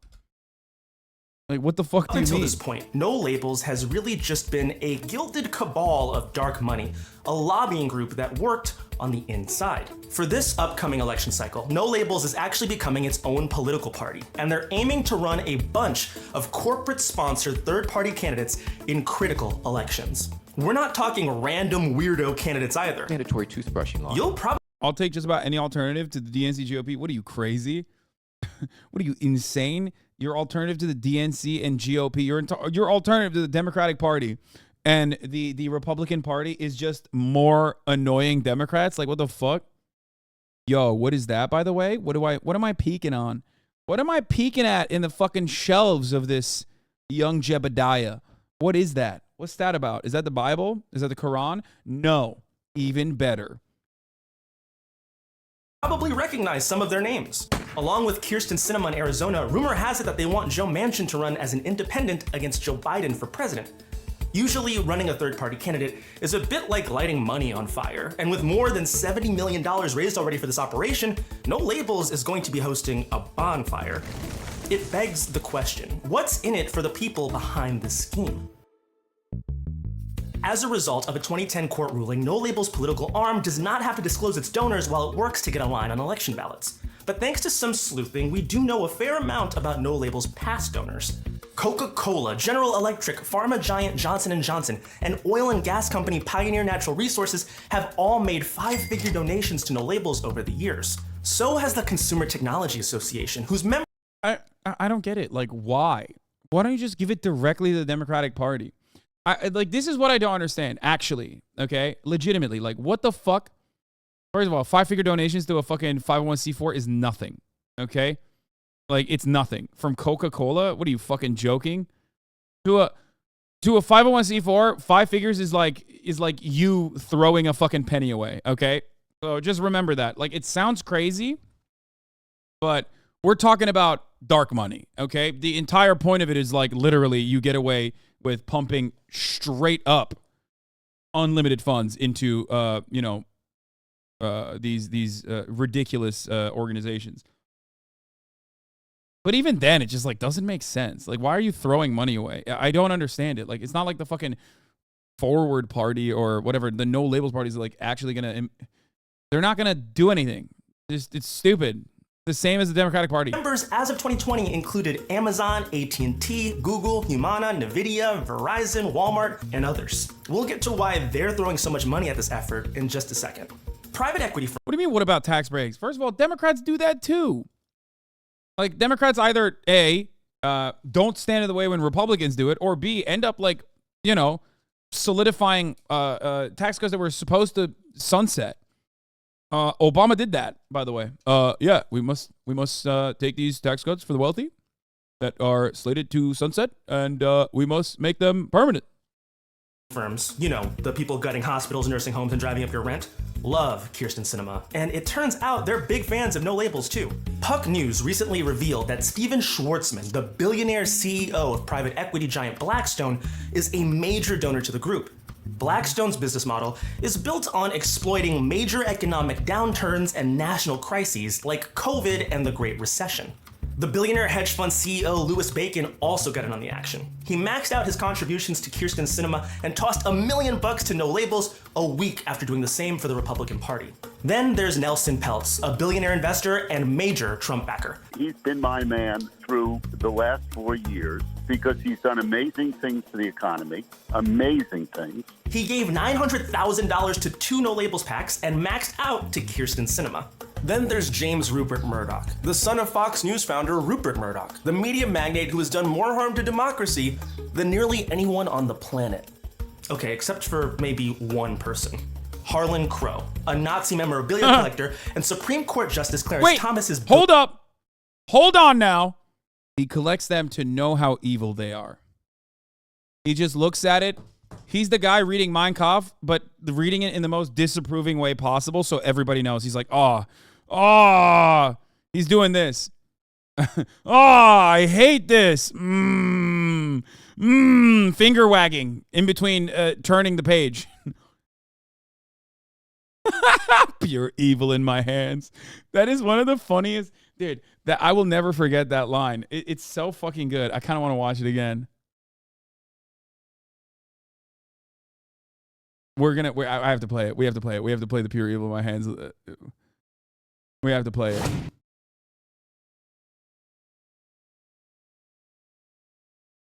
I found it. Lots of guns being shot around in the air. It's one of the biggest. Machine says you can do some damage to this. Wait, where is it? Oh. Wait, what? They cut it. 50. Get it right, you put it in. Oh my god, they cut it! We were okay. All right. The one on YouTube has it. Fuck. No, I didn't skip it. I'm pretty sure he literally cut it. It's time to go gun shopping. Here's an Italian machine.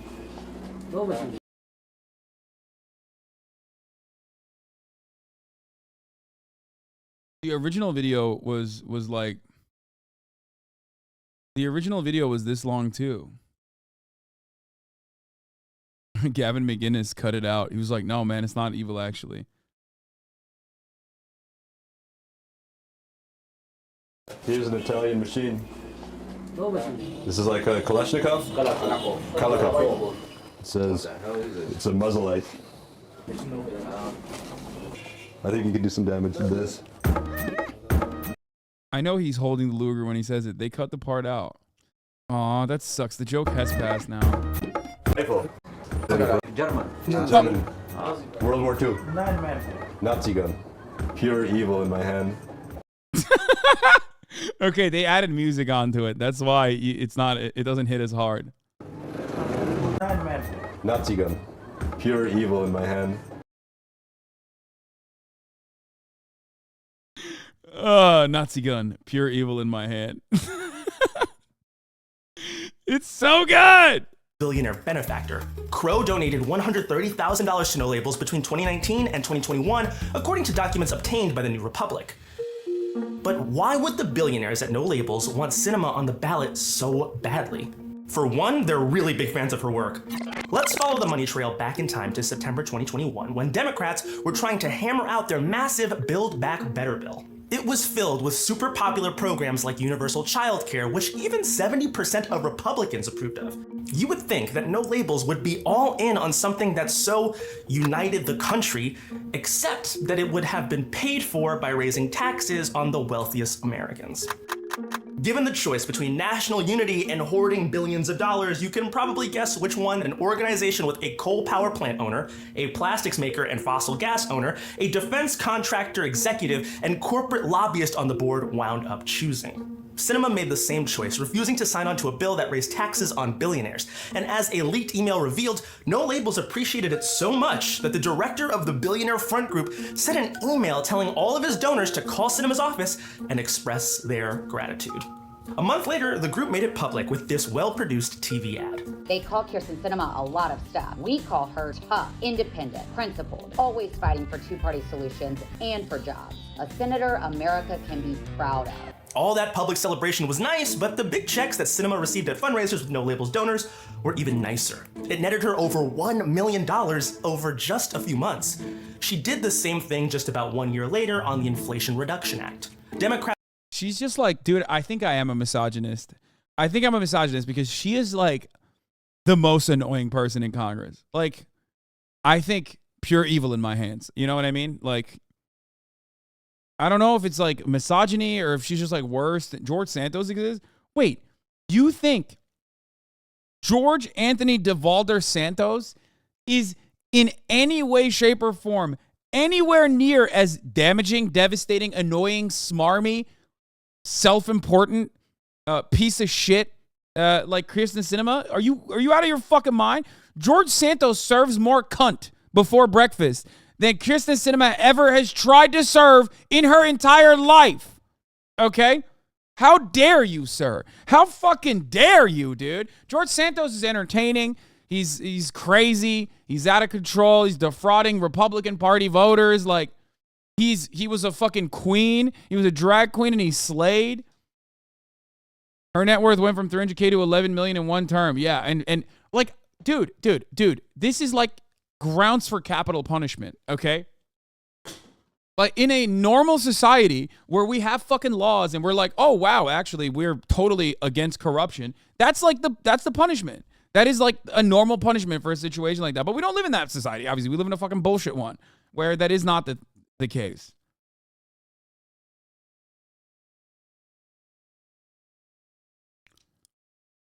Democrats met incessantly with her, hoping to raise taxes on the wealthy, but the closed-door meetings with billionaires were much a society more where it would be capital punishment. No Labels donors were especially generous. Cinema. I'm just saying, dude, like,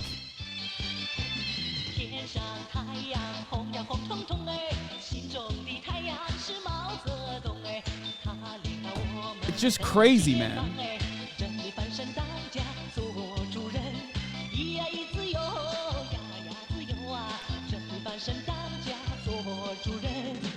Cinema walked away with huge donations from billionaire Donald Trump superfans Henry Kravis, the co-founder of the world's largest private equity firm, anti-union Home Depot founder Ken Langone, and Nelson Peltz, who donated after Cinema put in a request to visit him. There were also meet and greets with corporate lobbyists, max gifts from the head of Mitt Romney's old company, Bain Capital, and more than $44,000 from the good folks at the private equity megalith Blackstone. The Business Roundtable, a group of 200 CEOs, and the Chamber of Commerce, which represents some of the biggest corporations in the world, were both enamored with Cinema's work. The Roundtable gave Cinema $187,000, while the Chamber gave Cinema $450,000 and a special award for ultimately blocking Build Back Better. And we can't forget Merck, the beloved pharmaceutical company, donated to Cinema as she weakened efforts to lower prescription drug prices. At the end of the day, these billionaires and large corporations are deeply invested in maintaining the status quo and opposing Democrats' agenda for working people. Cinema's atrocious polling numbers and lack of any non-billionaire constituency may mean that she's not likely to win any Senate election. And Joe Manchin doesn't have any better chance at becoming president as a third-party candidate. But getting Sinema or Manchin on the ballot is likely No Label's donors' best hope of enacting their agenda. If Sinema plays spoiler for Democrats, handing the race and maybe the Senate to Republicans, it would guarantee that their tax breaks continue. Considering their net worth, cutting some checks to Kyrsten Sinema is probably the safest bet in DC. I think it's funny because, like, there is no, I don't know what to say about this because, like, you know, no disrespect for the More Perfect Union guys. Obviously, I love them. You know, great video overall. But, like Kyrsten Sinema already got the bag and she did what she was supposed to do. It's over now. Like, she didn't want a long career. In my opinion, she cast aside.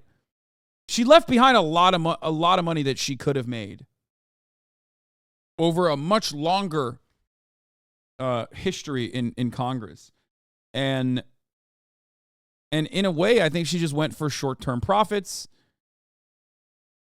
But I don't really know. I mean, she's 100% going to the private sector, though. I think about this a lot. I was showering the other day, and I was literally, I don't know why I was thinking about this, but I was like, why would anyone hire Kyrsten Sinema now when she is so toxic? And are Democrats and Republicans so fucking stupid that they would let her into the halls of Congress to engage in any kind of lobbying? Because, like, that kind of access that you are paying for, and you pay a lot of money for that kind of access, for the record, you're paying for that kind of access because, like, people like to be around you. People think you're cool. You know, people respect your the amount of time you've put in Congress, and that's how you get the inside scoop on a lot of things, or you can, like, put a bill in front of a fucking congressperson. To lobby, you need to have friends there. I don't think Kyrsten Sinema has spent enough time in Congress to even develop that relationship, and she certainly does not have friends there. Or if she does, for the record, if the Democratic Party will allow her back in to the halls of Congress, they also deserve much, much worse penalties, in my opinion, because, like, she sold them out. She sold the Republicans out in such a the Democrats out in such a dramatic capacity. Like, they gave her a once-in-a-lifetime opportunity to be a superstar in the Democratic Party. It blows my fucking mind. Like, what she did is basically a much larger version of what that dumbass psycho in North Carolina did.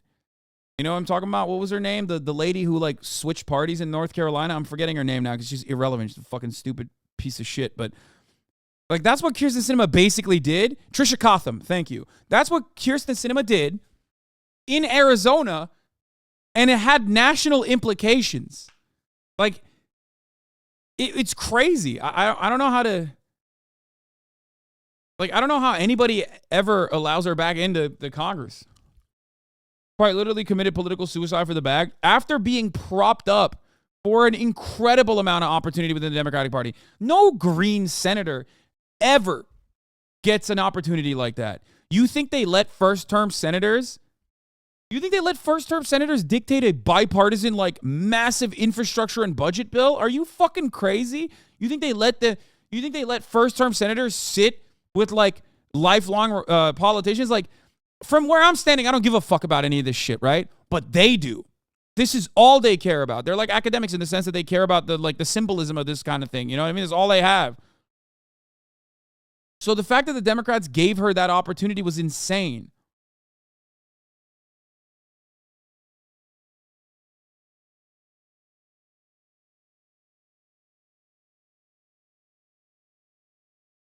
What? Sorry, I linked the sub-media link. They're an anarchist collective that has been around for ages. The video was basically a news report about the ongoing crisis in Sudan, where tons of left-wing militant groups are fighting for socialist ideals. It also covered the eviction of 2 anarchist squats that was being pushed by a far-right Spanish MMA group. What the fuck? Okay, but remember this? I do remember this. This is her all dolled up for this moment. Go up and hit the fucking... Miss Cinema. No. I see red when I fucking see Kyrsten Sinema do that. Like, it just might... I only see blood. There's nothing else. All right, let's watch Matt Walsh. Now, there's a reason the media has to lie about the stories of Sarah Comrie and Amy Cooper, not to mention the most egregious recent example, which was Daniel Penny. And the reason is simple. It's because they can't find videos and news stories of white people going out and hunting black people. It just doesn't happen. Yeah, because police do it. Like, what do you mean? White people don't do it individually usually. They have outsourced it to like a legal authority that basically operates above the law to do that. What the fuck? And also, even then, there are still plenty of examples like Ahmaud Arbery, you know, the Buffalo shooter. Like, what the fuck? It happens so frequently, actually. What are you saying? What?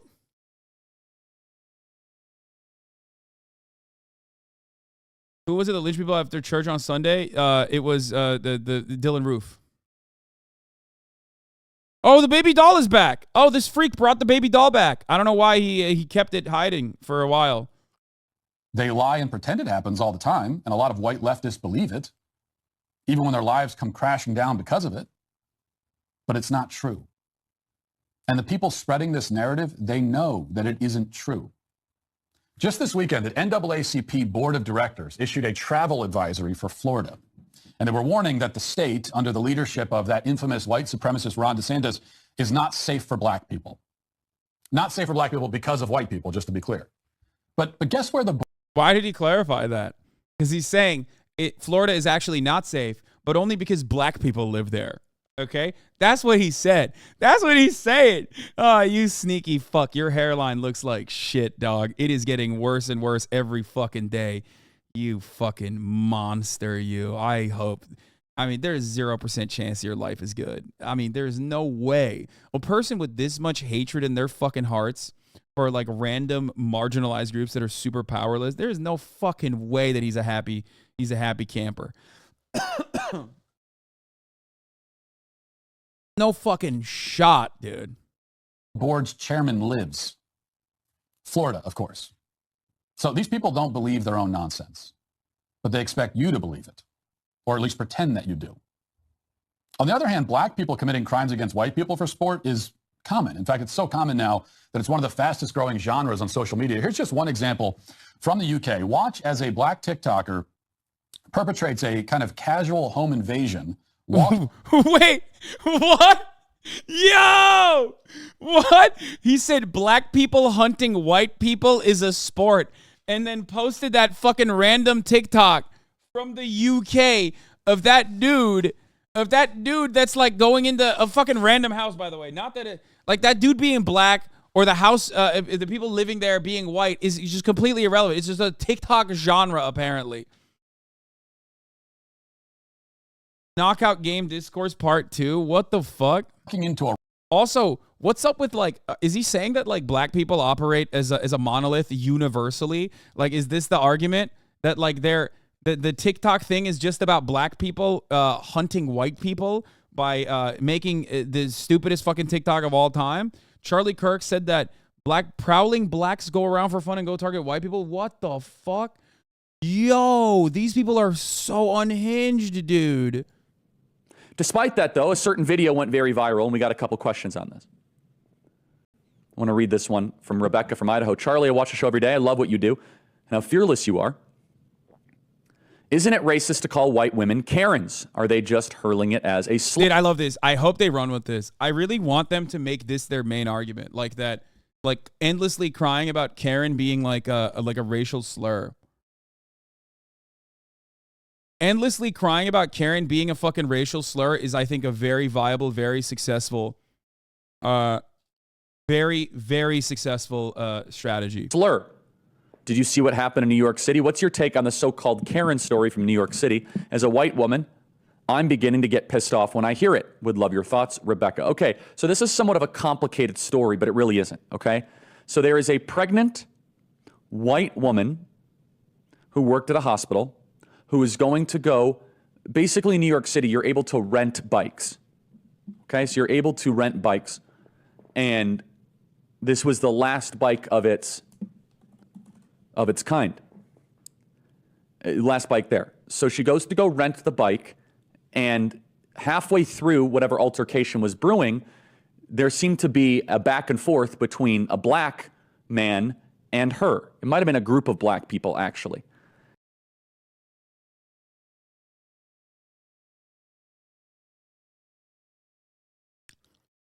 He's so used to saying a black that like he had to pause in between and remember a black man. And this video was seen over 40 million times. And the immediate reaction by the Twitterati and the immediate reaction by the social media jihadis is, oh my goodness, look at this white Karen who is in a racist way trying to say, this bike is mine, stay out of the way, black people, and basically bully her, weaponizing her white tears against black men. Seen 40 million times. Well, like so many of these race hoaxes, it turns out that this was a lie.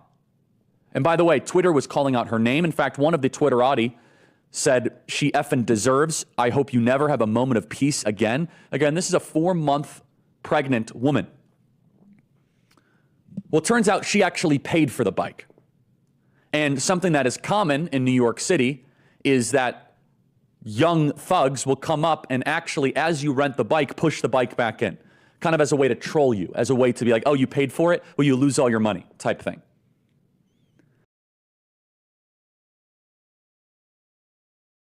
Thugs? Bro, it's like oftentimes there's a lot of conflict that you experience, that you see, okay?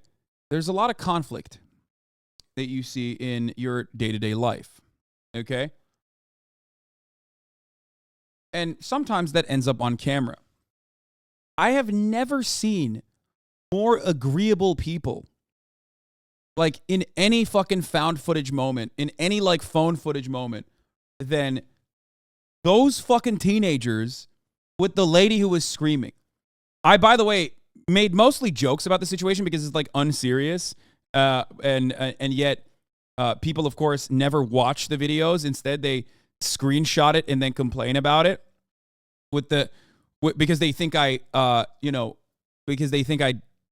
they expect me to go a certain way in this argument. I saw like some guy on Twitter complaining about like how I had defended the teenagers or something, and didn't take like a mostly, even-keeled perspective.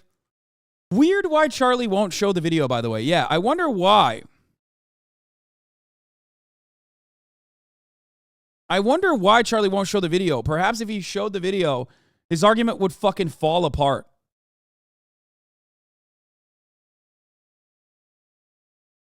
Because, like, the dudes that he is, like, lumping in as thugs are the most agreeable kids I've ever seen, okay? Teenagers are not agreeable. Sometimes pregnant ladies coming after a long, super long fucking, shift at the hospital might not also be agreeable either. They still have more systematic power in every altercation, okay? Yeah, other than the R-worded baby comment, which was fucking hilarious, okay? That was fire. Other than that, they literally were like, lady, what are you doing? Like, here, take my bike. There's a second bike here. Why don't you just take this second bike? Why are you making a bigger deal out of this? She, like, took the dude's phone. She fucking screamed. Like, it made no sense. Looking at those guys and being like, wow, they were being really unhinged is just fucking crazy.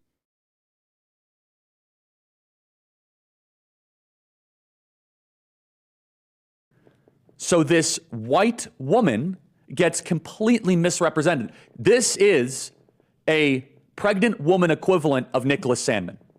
She got suspended from her job because of this. This is Nicholas Sandmann 2.0. Now, were they trying? Let's watch the video again. Now that you heard Charlie's analysis on the situation, let's watch the video real quick to see if he was right about the assessment, like the way that he ran the video, okay? Because in his mind, what happened and what Charlie is explaining are like two entirely different things that happened, okay? I need to fucking find the OG video. Does anyone have the full video, the full interaction? No,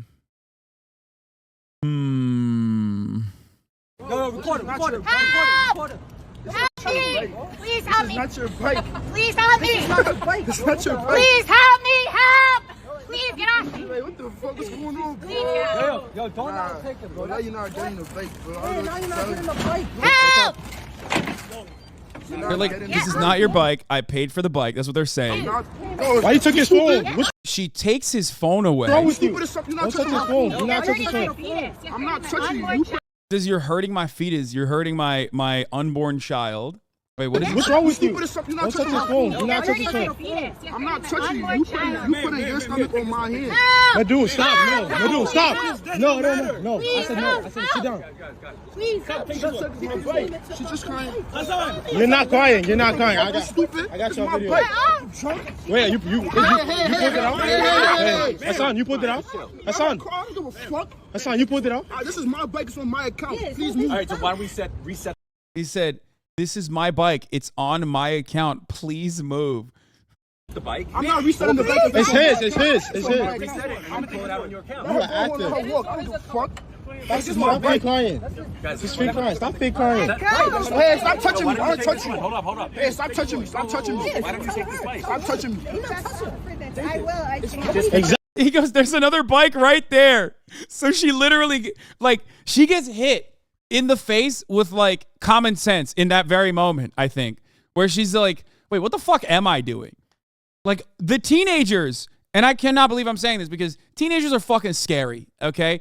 They can be real assholes, all right? Especially in a group. Oh, my Lord, dude. They're going to rip you to shreds, which, by the way, they kind of did when he said that baby's going to come out R-worded. That was kind of funny. That was like a very, that was a teenager moment, okay? Teenage boys, especially terrifying. They will say some things that will haunt you for the rest of your life, okay? Like, they'll tell you at the top of the hour there's a 3-minute ad break. If you no longer want to see those ads, all you need to do is subscribe, which you can do for $5 or for free with the Twitch Prime by connecting your Amazon Prime account to your Twitch account where you get one free Prime subscription a month. And you're like, what the fuck just happened? What kind of goddamn take is that? Out of nowhere, I'm Jabeda at the top of the hour ad break. It fucked me up. It blew my mind, okay? Holy fuck. Probably, honestly, she probably has raised them so ingrained she truly was scared because she thinks all black people are thugs. Maybe. Potentially. Also, Alex is here. New York teenagers are going to cut ass on you so much. Exactly. And these guys didn't do any of that. They literally are like, bro, there's another fucking bike right there. Chill.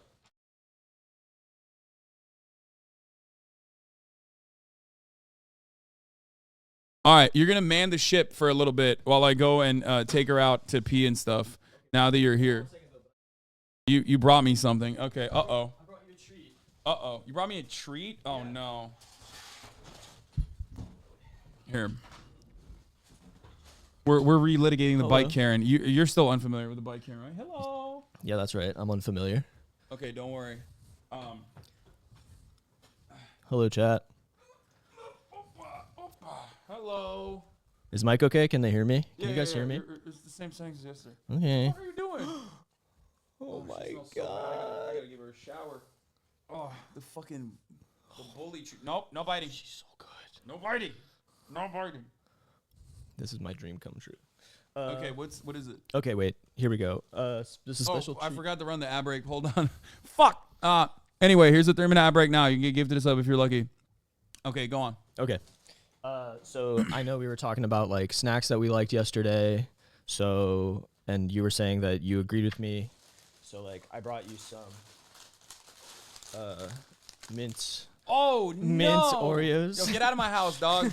Get out of my house, bro. That's nasty. But I also brought like I got the thin mint The ones. thin mint ones? Yeah. Even worse. Gross. What am I fucking... Hey. I also got gluten-free if you want gluten-free ones. That is so nasty. You should be getting bullied more by your friends for your choices in Oreo. And then I also brought the ice cream as well. So just so you Yo, too fucking far. Dude, you are a criminal. Thank you. That is a crime. Okay, I gotta take her out. You fucking don't talk to them about your obsession with Oreos. That's disgusting. They like and I'm gonna eat one of them right now. Okay, you do that while I take her out real quick to pee and stuff. Well, are we Tell them watching? what we're doing today. Okay, cool. Hold on. Hey, everybody. How we doing? It's so good. He's saying it's nasty, but I think it's good. Mukbang. Is it mukbang or mukbang? What up, chat? All right, so we were supposed to do this yesterday, but for those of you who don't know, we're going to be raising some funds. I haven't spoken to the large boy yet, so I'm not sure what he was able to cook up, but I know that the Releasing Aging People from Prisons campaign, we are going to be directing funds for them. They're a great organization that they're doing great work, and basically their main thing is they're getting aging people, like very elderly people, their sentences commuted and compassionate release or release to parole, alternatives to incarceration so they could go back into their communities and back with their families after they've been incarcerated for a long time in New York specifically. And they do great stuff. And a lot of their staff there are people, they're formerly incarcerated people. They have over 350 years of time of the staff there who all work there currently, which is really, gives you an idea. Were you able to, What? Did the thing work out with the? I don't know if we can do Atlanta Solidarity Fund. Okay. Unfortunately, I think the Releasing Aging Prisoners is fine. Okay. What the fuck? How are you eating that? Good. That's so. Oh god, it's gross. Yummy. That's fucking gross. I gotta pee. That's gross. You guys, it's good.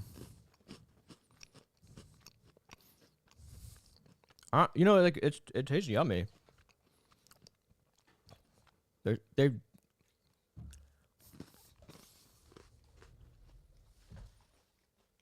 Hey, sweet puppy. Oh my god. I don't want to pick her up. I'm scared. Okay. You want me to pick you up? Can I pick you up?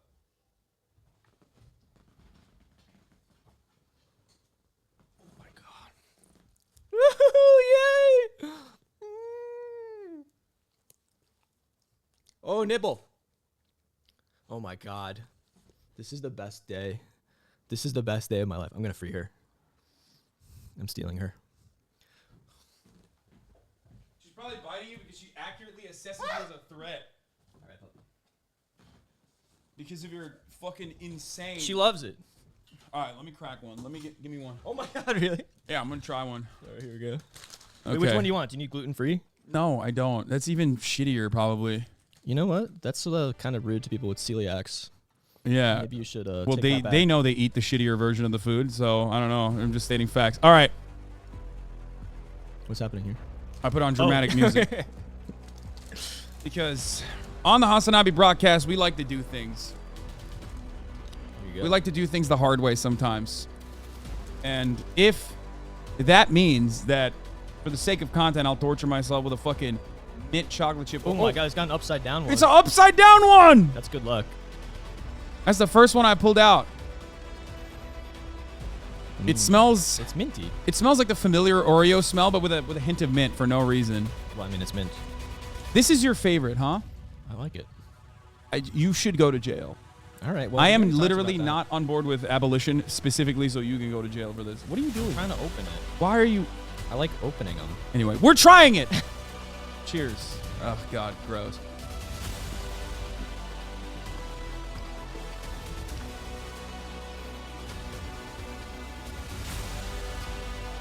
It's good. He likes it, I think. You like it.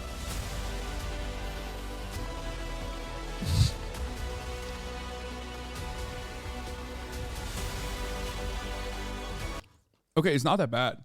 Oh! Because it's not minty at all. It's literally not minty. Is this mine or is this yours? No, it's mine. Why would that be here still from yesterday? I threw I don't it know. out. Maybe you didn't clean it up. No, I cleaned a little bit. All right. Well, I can't tell. You can grab another one. You can open That's that. all right, that's all right. Okay, so I'll tell you this much. It's like the mint flavor is very subtle. Pretty good, isn't it? Like it's not. It's like somebody's eating crow here, eating their own hat. Yeah, I mean, I'm eating the equivalent of a crow because like what the fuck? What am I eating? Oh, this was funny. I can't believe Hasanabi has replaced Murat's actor in season 6 like nobody would notice. You kind of look like a mixture of my brother and my best friend. Like if Will and Murat and maybe like Felix Biederman merged into one person. That's what you look like. Well, yeah. Me and Felix have those Ashkenazi genes. That's where it comes from. But like Maybe. Felix is the one that you look like the least. Yeah, maybe. It literally looks like he looks like Boy and Murat had a kid. Or okay, you guys only know people that when you say that, that almost sounds like you only know people that have appeared on this fucking broadcast. Okay, there's Will and Murat fusion dance makes more sense, I think. Why is everyone you know hot? Who said that? This guy? Yeah, that's right. Thank you, Moose Mustache. Very cute. You also with shirts? Yeah, we did. Okay, so he copied me. I already had this shirt. Okay, so here's what's happening. Okay, for those of you who are wondering, like, what the fuck's going on? Why is this guy on the stream again? It's his Yikes! fault. It's his fault. It's my fault. Yes. Well, yeah, it is my fault. I'll take ownership over that. Obviously, setting up charity fundraisers seems super easy on your end when you're watching at home, but the fundraiser component has a lot on the back end that needs to be dealt with, and we used Tiltify this time around, or we were supposed to use Tiltify this time around, and unfortunately, what is this? Just got a meeting. They emailed me. Okay, so should we wait for the Atlanta Solidarity Fund? I mean, it's just a timing thing, but I would love to wait for them if we can. I don't know. It's up to you. You're the big man. Okay. What psycho YouTuber is going to take credit for this one? Wait, what do you mean? No YouTuber is going to take credit for the fucking releasing aging people from prison campaign. Don't worry. It's not like it doesn't work that way. It is not like the Turkey Syria earthquake relief fund. This is like, unfortunately, that's why it's more important than anything else because, well, not more important than other fundraisers, but like it's the type of fundraiser that like most people do not engage with in a serious manner because in the United States of America, as I've talked about time and time again, people treat prisoners like they're not human, like they're subhuman. That dehumanization is also obviously deliberate. It's a way. It's by design. Why are you laughing? I'm talking about something super serious. Wow, fucked up. That's not. You pulled That's something so up. fucked up. Wow, you're not gaslighting us. It seems like you're not taking this seriously because that's right. the camera shows only yeah, us. that's right. That's right. Yeah, that's really fucked up. He's pulling up tweets over here. Yeah, this guy hates prisoners. Am I right, dude? Especially That's specifically aging ones. Yeah. Well, we talked about this because we thought we could go at it from an angle of we need to get the elderly people out of prison so we could get more children into prison. Yes, I am an advocate. Like the releasing aging people from prison campaign, unfortunately, is not an advocate for putting more juvenile offenders in prison, like adult prison, which is worse, right? Like that sucks. But you know, what are you gonna do? You what is this? What? Hating on Volume 3 while your favorite movie is Thor: Love and Thunder is crazy. He's lying and saying that my favorite film. Hold on. Let it go. Thor: Love and Thunder. Wait, that is your favorite film? No, it's not. It's literally you literally it's not. said No, that's your it's favorite. not. I overheard you It's saying not. it to my mom. How you were recommending it? She said that she liked it, and I didn't want to be rude. Awesome. Yeah. I Okay, can't believe never you mind. would slander my mom like that. Saying I that like your mom. Yeah, and yet you slandered. And yet you slandered I her. panicked. Yeah, that's fucked up. You need to replace the aging prisoner population. Exactly. He looks a little like Mr. Beast here, in my opinion. Oh my god, dude, I hate Hasanabi so much. You do kind of look like He him. edited it. Wait, why do you look like him? I don't think he edited that at all. This is like your real photo. You posted this photo, didn't you? No. Just saying, it kind of looks like that. Oh god. I'm glad you Jimmy. grew out your beard so it doesn't have a goatee anymore. You know what? Jimmy is a handsome guy. So how about that? I mean, I agree. I'm friends with him, so Yeah, I'm not And saying anything. we're signed by the same management company. Jimmy is the best. Today on Mr. Beast, we'll be freeing every prisoner in jail. No, be Mr. paying Beast all their did do bail. did you ever see his, oh God, he did we spent the night in jail I saw video. That, yeah, of that course one I saw was that. not great. I'll admit. Okay, I can admit. Not great. Not good at all. Okay, so anyway, where the fuck were we? Okay, so we're talking about what we're going to do today. So we're going to be doing a fundraiser. Obviously, a fundraiser comes along with like donation goals. And the donation goal for $50,000 is that I will be buzzing your head. That's right. I will be buzzing your head if we reach $50,000. We can add some other specific donation goals as well on top of everything else. I'll give you Hasan's personal cell phone number. Okay, no, but other ones. Does he buzz your head 100K? No, my hair will not be getting buzzed. We said 100K, we kiss on camera. So there you go. That's for $100,000, dollary dues. Fuck it, I don't give a shit. I'll gay bait. What's up? What's wrong? You good? Yeah, I'm good. Prison tattoo? Nope, that's not happening either. So that's my contribution on that front. How? All right. But anything along the way for I don't know, 25. He wants to kiss on. You want to kiss on camera? I don't give a shit. I'll do it for 100K for releasing aging people from prison. Like, all right. Remember that Jimmy went, not like a fucking, like, we're not tongue kissing, you know what I mean? I didn't say we were going to tongue kiss, but Okay, like, I don't know who what's going to cares? happen when it happens. You know what I mean? If Remember it when happens. Jimmy went to Antarctica in the summertime, it was warmer than my backyard? They brought way too much winter gear and took off 10 minutes in the video? I don't remember that. Okay. Why am I reading this? Okay, so. Oh, fuck. This motherfucker going to be bald soon? Oh, yeah, 100%. We're balding him. So. Can you take this Austin tweet? It's just right in my face right now. Can you Wait, take it down? it's No, you. Put this You away. just don't like a mirror in your face? Like, what's Just, up? Like, this picture is upsetting. It's a mirror directly shining back at you, your face. You know, your it's- actions. It's I don't like it at all. Okay. Browser source alerts for the overlay. There's the donation link. Okay, hold on. Let me put this in the mod chat real quick.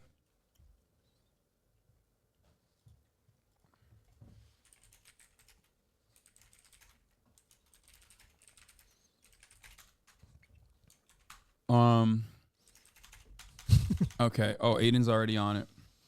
Okay. Please kiss after he's bald for no reason.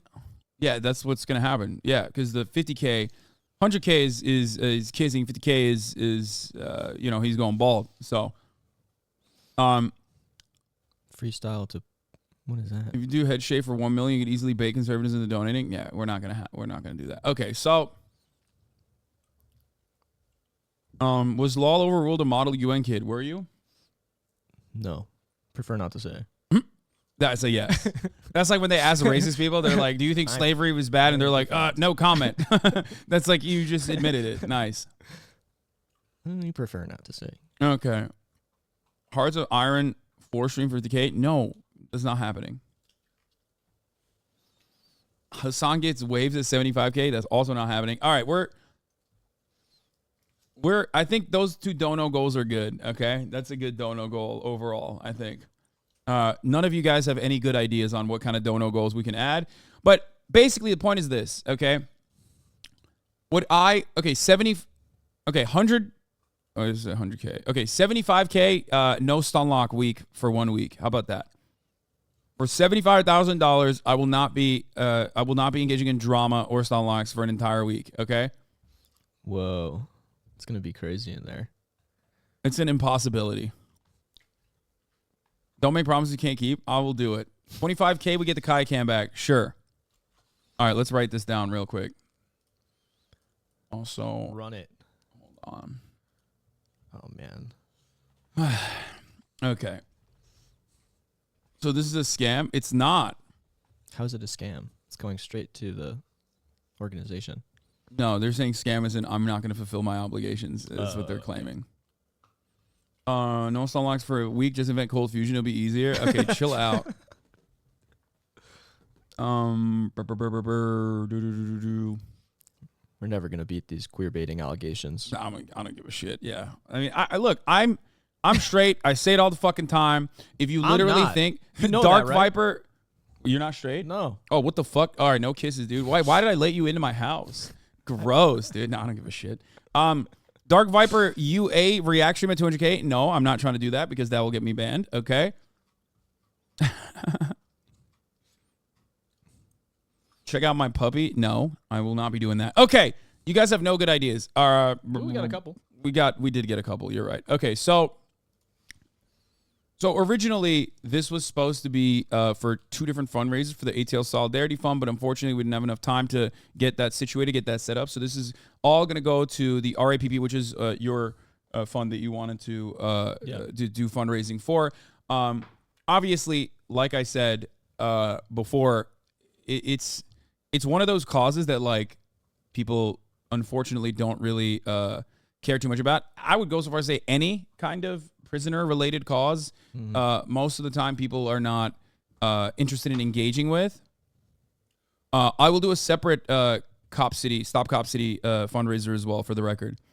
For those of you who are frustrated that that's like not happening today, do not worry. I will do that as well. We But won't leave them behind. well, yeah. So most of the time, the American attitude towards people in the criminal justice system, people in the throes of you know, the worst part of the criminal justice system is that they deserve it. They all deserve it. That's the justification that people give. That dehumanization is a deliberate one, and the reason why it's deliberate is because that's how you justify the carceral state as it is, and how it's an extension of or continuation of slavery, justified slavery. So 100K and you do a full day of Okay Buddy posts, including all the posts you've missed and played dank subs. Yeah, okay, we already gave a 100K goal. You're just adding on to that for no reason. Okay. Anyway, 25K of the updated freestyle to the Poop Sock song. No. Okay, we already figured it out. Hold on one second. Let me just bust open a notepad so I don't forget these 4 fucking points. It's a lot to write down. Yeah. Okay, goals. Thanks for making it big so I could read it. Yeah. 25K. We don't have anything for that, right? Oh, Kaya Cam. Oh yeah, Kaya Cam. 50K. Hasan shaves Alex's head. 75K. What did I say I was gonna do for 75? Stun lock? No stun lock for 1 week. Okay. And then 100K. Hasan and Alex gay bait. Thank you. There you go. Wow. 100K chair with no lumbar support for a week. What's wrong with you motherfuckers, dude? No, actually, what's wrong with you motherfuckers? Like, what? Like, I would not be able to stream then. Like, what? You're not even thinking for your own benefit in that regard. You're just like, can't. Okay. I'm going to say. No tongue. Can't cancel us. It's for a good cause. Right, that's right. Thank you for putting that in there. Yeah. So everybody knows. Okay. All right. That's what we got. Here it is. Okay. Here are the goals. Here are the dono goals. The donation is being set up right now. And then we will do a regular stream like we were doing. Some of the stuff that we plan on doing. We will not be debating abolition one more time. No. But there's plenty of stuff to react to while we do the while the donos come in. It's not live yet. Hold on 1 second. Okay. Can we practice kiss off camera first? No. This is not for your pleasure, dog. What I the didn't fuck? say it was. I That's didn't say crazy. it was. You're enjoying it a little too much. I don't. No, I I wasn't. I didn't. Donnie, RP stream 150K? No, we're not doing that. Okay. 300K for a full gaming week? None of you motherfuckers would watch if I did that. You're so silly. Okay, 150K to bring back Steven Seagal Lawman season 2 like you promised, motherfucker. How about we watch that regardless for free $99 to just get it started off? Because that's it. Do you know what the... Do you know what Lawman is? Steven Seagal's Lawman? No. Oh my... Okay. Let's just start here. First of all. Stop looking at the other camera. Don't look. All right, we're going to get started with this. And we'll watch this as well.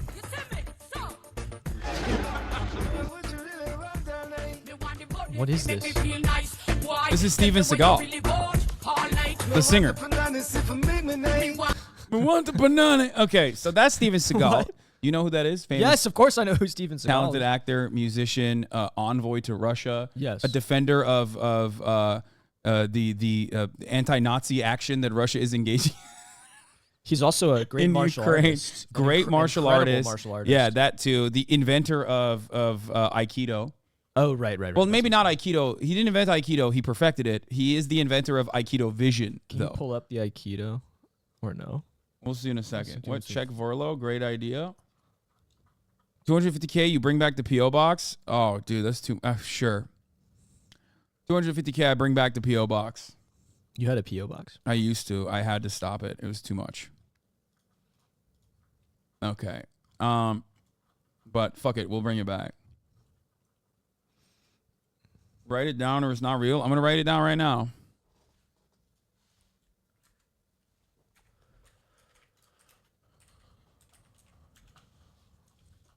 It's up. It just says P.O. box. Bring back. Okay, dude. What is this? You're supposed to be my lawyer here, okay? You're supposed to be doing defense for me. Okay. The fuck is this? 300K Boondocks reacts Durag stream. Yeah, that's not happening. I'm not trying to get fucking further canceled by Black Twitter. Okay, let's be real now. That's not happening. Well, I'll put something else here. I saw friend of the show, Connor Eats Pants, do a really brilliant idea. Or not Connor Eats Pants. What am I saying? Connor Dog Virginia. Do a brilliant idea on stream. He took a Nintendo, what is it, sports? Nintendo Fitness strap. Mm-hmm. And he burned 1,000 calories on stream.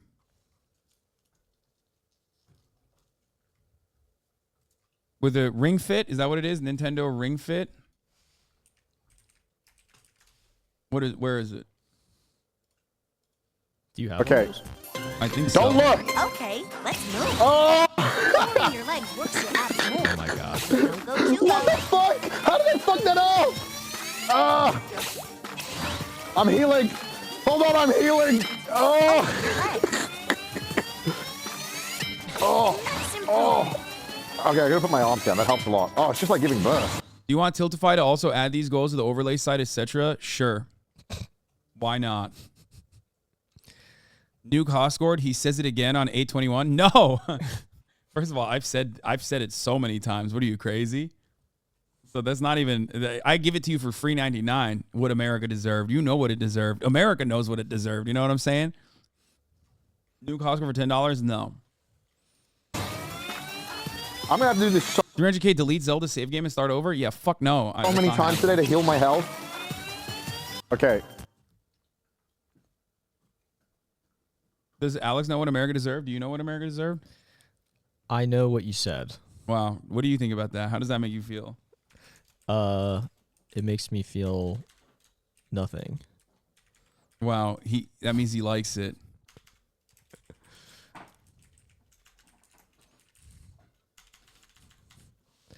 Fence sitting. How on your long? Statement. Yeah. How long did it take for Connor to actually complete 100 calories? By the way, like how many hours? He had to do it for 8 hours straight. Okay, No, fuck no, that. no, No, no. I can't do that. Okay, let's do 500 calorie burn then.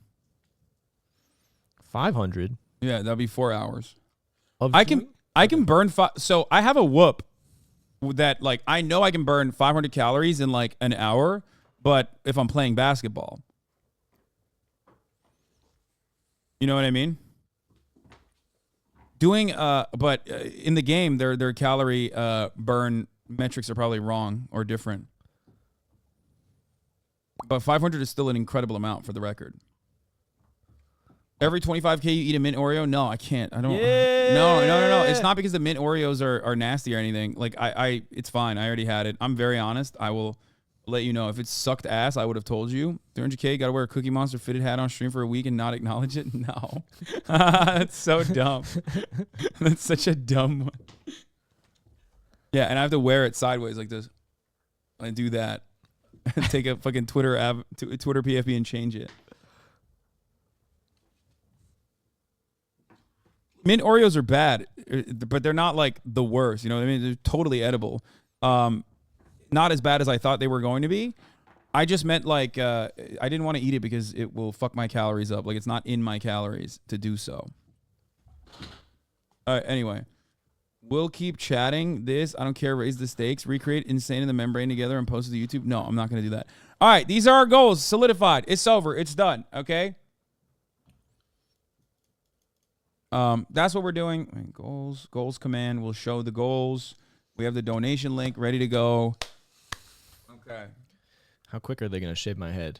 I don't know. We're about to find out. It's not going to be that quick, I don't think. Okay. Like, it's entirely dependent on what's going on. You know what I mean? Mm-hmm. Do we have a good meme for this? I'm gonna blast off right now.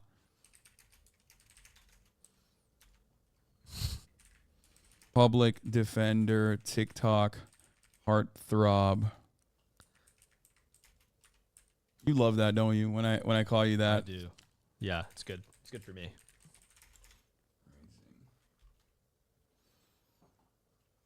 What?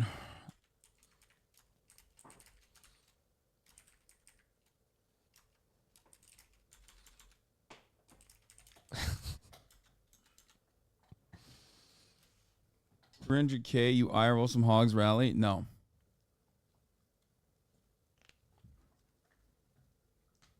Anyway, 300K, bring Johnny back? No, we're not gonna do that. Okay. 300K, adopt the cat. Yeah, dude, that seems like a good idea. Let me do that. Oh, this is what you want me to put Ostenox as the. That's a good one. I like that one. I like it too. Fuck it, let's do it. Okay, there you go.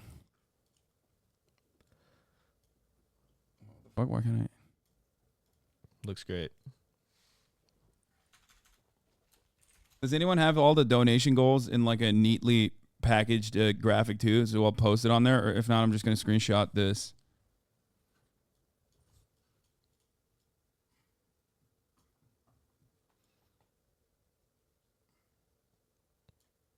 Hold on. I'm going to do some tricks here. Let's see if I can. Where can I put this? We're going to put the dono goals. Ah, fuck it. I'll just. You're an expert. Yeah, not really. You're like a hacker. Thank you. I agree.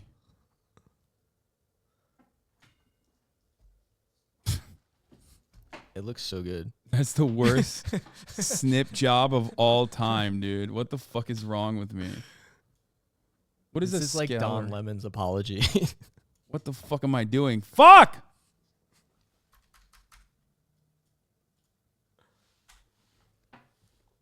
Don Lemon's apology? Not oh, apology. From the Notes app? Yeah, whatever that was. Yeah, that was dumb. You should have never apologized for misogyny. Misogyny's good, folks. Everybody knows it. Everybody knows it. I'm trying to just say the most unhinged shit right next to you so that like you will get fucking canceled. I know what you're doing. Yeah. I see you. Okay, let's find that.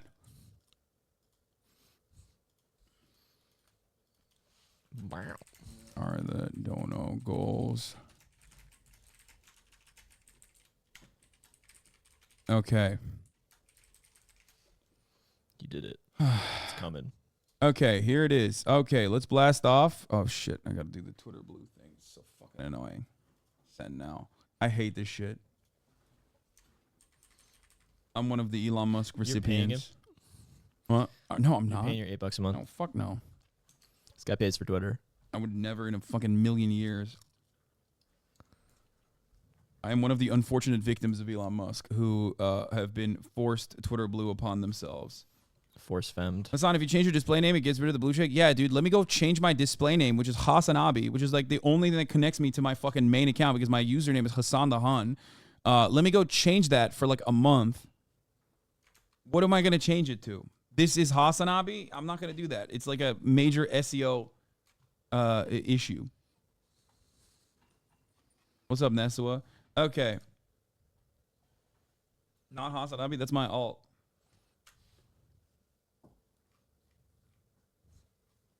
Okay. Can Alex defend this man? He looks good there. He does look hot. Is that real? Yeah.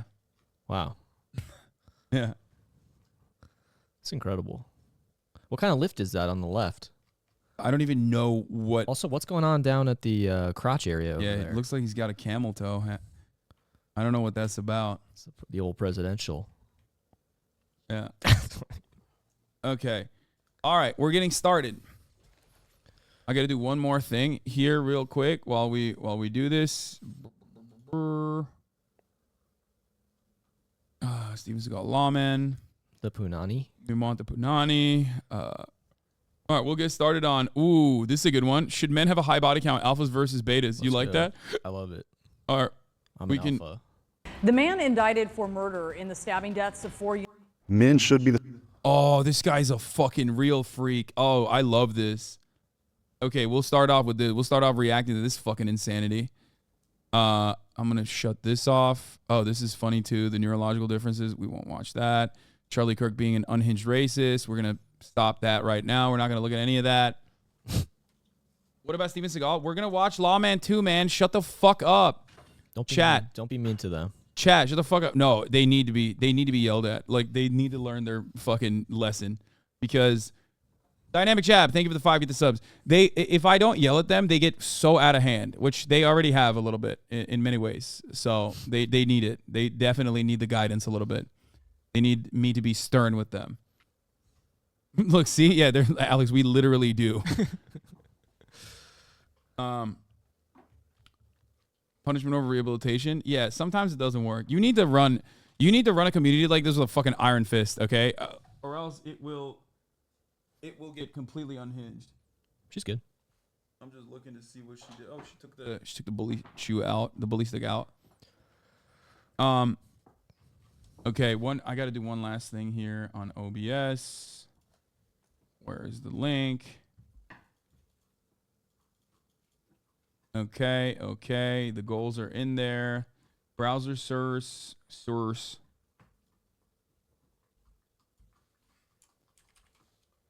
Let me add this shit real quick. Donos.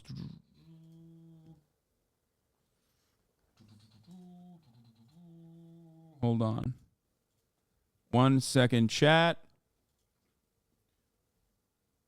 Have you seen this? The fuck is this? Oh yeah, we already saw it. We litigated that already. Folks. Yeah, that's the reason. You can't see right now what we're looking at, but that's the reason why we put it in there as a 100K reward. Browser.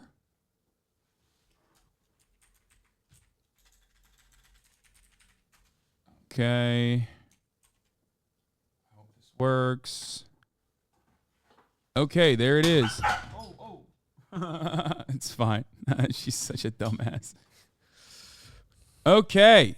All right. We are cooking. And then got to put it on for here as well. No, she doesn't. It's not that she attacked. She just got scared of her own power.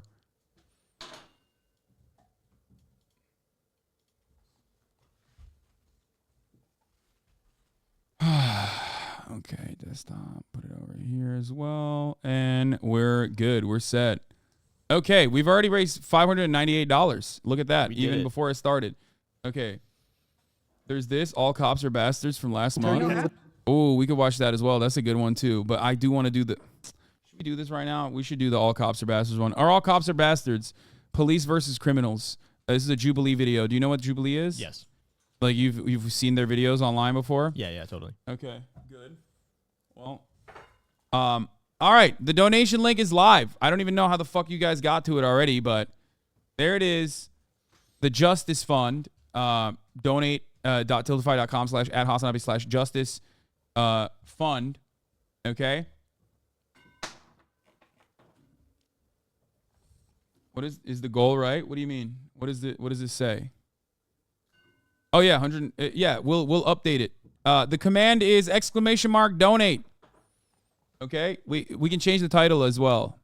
Oh shit, this is gonna be weird like this. It's gonna cover up a lot of the video. Okay, we'll make this a little bit smaller, I think. Like that should be fine. Okay.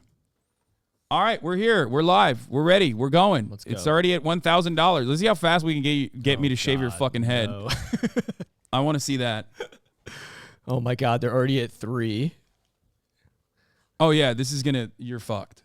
I was actually being kind of ruthless when I said 50K is a good goal. Well, partially because I don't know, because like we do this often, and I think like last time for Ukraine we raised like, what was it, chat? Was it like 200K in like 19 minutes or something? What was it? 100K in 19 minutes? I think it was 200K for Ukraine in 19 minutes. Jesus Christ! But that, I mean, that was in the middle of the invasion, so like that was you know, and imminently.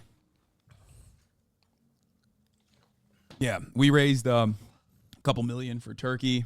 I saw. That was over the course of a week, though. Yeah. But remember, Chad didn't like abortion rights. Yeah, I mean, it's just like a little bit slower sometimes. It is what it is. Okay. All right, let's do this. Okay. Guy's already barking. Oh God, the bully juice smells so bad. All right, let's get started. We're gonna get started. I am joined by. Okay. Oh God. I am joined by. Wait, does it Tiltify have dono leaderboards? I don't know. They might. I'll ask them.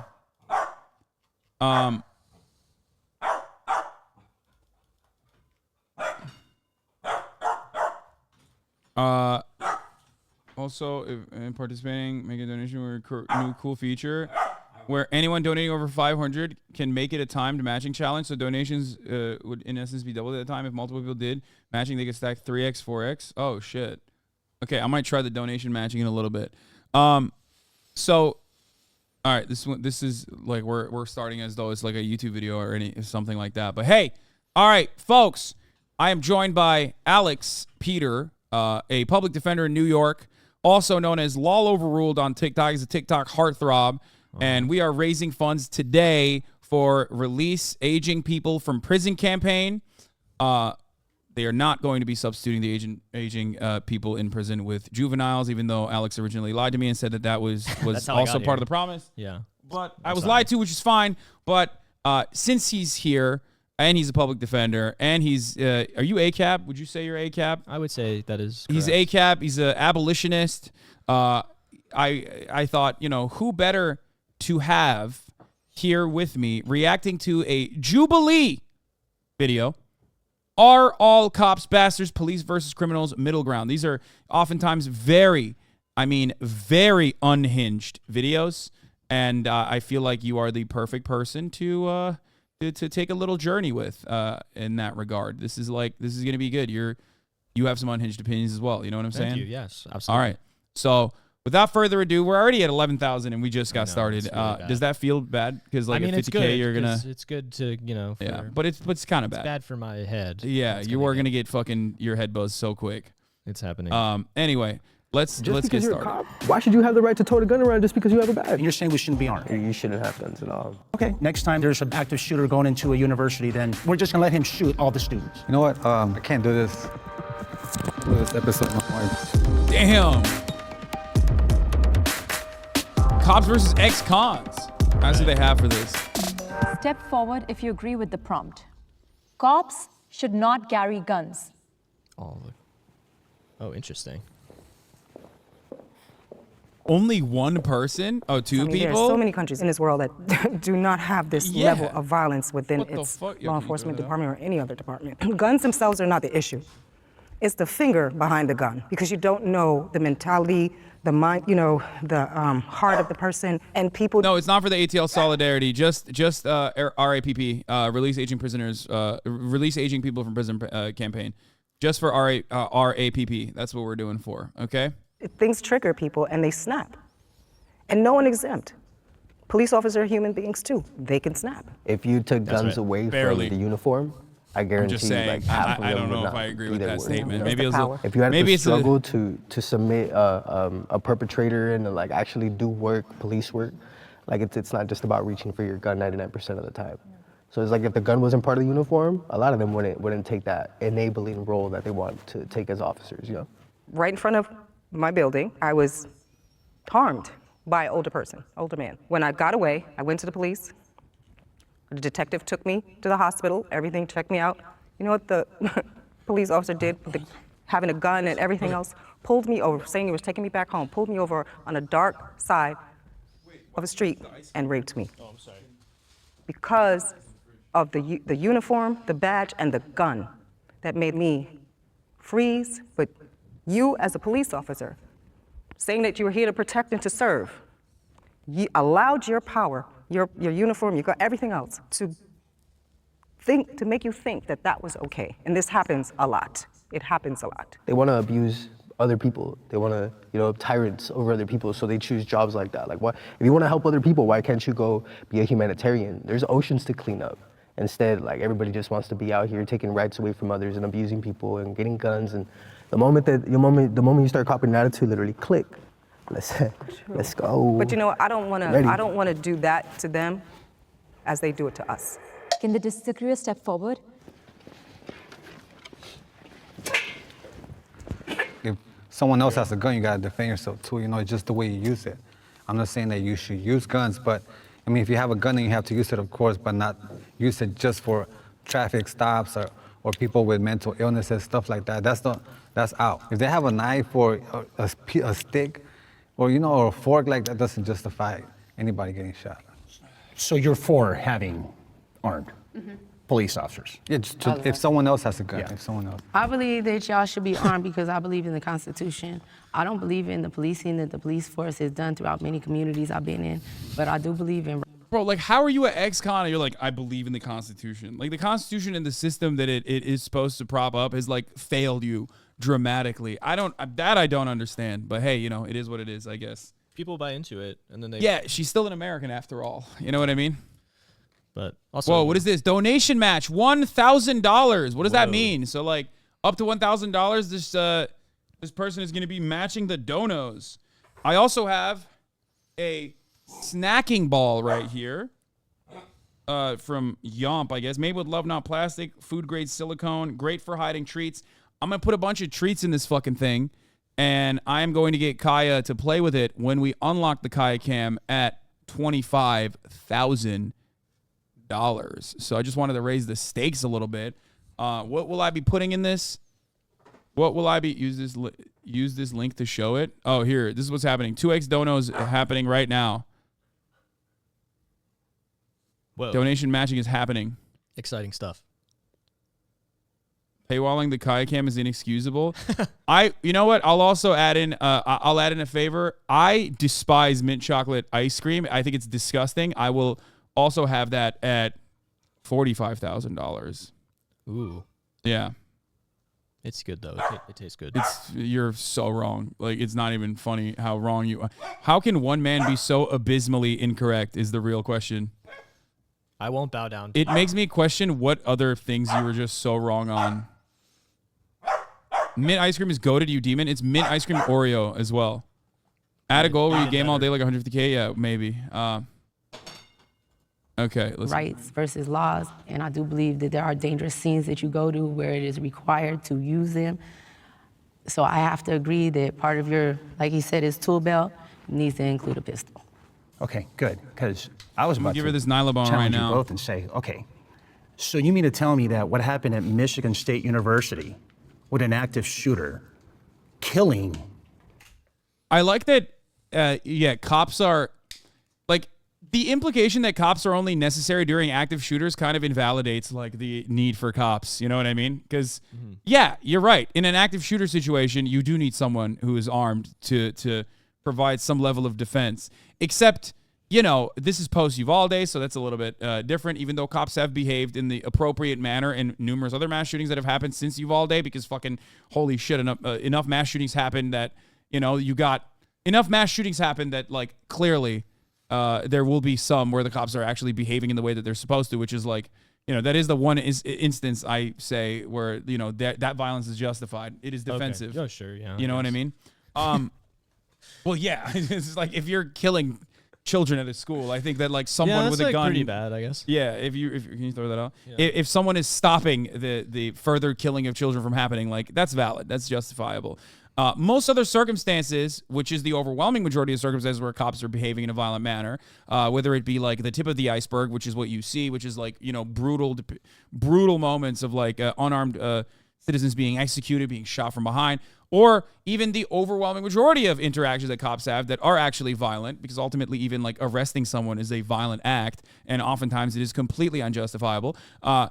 In those circumstances, that violence is not a necessity. Because if that was a necessity, you wouldn't go to the fucking Michigan State shooting as a fucking example. You would go to any number of those other situations and be like, well, yeah, what are you going to do if you see someone loitering like a homeless person and then you need someone to come in and beat the shit out of them? You know what I mean? But he didn't use that as an example, even though that's what he does for the most part. You know what I mean? They literally didn't do shit at MSU. The city police found the guy an hour later and he walked away when he was 3 miles. Yeah, that's another. I forgot the details of the MSU one. They also run away frequently. Yeah, that is true. Like yeah. just there are. I can't believe I'm saying this. Don't say it. As much as a fucking Don't cop say it. hater as Don't I say it. am, at the top of the hour there is a 3-minute ad break. Oh. And if you no longer want to see those ads, all you need to do is subscribe. You know what I mean? You can't abolish the police, but you can abolish the top of the hour ad break by subscribing for $5 or free with the Twitch Prime, or by getting gifted a sub if you're lucky. Here is the 3-minute ad break now. Ooh, Kaya Cam is coming up. Yeah, it is coming up. This is $19,000 already. Holy fuck. Okay, here's the 3-minute ad break now. 5 students, or Ubaldi, where they went into an elementary school and killed children. Wait, he is not using Uvalde. Oh, what a fucking idiot. Let's see if they get him, though. Let's see if they hit him on it. Sandy Hook would happen over 10 Just years rolls ago. right over it. You're sitting there telling us that we shouldn't be carrying firearms? Yeah, you shouldn't. Like, if you guys are just traffic cops and stuff like that, you guys shouldn't. No, if you guys are like a SWAT team. Yeah, you're not answering my question. Like I said, I'm just going based on what you said. You called me a predator. I'm like, I never done that in my life, right? I've been in situations where I've been shot at. I had 2 members of my department die in the last 2 months. I've been in situations where I've needed my firearm. I'm willing to bet. What do you think they died from? Like a COVID?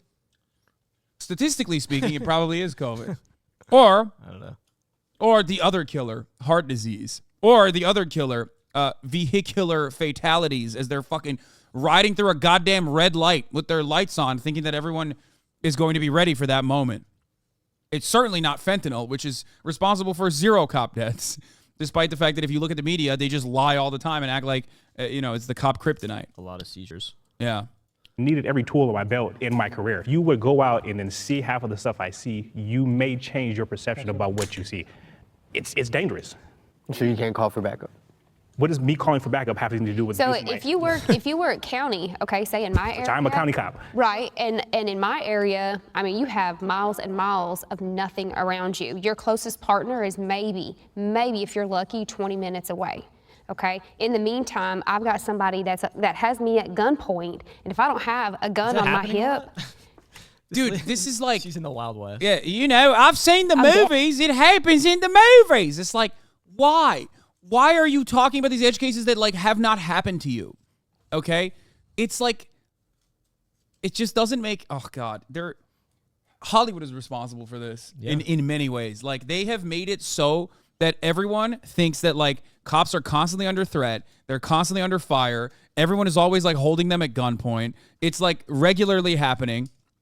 And like they have to defend themselves against this like phantom gun wielding criminal problem that is happening all over in America. But even the thin blue line stuff, like I saw someone talking about that on Twitter, like the idea of it being the thin blue line, like there's this very small barrier between. Are you saying they're fat? Like the cops are fat? No. Why are you laughing when I said that? Because it's not funny. Fat phobia is not funny. Yeah, no, it's not. Yeah. You better not be laughing at. I'm not. The fat blue I'm line. talking about the thin blue. Okay. They call it the thin. You ruined my point. Yeah, go ahead. No, I'm not saying it. No, thin blue line. Never mind. Okay, Thin Mints, come on. Let's hear it. Because, before you rudely interrupted me, the point that I was making was the idea of the thin blue line being like, we're so close to chaos and everything falling into disrepair, and like that's how they keep their funding priorities and blah, blah, blah. Yeah, they're the sheepdogs. Wait, you have a problem with that? That's real. Yeah. Cops are the ones who are keeping You're right. society. Sorry, I blew it. My favorite cop defense is when people will be like, dude, I'd be raping and pillaging if it wasn't for the cops. It's like, what? Why would you say that out loud? Like, what? That's the only thing keeping you from like snapping and behaving like a fucking violent animal? Like, what the fuck? Like, people that constantly say stuff like, they say it about Christianity as well, which I think is funny. There's another dono matching happening right now for $1,000, 2x.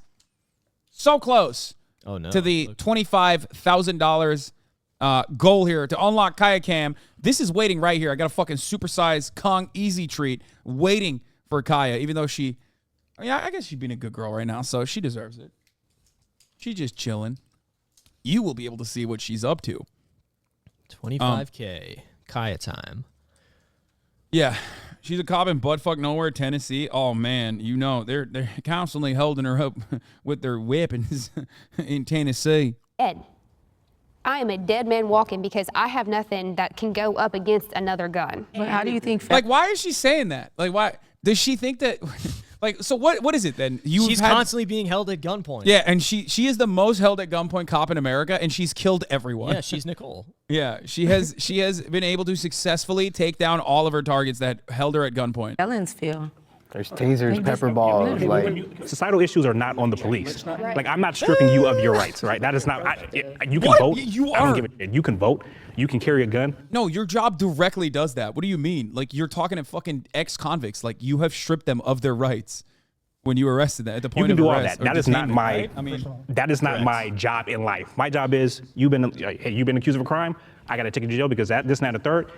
I'm done. You're saying that we should have pepper spray, tasers to Michigan State University or Uvalde? Is that what you're saying? So you're telling me that if I'm a cop, I have no gun? Bro, he keeps saying Uvalde. Dog, Uvalde's the worst example. Someone take this bald fuck down, please. Oh my God. Oh, I have another theory that I should clue you in on. Okay. So we're not racists in this community. Obviously, phrenology is the skull science that was advocated for by racists. I don't know if you're familiar with this. The idea that like different skull measurements indicate like inherent genetic inferiorities or superiorities. Now, is that why you have all those skulls out here? I do, but hold on, I'm gonna get to it. Okay. With one exception, I like to call this cop phrenology. Okay.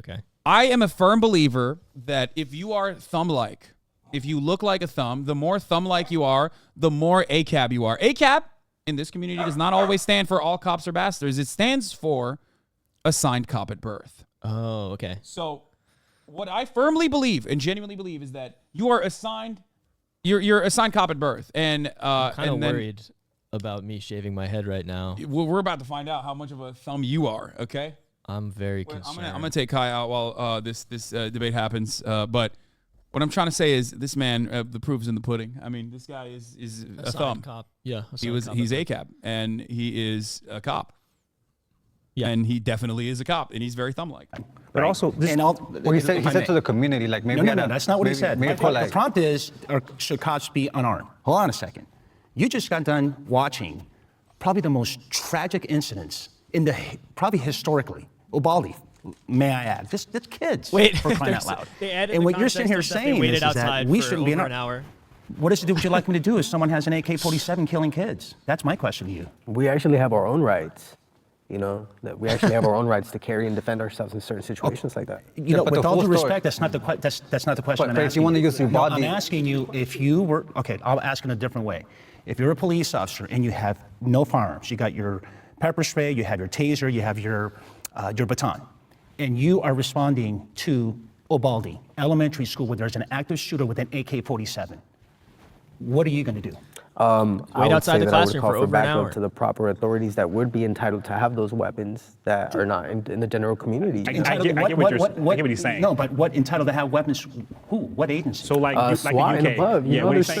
It's Like United Kingdom, how United Kingdom, their special force in their police department have weapons, but they're regular. So why should you have the ability to just tote around a gun? That's my question to you. What's that? My question to you is, just because you're a cop, why should you have the right to tote a gun around just because you have a badge? No. That's not what the prompt is. The prompt is cops being unarmed. Cops being all of us. But you use Uvalde, they took like over an hour to respond when they were there. So you had the guns and you still didn't. What I'm saying is that he's saying cops. Cops is a very, when you say cops to me, you're talking everybody.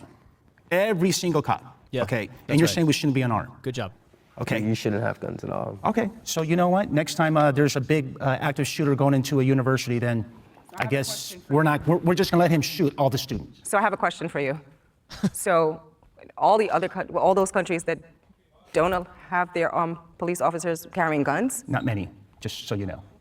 Oh, I know very well. That's the work that I do. Okay. So, and even been there to see that. But what I'm saying is that, have you ever thought about how those countries respond to those situations? And can we do the same?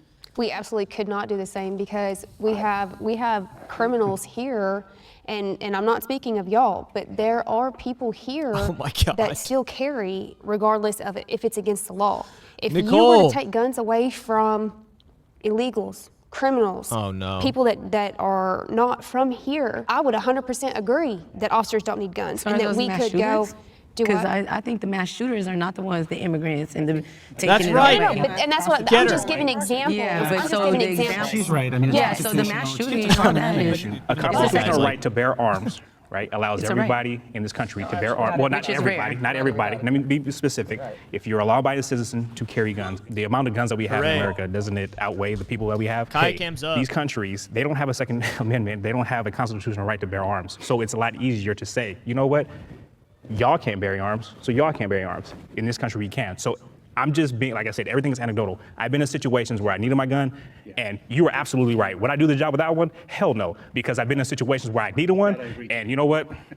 I had it. It's equal force. I'm being shot at, I'm about to shoot back. Not just, hey, I have a gun on my hip, I'm just about to, you know what, guns. That's not how I do my job. And the thing that popped right from that prompt is just active shooter. That's. And it's not even, it's not even active shooter, it's just being shot at. You notice that they're really only talking about the active shooter situation and not about the fact that cops execute 1,000 Americans every year in this country, right? Like, that's a big part of this as well. Like, this is also a gun control. I mean, these are always like these bigger questions, but you know. I don't know.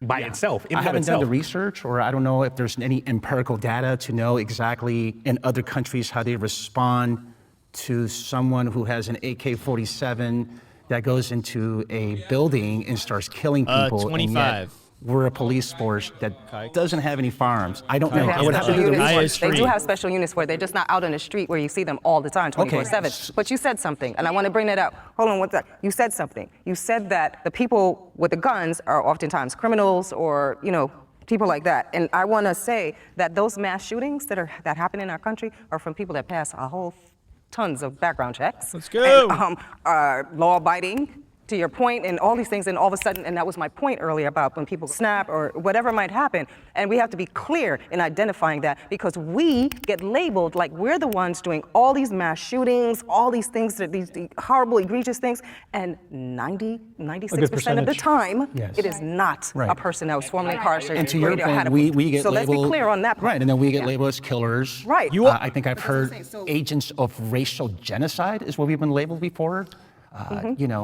And all this, and again, my point was just, I'm talking about one specific type of, incident where, But we have to I pay think attention everybody to would that, agree. though. I think everybody would agree. We all Like to have have to a pay firearm. attention to that, though, and be clear and be Let's very ignore all honest the with other that, stuff. and identify it, and not try to like, oh, well, it sounds good, and let's get some news on this, and let's just like label them and put everything on them, because that's how we feel, because that is actually what's happening. And then when we know the truth and the facts, and it comes out, it's like that person was never been incarcerated, never had a record, never anything, and do the worst harm to our society, our communities, because believe it or not, the vast majority of us on this side of the fence want safety just as much as you do. Hey good humans, Zach here, checking in to ask if you're doing your best to protect yourself from online crime. Anyone can find anything on the internet, including your full legal name, your email, your home address. You sign up. Thanks so much. A lot.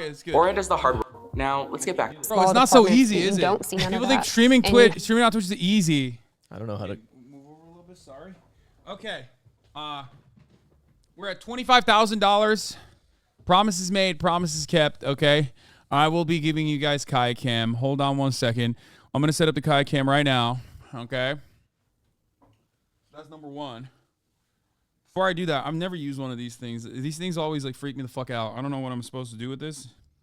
I guess like fill up one of these holes with it.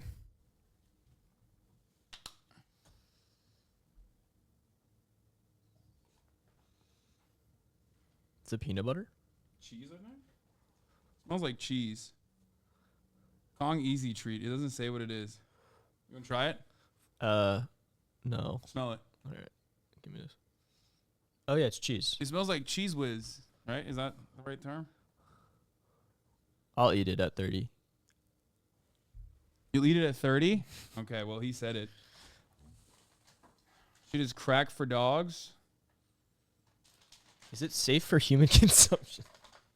I mean, if it's safe for a dog, yeah.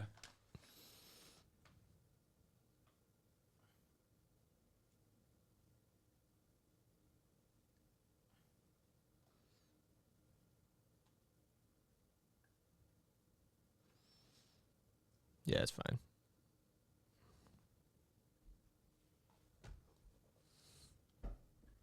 Just getting all up in its gussy. And then I'm going to put some bits in there. Probably less carcinogenic than actual cheese was. Yeah, most likely. Probably goes in the center, not the whole outside. How the fuck do you clean it then? Like, I feel like the dog would never be able to get to all of it. Which I guess is kind of the point, right? Is that the point?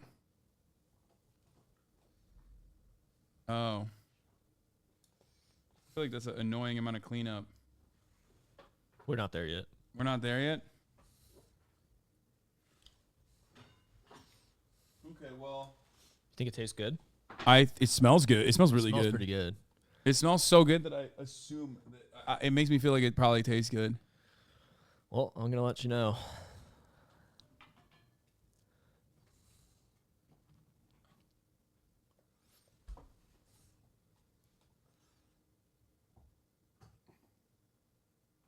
Here it is. Kaya. Sit. Good girl. Oh, you can't see. Hold on. Here you go. Ugh, my hands are fucking cheesy. Okay, promises made, promises kept, folks. Kaya Cam is now unleashed. It is now here. I guess I'll just put it down here for now.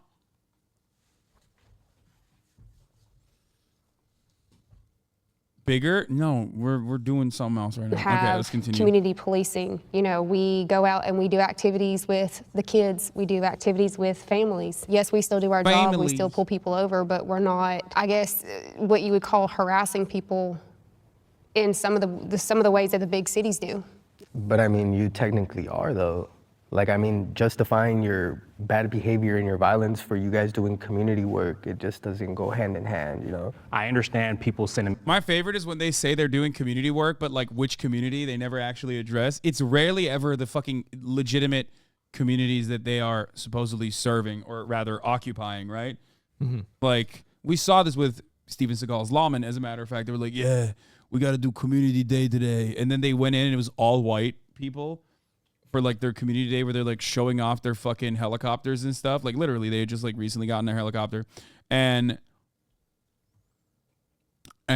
basically it was just all white people, even though their entire like the occupation revolved around, you know, black neighborhoods. Here, can you put the cap on there? Thank you.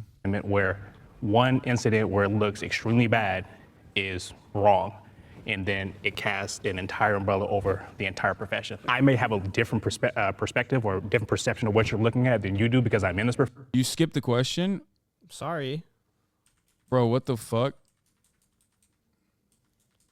To Aura for sponsoring this episode. Now, let's get back to the video. My bad. Bad skip, dude. Police violence is blown out of proportion. Police officers. Okay, that's crazy. Numbers.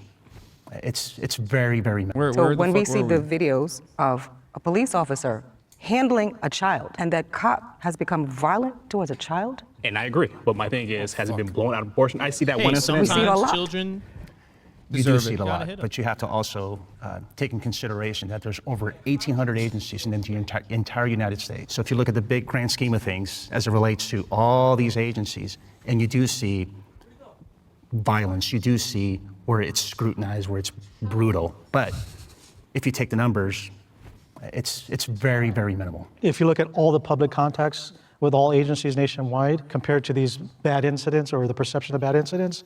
It's a very micro compared to the macro of how many public contacts all the agencies have with the public. Those are the ones that you do see. I mean, And even before and it was social brought up earlier media, about the even media before all that. blowing it up, and we agree to that. There was, Rodney King, there was Emmett Till, there was all Well, these and people, and honestly, there's bad officers. And good officers will be the first ones to tell you there are bad officers. There's there's bad in every work. Pause it. You can press the space bar.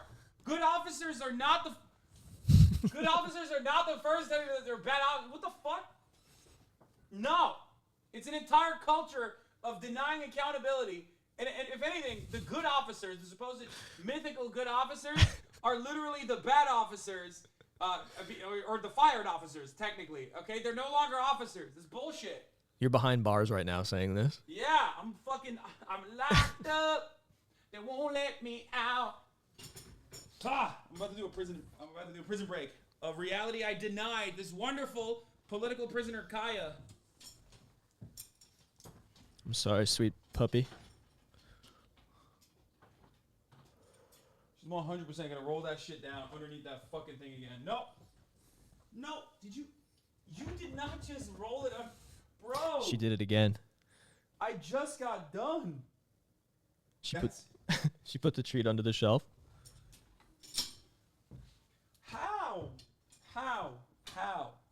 How are you like this? She wants to make him work. Fuck! Please, stop rolling the tree. Okay, you know what? No. Oh my god, do you know what I just found? What? This is incredible. In my copy of George R.R. Martin, A Dance with the Dragons, I just found something insane in my Game of Thrones book. Oh my, it just fell out because I pulled it out of the library to shove it in that hole that she keeps losing the ball in. What is it? Do you know what this is? DJ's Belmar 2013. Saturday happy hours 11 a.m. to 8 p.m. Kipple's Beach Party 3 p.m. One free drink till 9 p.m. Receive a digital pass. Text to DJ's pass to 46786. 18th and Ocean Ave. That's insane.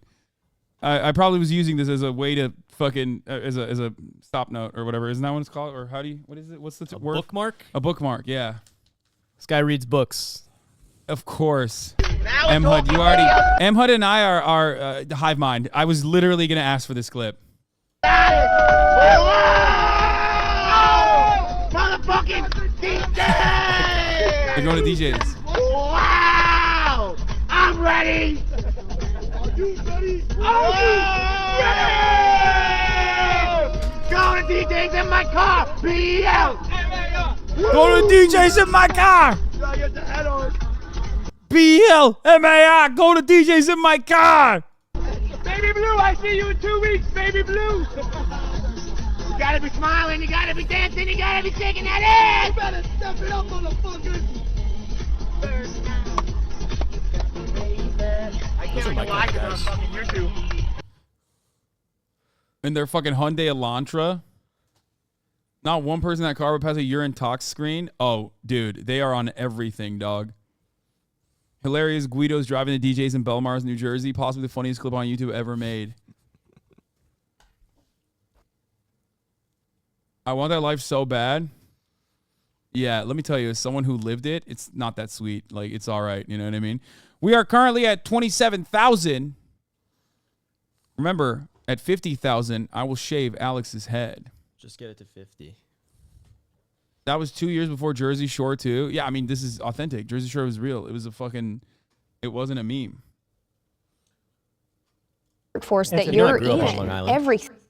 Why would you admit that? Why would you willingly admit that? You know that's where I'm from. Why would you reveal that information for $0? Because I'm proud to be from there. Strong Island. You are not. Yeah. That's nasty. What part of Long Island, though? Like the middle. I'm not gonna dox myself. Okay. Anyone that's proud to be from Long Island is from fucking Montauk, okay? That's not true. Yeah, okay, Mr. fucking Montauk. I'm not from Montauk. I'm just going to keep saying that you're from Montauk, which I've been to many times. Yeah. Unfortunately, it's the worst, but, you know, my friend is from there, and he was getting married. My longest roommate. Did he dance on the rooftops with you? He's the Montauk Monster? Yeah, you just revealed it for $27K. That you're from, wait, it's not Montauk. What is it called? The rich area that everybody goes to for every weekend in the summer. The Hamptons? The Hamptons. Yes, you are from the Hamptons. I'm not from. Nobody lives in the Hamptons. I don't know about that. That's where their rich people house is. Yeah, I went to an orgy in the Hamptons one time. I did not participate in it. It was gross. You just watched? I left. Once like it started getting serious, I was like, oh, this is fucking gross. Whose orgy? I don't fucking know. It was random.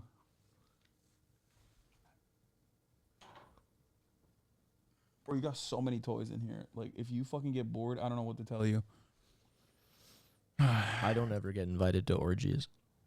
Why do you think that is? I don't know. Do you think there's something wrong? I mean, I don't know. I don't know what to tell you. Wow. Public Defenders from John Oliver later? No, we're not watching that. Boo. We don't like Public Defenders, dog. What do you mean? Public Pretenders? Yeah, fucking got him. Nice. All right, let's keep going. Saying, if it's bad, it's bad. If it's wrong, it's wrong. You know, we are the first ones to kind of, hey, you know, that's too far. And I used to work in internal affairs, and I'm personally arrested. I like the cop that is like, you know, we're the ones to say, hey, that's too far. Like that's what the police do.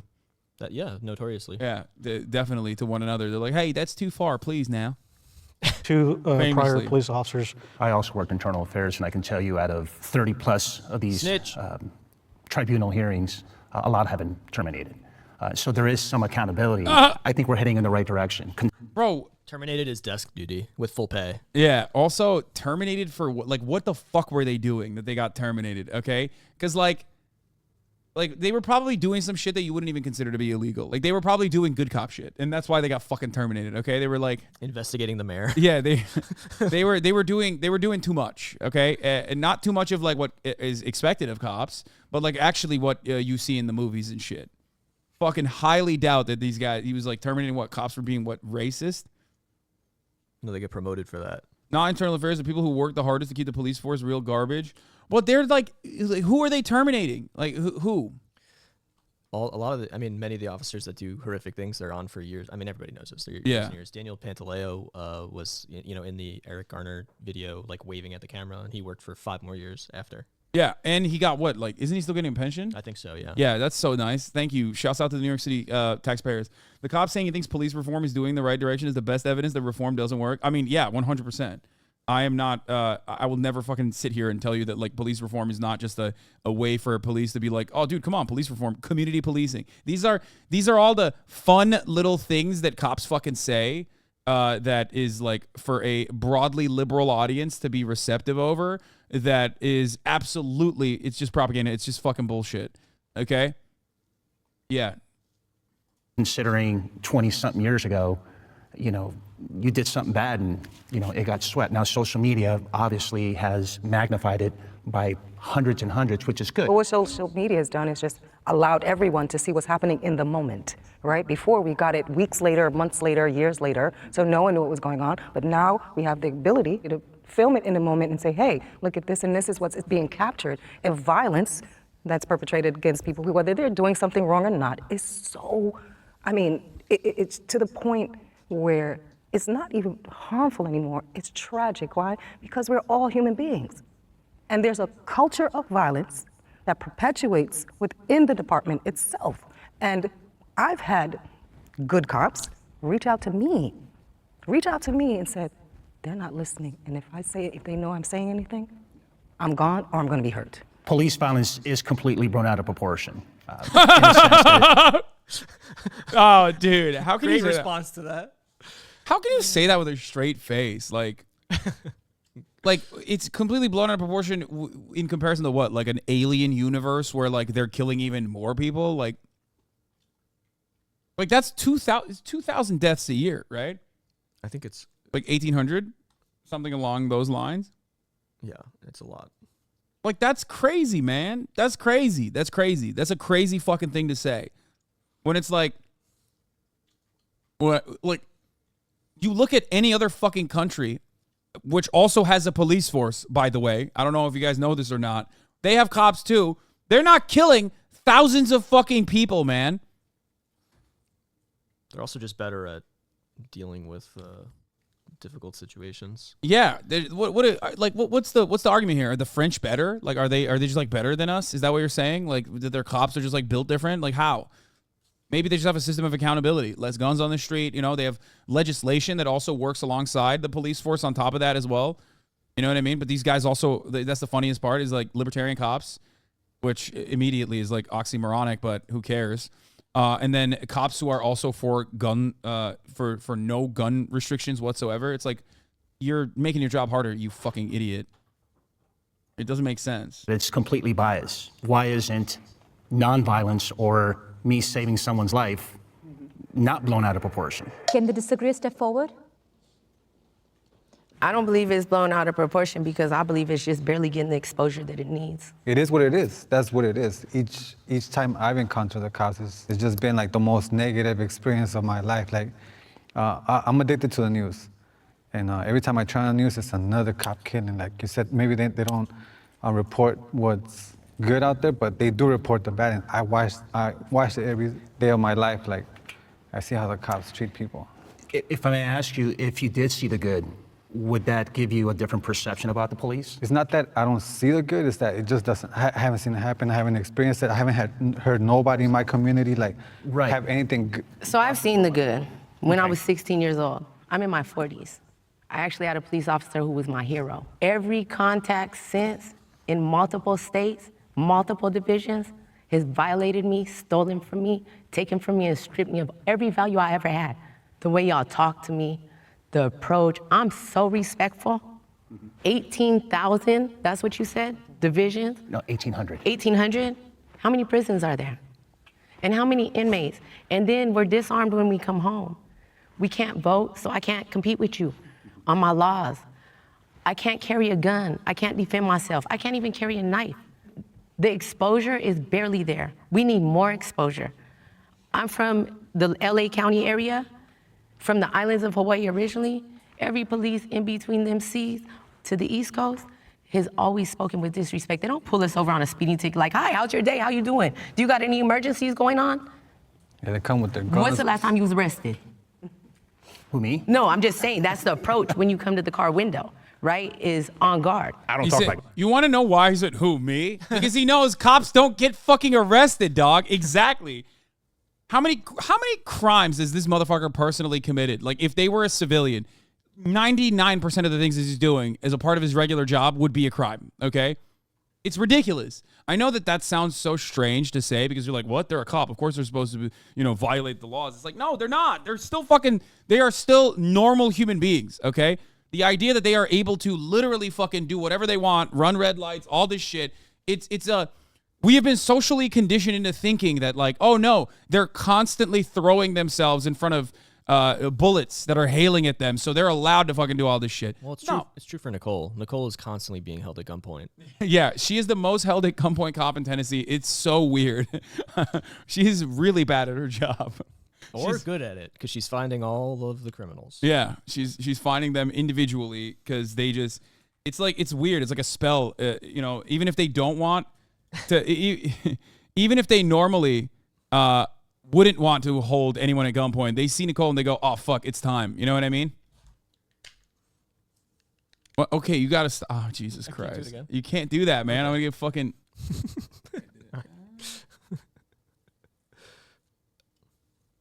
Hold on 1 second. Nicole's in the room.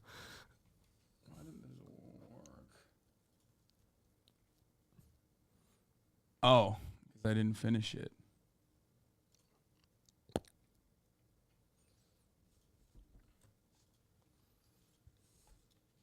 Okay.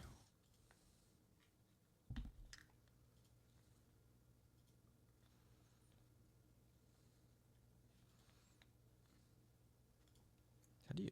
Is this open? What? That is open, yeah. What's that? A donation match for $10,000. What is going on? Wow. Oh, what the fuck? That means is a up to $10,000 of donations being matched for 59 minutes. Whoa. Whoa, that's crazy. Well, better get to donating. This is bourgeois decadence. It says Alex's bald head donated $10,000, said that they would be donation matching up to $10,000. Thank you, Alex's bald head, for that. I gotta eat this. Wonderful donation. Yeah, try it out. Should I go straight in? Straight in. Do it. Is this like Whippets? I don't know. Oh, so much. Oh, it's pretty good, actually. Wait, really? It's not so bad. All right, I'm going to try it too now. It's not that bad. Oh. That's good as fuck. Yeah, it's pretty good. What the fuck? Guy's like, yo, where's mine? He's like, what the fuck are you guys doing over there? All right, this shit is sick, dude. We just poisoned ourselves. The ingredients are milk, water, whey, soybean oil, modified cornstarch, dextrose, maltodextrin. This is literally just... And cyanide. No, this is straight up. The 1 teaspoon is 15 calories. Oh, this is it's pretty dense in calories, I think. Good. I'm bulking for creator class next year. America, really, do you be letting us consume anything? That is literally the same as a fucking regular cheese whiz that you would have. Okay, let's continue. Like that. So I hear where you're coming from, but I don't talk like that. So some people do that. You talk for them, but you said us. You just pointed at us and said us. The department.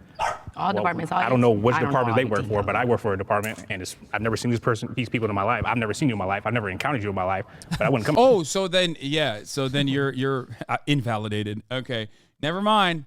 That makes sense. He said, I've never seen you in my life, so clearly it's not real. Very cool. Good take overall. Seems legit to me. How much you like that? So you don't cuss at people when you walk up to them? Oh, absolutely. When I walk up to them, no. Now, if they're cussing at me, I might cuss back. Absolutely. I'm going to allow you to dictate how you're going to allow just this interaction to go. What if I speak to you with respect and you go back there and you pull my license and it says parole date 2036? You're still going to get treated with respect. I've never, not one time. So you guys are 4 out of hundreds I've you came can into come do contact ride-alongs And that's with fine. me. But what I'm saying is I'm coming to you. I will What are you show going you. No, Yeah. Nicole, don't. It's a trap. You're going to get a gun. Put up a gun at her. Someone's going to pull up on you with a gun. Don't do it with Nicole. Fuck. It's the most dangerous ride along. Say you can do a ride along with me. No, thank you, ma'am. Actually, I will not do that. As a matter of fact, because I don't like to have guns pulled on me. I'm for this and that and the Your third. computer doesn't Now, tell if you you're what, an that's asshole, my response. if Your you're an computer asshole, doesn't tell you, you got to do your job. Yeah, and the dynamics change because everybody's got body-worn video now, or dashboard video, and everything's recorded. Yeah, All that's those the reason contacts. you guys have them. That's exactly why you guys have body cam. Famously, when body cameras came out, police violence 0. Yeah, and also they always catch the footage because they're always turned on. Yeah, famously, it's never famously turned off, inoperable, or sometimes when you're like gonna plant evidence, for example. I mean, cops would never do that. No. But like, you know how the body camera's technically always on. Right, it's on a 15-second cycle. And with a 15, yeah, when you turn it on, it automatically starts recording from 15 seconds prior to you turning it on. You know that. Okay, yeah. And then sometimes you forget to time that correctly or forget that is a thing. So then you get caught planting evidence on body camera because 15 seconds prior to you turning on the body camera to suspiciously find evidence, you ended up planting it yourself. Can be up to 60 seconds depending on how it was set. Yeah, depending on how woke the liberals are, okay? How communist they are. We hate a woke 60-second body cam. Anyway, let's continue. Cams and dash cams. For Because even your own transparency. departments don't It's trust for you. transparency. So if I do something, the public knows why I did something. That's what it's for. I grew up in the era of body cam, so I'm fine with it. I turn it on every single time. I've had people say, hey, this person is... You just said it. You just said it. Like, you're voluntarily being a good person, okay? The idea that it's like voluntary is insane. Okay, this is a fun fact. This is old school, okay? I've been doing this for a long time. I've been a commentator for almost 10 fucking years now, okay, publicly and online. And one of my favorite facts to bring up is when James Comey, who apparently, liberals' favorite guy, James Comey, he used to be the FBI, before the FBI director, or he was the FBI director under Obama as well. And James Comey famously said when under the Barack Obama administration, when the Ferguson protests were happening and like Black Lives Matter was just like getting started, Jim Comey famously once said, body cameras create more crime. Right. Like he said that, you know, because you're filming it. So like obviously there's going to be more crime now. Yeah, that makes like sense. it was the fault of the body cameras. That's cop brain. Yeah. That's real, by the way. He like literally said that, and then liberals loved him and made a documentary about him. Well, he had a higher loyalty to America. Yeah.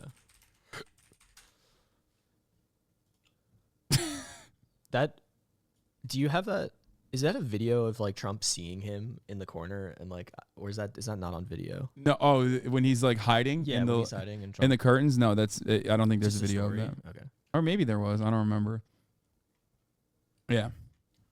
Comey told several hundred students during a forum at the University of Chicago Law School that it's critical to do more to address the widening gulf between law enforcement and citizens in many communities, particularly African Americans. He said, while there are likely multiple factors behind the spike in violence in cities, including Chicago, officers and others nationwide have told him they see the era of viral videos as a link. Totally. That's right.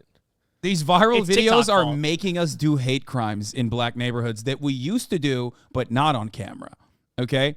It's really fucked up. They're just trying to go viral on TikTok. This rude, this person, this and that, and the third, and they watch the body cam, did nothing that they said.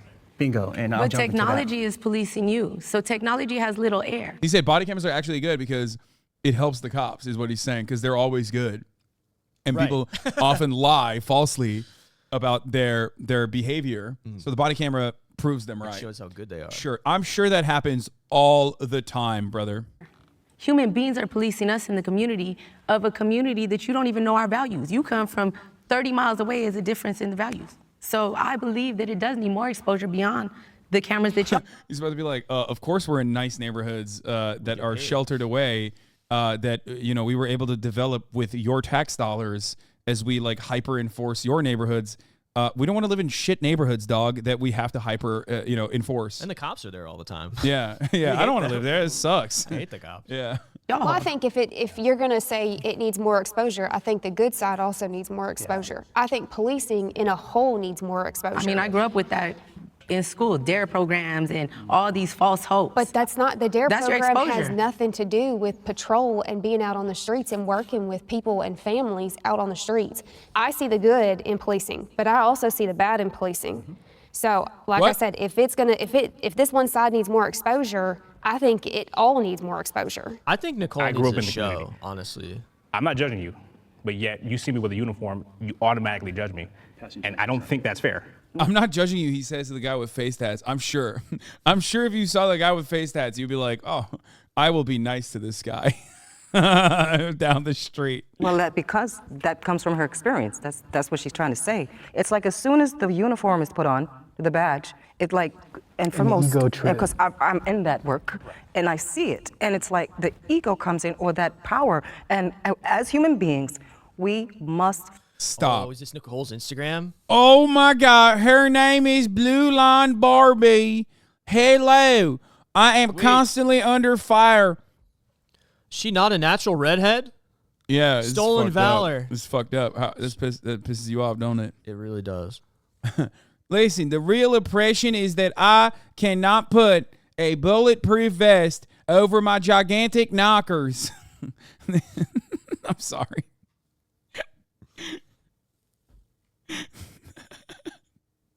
What is this? What the fuck is she doing? Is this real? Is she a real cop? Is this a joke, right? She's not actually a cop. Okay, that looks pretty real. I think she's in the cop car. Yeah. You've lost chat now thanks to this? Yeah, chat's like, oh, what the fuck?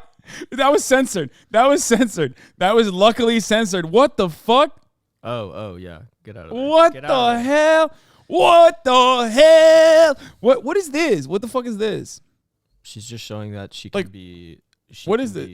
I can be your devil or your angel. She can do both. Women of Steel. Follow Military Girls 5. I want to join her ride along.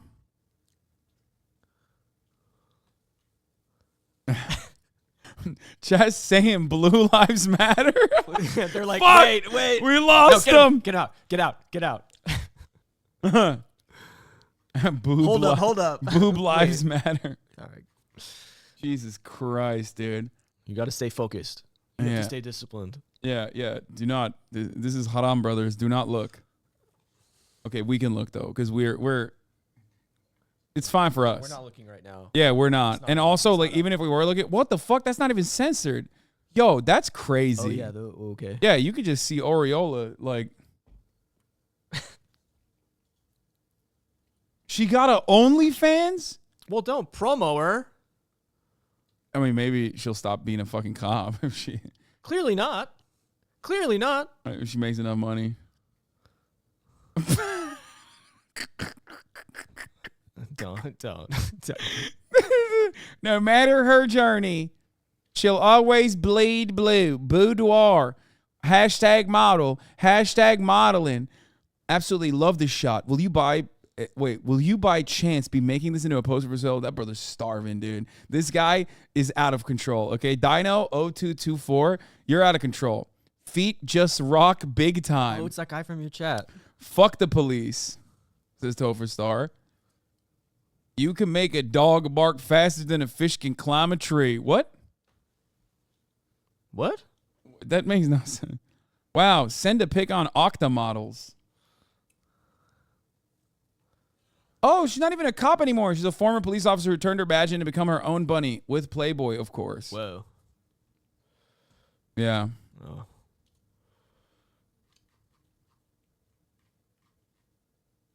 Oh, she fucking, what the fuck? They reconciled. Wait, did she bring her along with her to like other shit? Or is this from?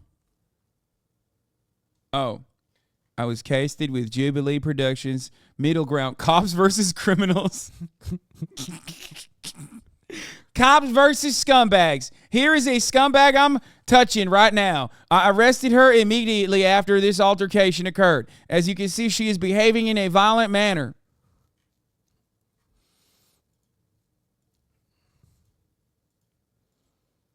Okay, only clans. Yeah. Oh, no. What the fuck? All right, that's... Dude, I just don't get, like I don't understand what, like, people are just, like, they can't jerk off to, like, normal shit. Like, they have to jerk off to, like, someone who's, like, literally fucking a gun with a Blue Lives Matter flag. Your kink... No, I'm kink shaming. Oh, I kink shame. Like, what do you mean? That's crazy. You are way too TikTok, dude. You are way too woke. I'm shaming, dog. There's no shot. This is not happening. I just want to see where she got, what was the point where she got the cosmetic enhancements? I want to see, like, when she decided to... Get out of here. Get out of here. What the fuck is that? It's like a Dexter thing? She was on Dexter? Anyway, all right, let's get back to the video. Let's get back to the video. Feel like we're in control. It just seems to be an innate thing within all of us. Oftentimes, people with titles. I forgot that I was literally live for a second. It happens, okay? It happens to the best And of us. roles allow the titles and roles to justify what they do. The good is there. The good is there. There's 4 of you right here. You have some conscience. That's what I'm hearing. Committing a crime is never justified. Oh, come on. Does anybody agree They all agree. with the prompt? No. Everything is a crime now. Can the disagreeer step forward?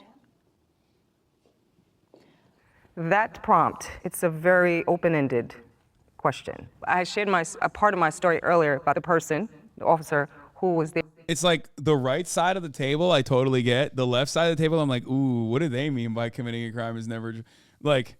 Just the crimes they commit on a That's what I'm saying. Like, they're like, yeah, I mean, sometimes you gotta do a crime, you know? What do you mean? I mean, planting evidence is technically a crime. Yeah. And he committed a crime against me. Was he justified? Because he was a police officer, a detective. I forgave him. And so that's why I couldn't step forward, because I had to pause for a second. I have to take a neutral stance here because that's not our reality. I was 14 years old and I was deciding to not go to school. And my stepdad came up and yanked a cover out from underneath me and I hit the ground off of a bunk bed. And I got up cussing him and he slapped me across my face and I was the one that was taken to juvenile hall. But damn it, my crime was justified. You know, I think with anybody with any crime that is committed. So that, how do you, okay, so you understand it then. Like you operate without understanding. Okay, Nicole's the only good cop because she's no longer a cop, okay? I'm just saying, because like she's no longer a cop and she's doing OnlyFans, we know what you're doing, Hasan. I'm stating. We know what you're doing. You No. spend a lot of time lingering on that Instagram. All I'm stating we saw it. is that if We you're saw no it. longer Isn't it a cop, to be horny here, is it a crime? it's not. Okay. It's not a crime to be horny here. But I wasn't even being horny. My point was this. Okay. She's no longer back in the blue. Oh, she is definitely You're still back so in the blue. down so bad. It's No, crazy. no, ew, no, It's no, so no, no, no, crazy. ew, ew, ew, no, it's not like that. The point I was trying to make is this, okay? The point I was trying to make is this. As long as she's off the roads, as long as she's not a cop anymore. You'll go on a date with her? No, no, no. As long as she's no longer a cop anymore, I'm saying that's like one less cop off the streets. That's objectively a good thing. Would you agree with that?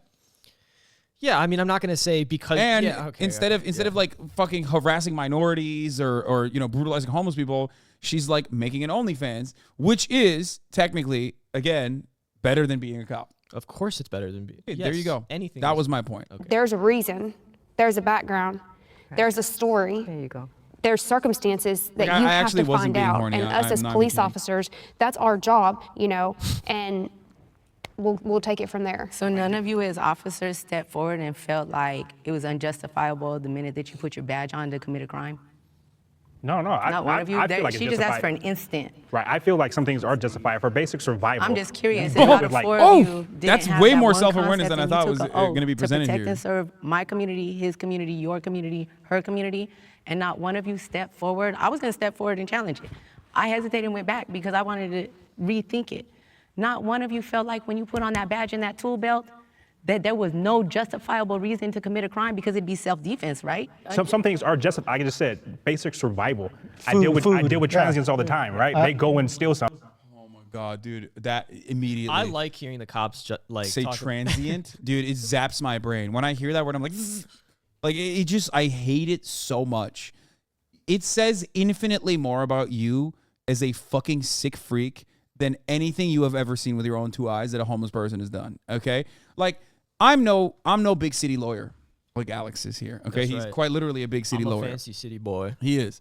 And I certainly sometimes say things that probably are not like the most politically correct.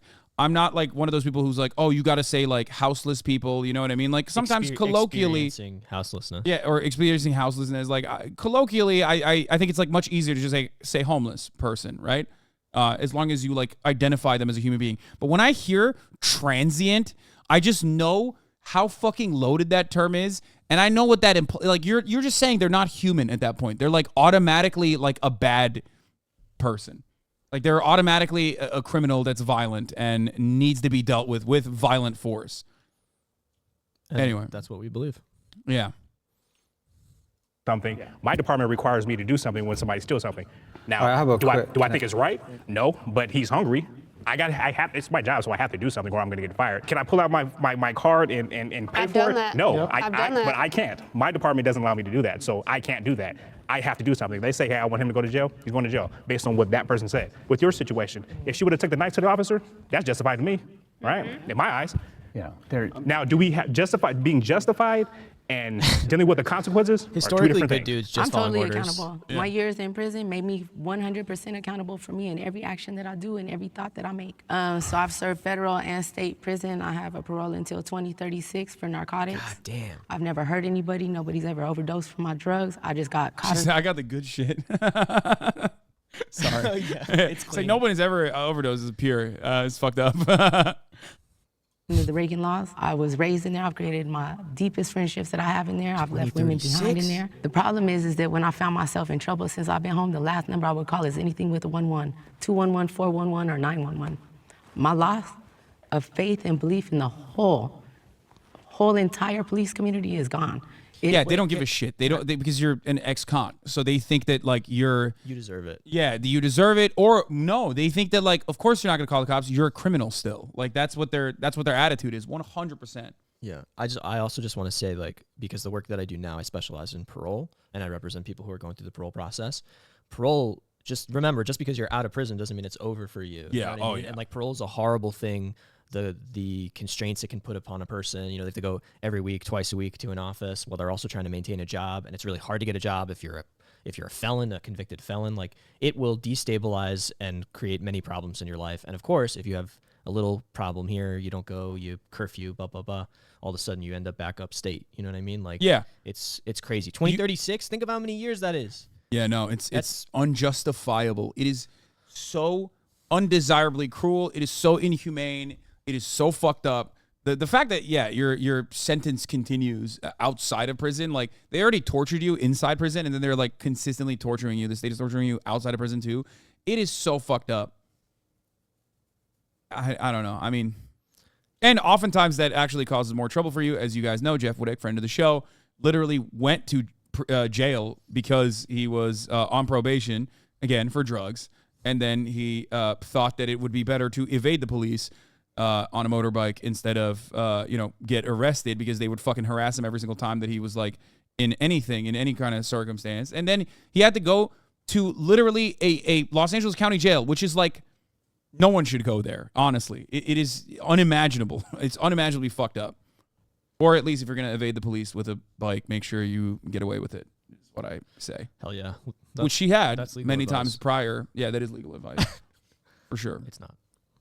If we had no police, the world would be 10x worse. First of all, automatically, I don't even agree with abolition, like full-blown abolition, as we've talked about already. But like, just looking at the numbers, like the amount of crime that cops are committing, and these guys basically admitted, by the way, on camera, if there were no police, like, you would eliminate 800,000 people committing crimes daily. So that's a pretty fucking sizable number of crimes that you would eradicate. Maybe some people will be like, nah, the only thing holding me back is these fucking boys in the blue, baby. Maybe that's what was happening, okay? Maybe that was what's happening to some fucking freak like you. You were like, I'm gonna go do awful shit now that, like, cops are not around, okay? Which is just another self-report by you. I'm gonna keep it real. Even then, I think, like, if you just eliminated that as an institution, it would be 800,000 people that are consistently doing crimes that would not be able to. And all the money you could use on other things. Yeah. The center of the matter is almost all normies feel like cops really keep them safe from chaos when they literally do not. Yeah, and there's nothing you can really do about... Is that true, though? Because I feel like a lot of people that I know, like my mom is pretty, is a normie, and she does not like interacting with police the times that she's had to do it. And I feel like that's the case for a lot of people that have bad experiences interacting with the cops. I'll tell you this much. My experiences interacting with cops have dramatically changed. I will admit that in my real world experience. It went from dudes whose opinion shifted radically when they saw what my name was on my license to, let's say, a lot more kind when they, if they come to my house, for example. And I think that is quite literally because of George Soros. No, I think that's that's the reason. No, it's because I have a nice car and I have a nice house. So when they see that, they go, "Oh, this motherfucker's paying for my salary." They don't treat people. Everyone's paying for their salary, but they don't treat people with the same fucking kindness and respect, because they literally are like. They're like trained dogs. It's weird, like the way that they behave, the way they operate. Now, that doesn't mean that they're not still fucking gigantic pieces of shit in almost every other circumstance or in every other scenario, or even in the scenario that I described. They still are. But in comparison to my other experiences with cops, and I've talked about it many, many times over on this broadcast, especially when I was younger or even like not all that long ago, it's a dramatic shift. And I only notice that when you have one way to signal the level of money that you have, and it shouldn't be that way at all. And it's weird that like that change, that snap judgment they make is like odd. Well, I think it's also a threatening thing, right? Like, you have the resources and like where they see somebody and they're like, oh, I don't want to create a problem with this person because they could actually make my life annoying. Whereas somebody who is living on the street or living in a very, very poor area or something like that, like, they know that nothing's going to happen if they do something. Yeah. Yeah, you have no legal recourse unless you got a motherfucking public defender on your side. Hell you know yeah, what I'm baby, saying? we got you. Or you got the blizzy. And who do you call when you get robbing if there are no cops anymore? Is always a fun fucking question. Brother, this reeks of you live in fucking like some bumfuck part, some like super fucking rural area, I guess. Because like there is no shot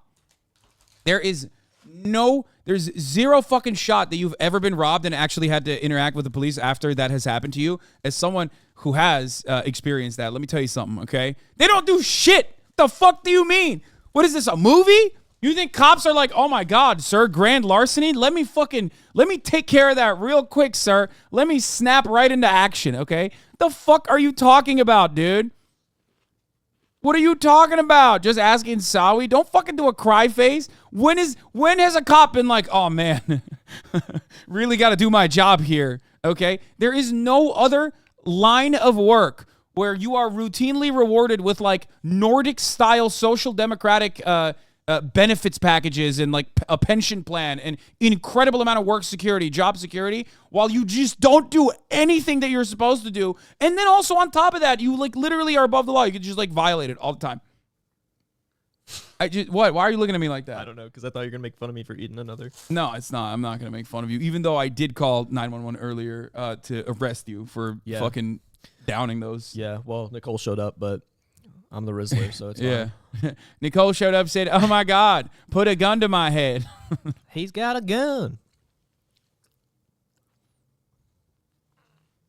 Yeah, you file the police report and then you file the insurance claim. That is the main purpose, okay, of police in that situation. That's it. Nothing else. Let's be fucking real. It ain't no 2% of you in my eyes. There ain't no 1%, because you might be a hero one day and then 16 years later, back against the corner, lose everything you stood for. And it happens. We're humans. Just a prompt. Anything that you've done to get you. I see what you're saying, but man, come to Minneapolis for a week. MPD is so short-staffed. There's been almost 4,000 car thefts this year alone, and we are not even halfway through the year. Assaults are looking to be almost double last year. You know what's crazy about that take? How many fucking car thefts do you think are happening in like super wealthy neighborhoods, for example? That's where all the nice cars are. Why are there not? And there's no cops in fucking wealthy neighborhoods. So what's up? Why are there not more car thefts happening in? Why are there more car thefts happening in Minneapolis than like a wealthier part of town? Okay. Why? It almost feels like a lot of the teenagers that are stealing these cars, okay, for joyriding and whatnot, have absolutely zero fuck all to do. They have nothing else going on. That's not justifying this, by the way, but like. Also, the idea that the MPD is like stopping fucking Grand Theft Auto is so stupid to me. Like, when I anecdotally have two fucking close friends that have had their car stolen here in Los Angeles, okay? And the LAPD just fucked off and basically they had to steal their cars back themselves, okay? Yeah, but that's cool though. Like, that's insane to me. It's insane. It's fucking nuts. Like, dog, $8 million every day that these motherfuckers are burning through, okay? Oh, wow. That's little. Well, it's 29 million in New York City. Yeah, well, they got way we got bigger problems. A little bit more money, so pretty cool. The notion that like cops are stopping fucking criminals from stealing cars is such a silly, stupid one. Anyway, the point is, address the root causes of why that crime is happening. I'm willing to bet if you shaved off a percentage of their fucking budget and directly gave it to like after school programs and things of that nature, like social programs in the fucking targeted neighborhoods, instead of like over policing said targeted neighborhoods, you would literally eradicate that kind of car theft. Like, it would be a significantly better ROI if you were to do that. You know what's amazing? What? That's an abolitionist way of thinking, Hasan. What? I know. That's why I said we agree on like 98% of things, okay? This is ridiculous. But yes, you're right. I know. Where you were was never justified. If you look at justifiable, no, I was greedy. I was taught to hustle. But why did you start? Because I was hungry. You were justified, but you're still going to get arrested.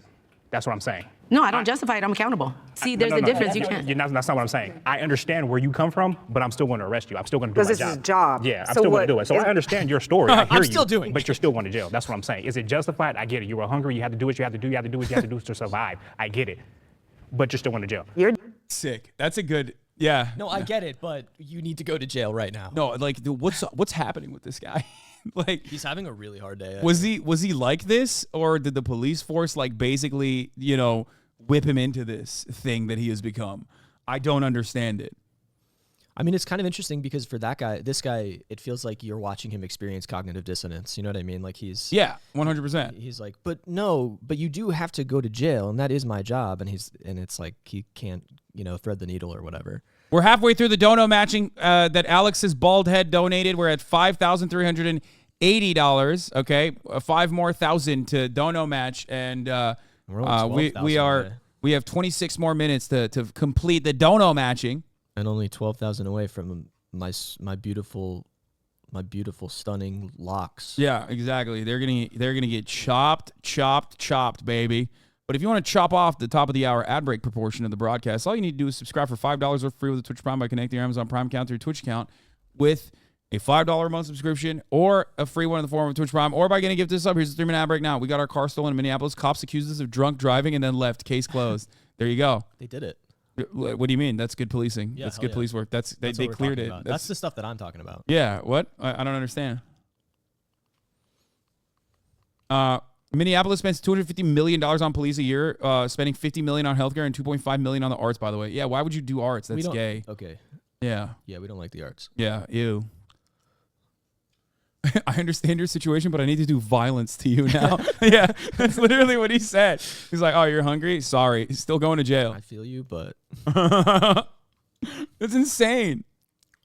You're doing a job that the department told you to do. Right. You just said that, would you want it to come out your pocket to probably feed the person that was stealing something because they're hungry? Because in your humanity, you know what it's like to be hungry. Agreed. But in your job, you know that if you don't do what you're told, and Get 'em, Donna. the procedures and stuff, that you're going to get in trouble. You probably lose that job, and that's not something you want to do because you also have to feed your family Agreed. and feed yourself, right? Absolutely. So I think we can all agree, some of you have good intentions and you go in with that.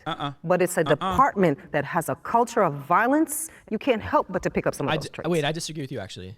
I disagree with you. Well, you think some of them do have good intentions? I think, look, it's a cultural, it's so cultural. It's so cultural, don't you think? Yeah, no, I know. I understand. Yes, people I'm do too join. sincere for you. I know. People do join people do join the police force thinking that they're like actually going to protect and serve.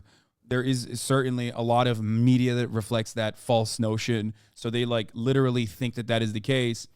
And then they get, I think they get captivated by like the blue life mentality or like the camaraderie. The camaraderie, the warrior, the like warrior. Yeah, stuff. all of that. Like, there's just so much. Brainwashing that's occurring as well, and then that blue brotherhood just like kicks in, and then you're just doing it. You're doing it. Doesn't matter if you started off. I don't forgive them. It doesn't matter if you started out with good intentions. I say the same thing about veterans as well. Like, it's the same principle, if not even worse, because like the idea that like veterans are like protecting America is the honorable thing to do. Like all this shit is like so permanently a part of like our understandings of society that people join, especially the recruitment practices are super predatory as well, even worse than cops in that regard. So I get it. Like you just get caught up in it. Would you ever wear a uniform? Would you ever steal valor? Yeah, I have. Okay. Like many times. I do it. I do it as a Olympic sport almost. Okay. Like regularly. Number one, because you want your job. Number one. So I served 27 years in prison, in a maximum security prison for women. Christ. I Man, had what'd a she sentence do? of 25 to life for the crimes of kidnapping and murder. That's what I was convicted of. Shit. Did I do it? That's a different story. No person that represented a system helped me.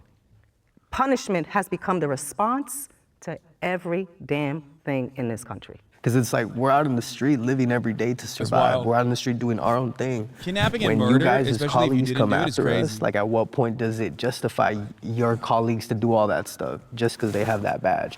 When y'all colleagues are shooting at us, how does that justify you guys' crimes? That's what I understood from her. I understood like when you guys are, that's what I got. Yes, I was agreeing with what she's saying. You're out in the streets and you guys come and do all this and that. Well, who's calling? Who's calling us to get to where you're at? All right, let me give you a perfect example, right? Okay. Let's say I have a broken down car. You know, Okay. I have a broken down car, and nobody called you. You just happen to see a broken down car, and I have my emergency lights on too, so I'm declaring that I'm having an emergency situation. Okay. You see me out and about. I'm on my phone. I'm in a safe area on this side, on the right side of my vehicle, where I'm not in imminent danger. I'm following all my protocols. Let's say I even go as far as putting a road flare or a cone from like a traffic kit. I cover all my T's and A's. You know, I'm literally trying to avoid you because I don't like you. So I'm doing everything I gotta do, but here you go. Woo, woo, woo, woo, woo. Hey, what's up? Do you need help? And I'm like, no, sir, I don't need any help. I've called AAA, they're on their way. I verbally communicated with you that I'm good. I'm in no imminent danger. I put my cones up. I'm waiting for AAA. I relayed to you, verbally communicated that I'm okay. I'm not bleeding. You're not seeing anything going on with me that would attract you to come after me. But here you are, grabbing at your belt, pulling at your thing. Just seeking for something to go after. Immediately see, like you're like a predator, bro. You're literally hawking eye into your target and you're like, I'm gonna get him. Boom, and then here you go. You been drinking today? I'm like, bro, I just told you I don't need your help. Like I'm sitting here waiting for my AAA to come with a flat tire because I got a wheel lock. Okay. Oh, so, but have you been drinking today? Are you on probation or parole? Immediately it's like, dude, I'm in distress. I've advised you I don't need your help. Right. Put up all my flares, crossed all my T's, dotted all my I's, but you continue to push the subject. Yeah. And then you go as far as like pulling your gun. Why are you getting hostile, sir? Yeah, I'm not saying it doesn't Click. happen. I'm just Why are you saying. getting hostile, sir? Click. You good? Yeah, so. I feel this like is- you're getting hostile, sir. Put your hands where I can see them. Click. There we go. So I'm going to tell you what I always used to say in the streets when I work I mean, patrol. do we agree here? This is what I was gonna say. I'm going to tell you what I always say in patrols. You know, and this is what I said in my earlier comment when we get painted with this broad brush. First of all, I would have given you a ride. When you say you, I just want to make sure and be clear that me personally. That's why I have AAA though. I don't need a ride. Hold on. Let me finish. Let me finish. What I'm saying is that in my mind, you're speaking about me personally. I would have helped you no matter what. But I don't need your help. I've advised you. I would have done a different different when you were 10 and you feet know away, what? and you kept I coming would have towards me. I would have took off When and you went were to like Starbucks and 15 got feet a away. cup. I would have took off, went to Starbucks and got a cup. I understand that. But what I'm saying is that I'm going to tell you what I 0%. always used to say when I used to work in the streets. You know what? I can't speak and I can't feel what you feel. So why did you? Let me finish. See what I Let mean? me finish. You guys are predators, bro. Exactly. Nobody called. Who called you? You're not letting me So finish. who called you? You're not letting me But that was finish. my question. That was your question, right? Who called Did I you? let you speak? But nobody called you. Can I speak? Can I say something? 'Cause I feel like- he doesn't understand can we get a Fuck this guy. protocol here, the Q&A, where he talks and then I talk, Yeah, one because he's second. not letting me talk. Okay, you can respond and then I Okay. want to hear from Scott and then you Yeah. have to go to the next And one. can you just please let me finish? Okay. I mean, I'm answering the valid points validly. You know, just saying. You're not letting me. You know what? Disregard. It's good. We You're don't not gotta letting agree, me but finish you know, what I I'm gotta saying. say like. What I'm trying But you gotta have more patience as a police officer. Well, no, you just got a quick snap and I can see it. You always gotta be right. No, Like, I'm you just always gotta be arguing. When right. I so argue, mad. I always think let the I think person you made a speak valid as much point, as you like, can. I think you just and want then once Wait, look at his face. Hold the on, wait. crime that was committed, like when I was a kid, I want. It's validly, you know. Just saying. You're not letting me. You know what? Look how angry he It's is. good. We don't You're not gotta letting agree, me but you know, I finish. gotta say like. What I'm trying But to you gotta have more patience as a police officer. Well, no, it's Look, watch his you face. just got a quick Look at his- snap and I look can at see him. it. You always gotta be right. No, Like, I'm you just don't always gotta be arguing. When right. I argue, I always think- let the person speak as much as you can. I think you just and want then once. the crime that was committed, like when I was a kid, I never wanted to seen be a him cop. more angry. I saw the cops. I grew up in the 90s, so they would give baseball cards, and I thought the cops were the coolest things because I had a real bad childhood, like with my parents, and I didn't really have friends like that. But the cops would be there. But the second I got my lowrider bike, like the cops would pull me over and give me tickets, and I'd be like, why don't you stop them over there? It's like, well, we're stopping you. How are we gonna stop them? And then I would get tickets constantly. I was just a kid. I didn't know what I was doing. I liked the lowrider culture, and they would give me tickets all the time. Then my parents would be like, why are you getting tickets? Like, I'm like, I don't know. They just keep stopping me. And then like maybe I'll ditch school, and the cops will like, you know, like You should get a sometimes they'll. lowrider. Are you good? How do you feel about what? About the current donation number? It's good. We're at 40K. Yeah. What's gonna happen in $10,000 extra dollars? You're gonna make me look like a thumb. Uh-huh. Is what's gonna happen. It'll be cool. It'll maybe like impact. It'll. Like the judge will look at you and go, "That's an upstanding citizen right there. He Yeah, seems absolutely. like a cop." They're gonna. Yeah, that's right. Yeah. They're gonna assign me cop at birth. Yeah. I do Just think saying.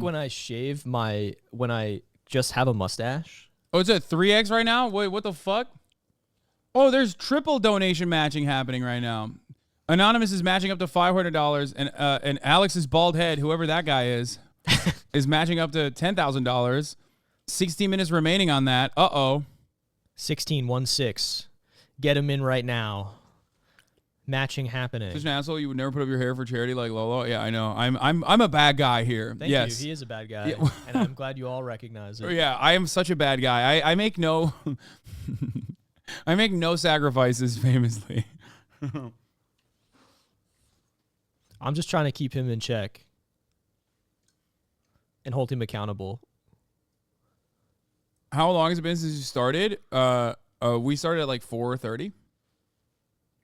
Get me from a certain neighborhood and drop me off in a, like far away from my house, like, or sometimes, and I was a minor, and they'll get me from the streets and take me to the police station, which I found out later was illegal. There, and they made me to who I am, and they made me think that I was a bad guy until like I realized almost like 13 years ago, I don't got to be that bad guy no more. But the cops made me who I was. And I'll share, like, I've never served any time like that. I was arrested as a 13-year-old.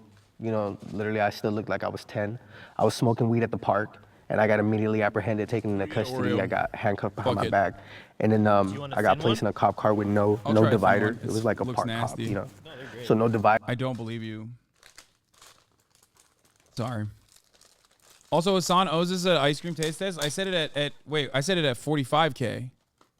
Right? Didn't I say ice cream taste test at 45K? These are yummy.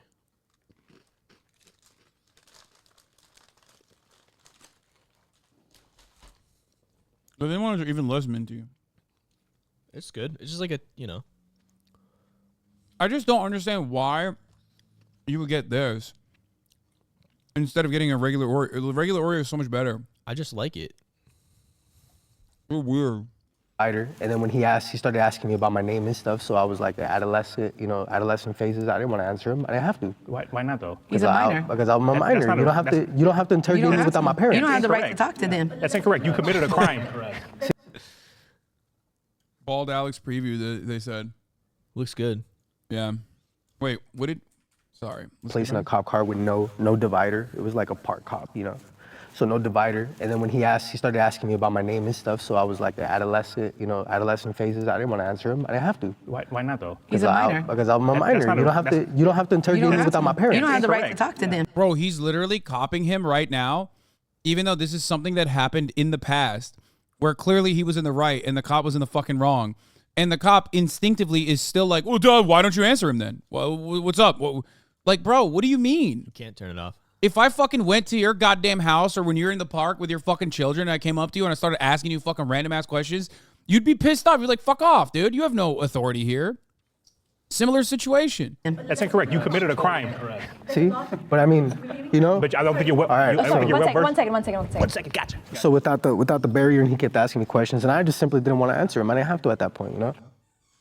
What was his crime? I missed that part. Chat, what did he say? This is when he was He was a minor. He was like 13 years old. No, I think it was just smoking weed in the park. That was smoking weed in the park? Oh, kill him. What do you mean? Oh, my bad.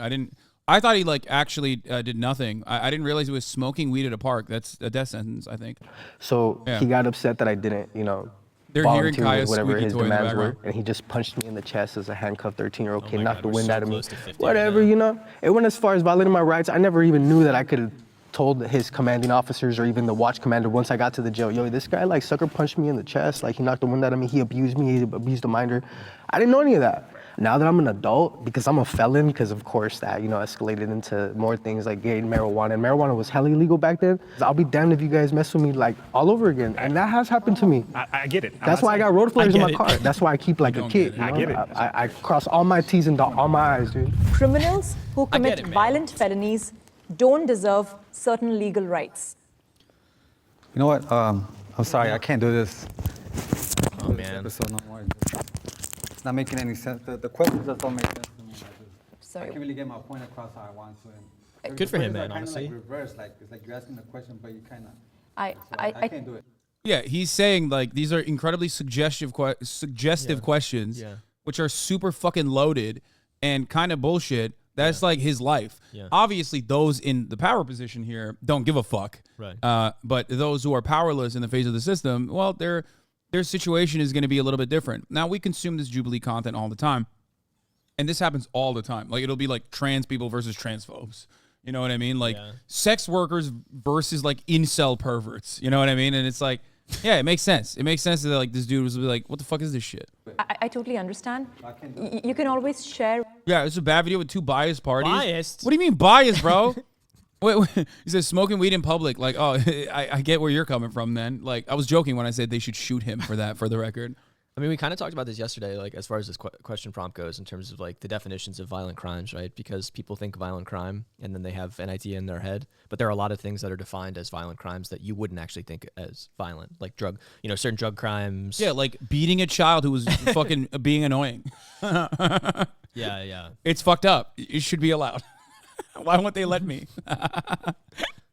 That's what I meant. Yeah. Yeah, that's right. That's what you were saying. Yeah, right? absolutely. Okay, But cool. also, I think the best example is with burglary, actually, because burglary is considered a violent crime, and only 2 or 3% of burglaries actually have like a conflict like a violent conflict that happens between 2 people. Most of them are like in places that are empty, blah blah blah. Yeah, it's more of the possibility of it. But yeah, and by the way, the 2 to 3% that you're referencing is when the fucking robbers fucked up. Okay, why would you, if you're trying to steal shit, why the fuck would you be like, oh man, I can't wait. I hope there's someone there while I'm stealing shit that stops me from doing it. You know, no one is like, no one is trying to actively harm another person. They're just trying to fucking get a bag. Okay, I am. Except for Alex, he's I am actively trying to harm people, which is why to say these things. After a felon is released, should they not get rights? Otherwise, they mean that people inherently don't believe in the correctional process. Yeah. Bro, fuck being released. I think I think felons should have. I think why don't they get the right to people who vote are in the prison? Yeah, people who are in prison should have rights. It's fucking insane that they don't. It blows my mind that they don't actually. And everyone always goes like, yeah, what about pedophiles? Like, do you think pedophiles? Yes, they should be able to vote. What do you think they're gonna do? Lower the age of consent more? Guess what? The entire Republican Party is doing that all the fucking time anyway. Okay, they're over here advocating for child marriages and shit. It's like, it's so stupid. It's so stupid. What do you think? Like all the pedophile criminals are gonna get together and be like, this is our lobbying effort to fucking lower the age of consent laws. Guys, they're gonna vote to make crime legal, dude. What the fuck? Wait, can we do that? Yeah. Anyway, there's so many prisoners they will legalize murder. Do you want the Boston Marathon bomber to vote? I'm like, yeah, it's one vote, idiot. Like, shut the fuck up. Who cares? Mark Whether Wahlberg you is agree not or going to be pleased with disagree. you. Yeah. And I can't be on camera doing that. I totally I'm trying to understand. get my point across at the police. You know what I mean? But Also, I you can't hit do that. 45K on your I mint. can't do that, Andy. Your mint. What would you say? I'm holding you accountable. Can we take a smoke break then? Yeah, no, you can speak. I'm totally. Oh, I can? Oh, yes. I said you. Is there something wrong with your mic? The I other side. Step forward if you agree. What? What's happening? I'm sorry. What's going on? What were you saying?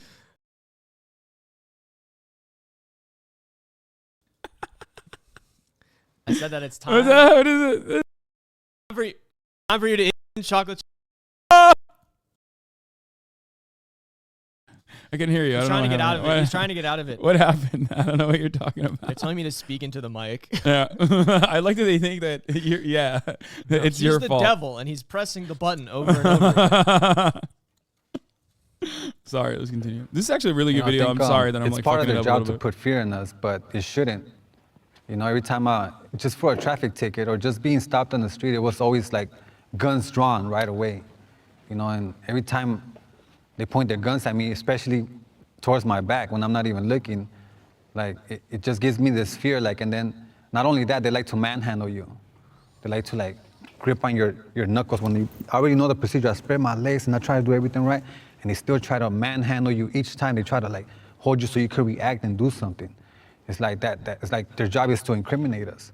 And for every traffic ticket, Even structurally speaking, okay, handcuffs are created to contort your body in a way that it does not want to be in, okay? If you get handcuffed behind your back, it's a very, very uncomfortable situation, and you automatically, like, you physically snap back at it, okay? Almost every part of, like, police apprehension techniques revolve around what they call pain compliance, which is, it can get really fucked up and, like, actually hit, like, nerve points and shit like that. But basically, every part of the police apprehension techniques are basically incredibly violent, and your body, even if you don't want to do something, even if you don't want to react, you end up reacting because your body's not supposed to fucking contort that way. So then they can justify further brutalizing you and beat the shit out of you, which they often do. Anyway, so just remember that. That's why whenever they are fucking yelling like, stop resisting, half the time no one is actually resisting, and they're trained to say that so that onlookers think that this person deserves to be violently brutalized. But also on top of that, you know, even if the cop genuinely thinks that this person is resisting, they think that because the guy is just a human, a normal human. It was always like... Sorry. What? Go ahead. I would just also add, like, you know, my clients don't have any reason to like be dishonest with me or lie to me about what they're experiencing. You know what I mean? And so often they're in these, especially handcuffs, especially even when they're still incarcerated, they're getting moved around. It's not all the time, but a lot of the time they will purposefully, you know, make them extremely tight and they'll be marked up. Oh, and yeah. they'll be bleeding. And like, it's not an exaggeration. You know what I mean? That's something that people experience every day, especially incarcerated people. And it's, yeah, I just want to add that. I don't know, but it's true. Yeah. I always had my driver license, my insurance, so every time they would come at me, I'll start cursing them out. Like, that was me. That was my whole, from ever since I turned 18 till I was like 30, I was just cursing them out every chance I get, and I'll love it. Because they'll give me a ticket each time, and I'll be like, okay, like, I don't care, like, I'm paying for my freedom, and that was the cost of my freedom, but I did fear for my life each time. Every time, like, they manhandle me and talk down to me, all I would think about was my kids. Like, damn, if my kids won't need to see how these people act, because my kids look up to me. But to see the cops, like, act this way and then laugh about it, you know, who are these people? Like, they bring fear to the community. They don't bring any peace or nothing like that. Andrew says, I've mentioned it before, but worst cop interaction is them bringing a guy after a shootout to my ICU. They watched every move we made when cleaning him up.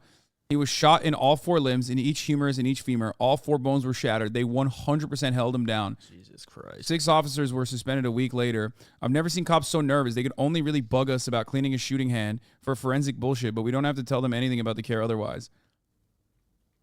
I wonder why they got fucking suspended. Hopefully they got suspended with pay, though, because they're, you know, honest guys.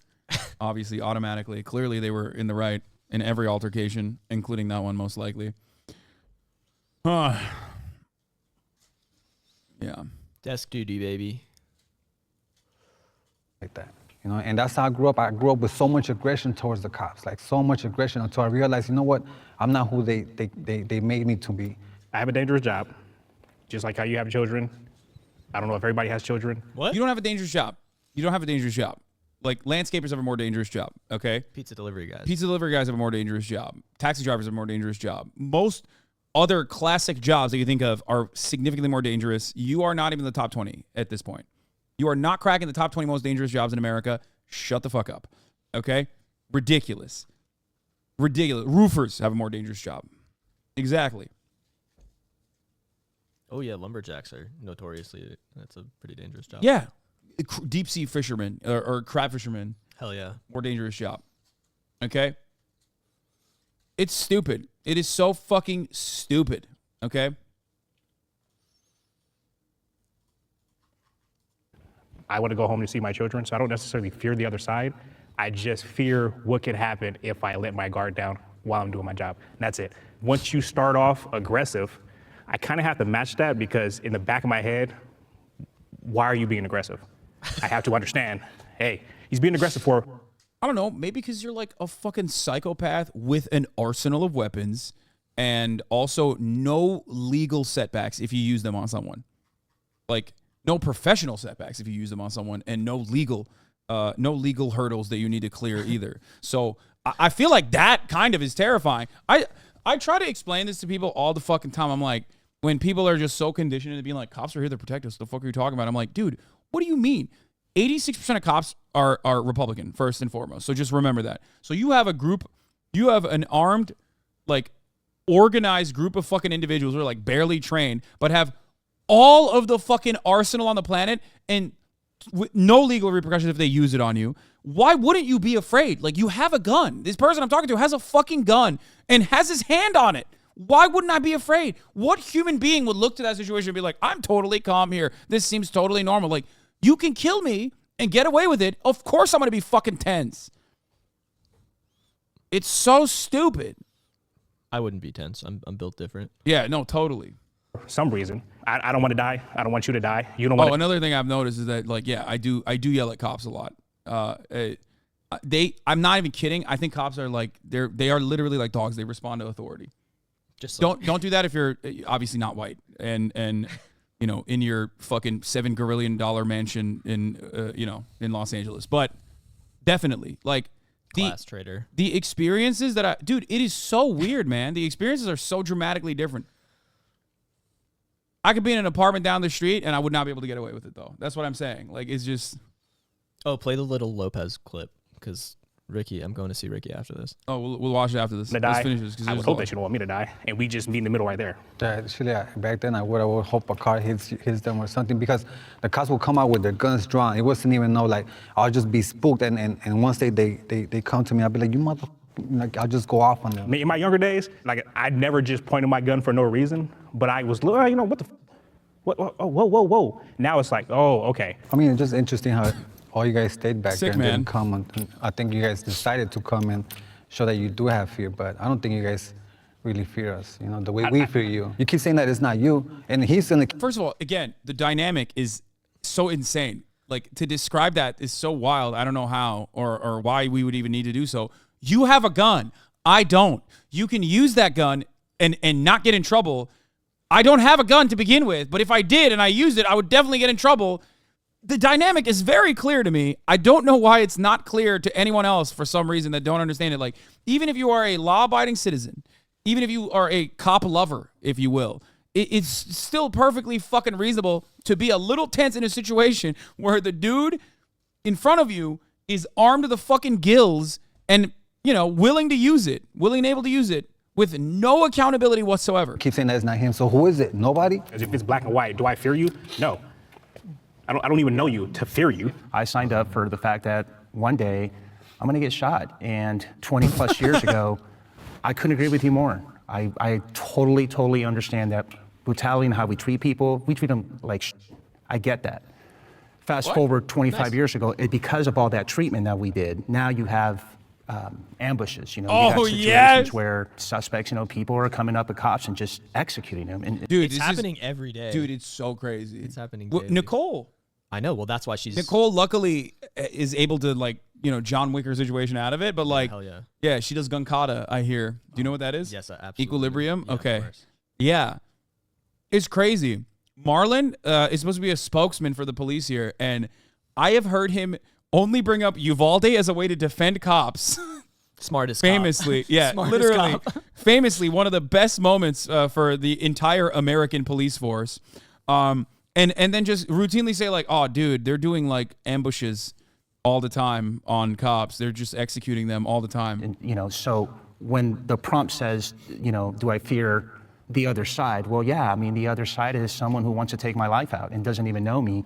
This contention, like, He's yeah. just making shit up, basically. Well, not only is he making shit up, but he might genuinely actually believe this psychotic nonsense that he's spewing, which is really terrifying and basically shows you why they're so fucking quick to be violent. And the warrior training paired along with all this, obviously, you know, is further justification. They're constantly getting fed this like line that they are under attack all the time. They're the sheepdogs and the wolves are coming, and they're fucking terrified. They're pussies. They're cowards. And I suppose that's a consequence of what happened decades ago where we did treat people like I just had to say this. It stopped. Let's be clear. It stopped after that. What we're hearing right now, there's trauma, right? And Yes. this is triggering. Oh, absolutely. Right? And so what we're going off of our reality, what's happened and what continues to happen. It causes us as human beings to become defensive. It causes us to become protective. It causes us to become things that we're not. But it we weren't shouldn't. born to, and it shouldn't. It shouldn't. Exactly. Like I should not have to Exactly. stay inside my house and become That, an and I heard introvert. it. And it's like, why can't I enjoy my freedoms? I'm a tax-paying American. I mean, I know I'm a felon and I can't have certain, you know, rights, but when does my fear of you guys impede me from living my life as a free American? I'm only 30 years old, so I'm dealing with the consequences of what people have done in the past. That guy's 30? But it's like, I'm God not like damn. that. So it's like, hey, Dude, being a police is not good on the body. I get the trauma, but it's also like, I'm trying to change it. Allow me to change it. But you know what, I do have to say something like the cops from the, Marlon's like, I'm 24. Yeah, I feel you, man. I'm 24 years old. fresh out of the academy. Yo, dude, lay off the donuts, buddy boy. Holy 90s shit. are very different from the new cops because now they got a whole bunch of different races. Before, it was mostly whites. Yeah, so that's what I had to deal with in the 90s. But now it's a little different. I could say that. Can the disagreeer step forward? I agree with this gentleman here. So he's about racist. The job as danger factors. That's why they're over police him. That's right. They know he's racist. Because cops hate racism. They hate when others do it. They're like, that's our thing. What the fuck are you doing? Stay in your lane, criminal. Only we get to do it. Across people out in the field and patrol, I didn't fear them because I treated them with the utmost respect. And I treated them the way I would want my family to be treated if they were on the other end being stopped. I've had arrestees after going to the jail and processing them, getting them food, whatever. A handful would say, you know what, thank you for treating me with the utmost respect. I honestly, No one ever said I that. live in anxiety every day. Every time I see a black and white cop car, I get it. every time I see red I and get blue it. lights, I totally a get it. uniform, I hear a little too much keys. I hear I just don't, little noises that come with your guys' uniforms. I sat up here for 15 minutes and was gonna turn around because I did not wanna be in a room with 4 people that wore that badge. Stop. Someone said Leonard is 32 years old. You're a fucking liar. Stop. No. And it's come to that much of a broken trust because I am the most friendliest human that you'll meet. I trust everything, even a stranger walking. As soon as I see a uniform, I'm totally guarded, and I live in anxiety because of it. Me, with my parole, I could show license, registration, insurance with a smile. Oh, why you got a parole till 2036? Step out of your vehicle. Next thing you know, my little tiny belongings are on the side of the curb and it's not even getting put back together. And then I'm late for work. Now I got to explain to a job that hired a felon why I'm late because someone had a pissy day and they saw that I had a parole date. If you don't know my trauma, I don't expect you to evaluate it. But I don't expect a tough tone either because it might trigger me and then we both going to be all types of bitches. Totally. Totally get you. So What I want to know is how you guys feel about that we're scared of you guys. I hate it. Because how do I gauge that? I don't know. I guess I have to continue to ask questions, this and that, third. But I'm like, why the hell? I'm just talking to you. Like, if I I love saying this I and that know, and I the know. third. It's like the fifth I've time never it's heard that before, and now I've heard it too many times. The first time I heard it was too many times. Sorry, like I said, Because you can only put an animal in a corner for so long before they fight back. But I think that's what the police wants. I think that they want a war. They want us to fight back. Because I wanted to fight back so long until I realized I wasn't that person, and I had to just go my way, like follow the path that God gave me, and I had to leave that alone. But I did have a uglier path that I was gonna follow. But it's like, the cops. It's like you guys make yourself our enemy. I don't enjoy conflict. Well, I'm telling you, we're all scared of you.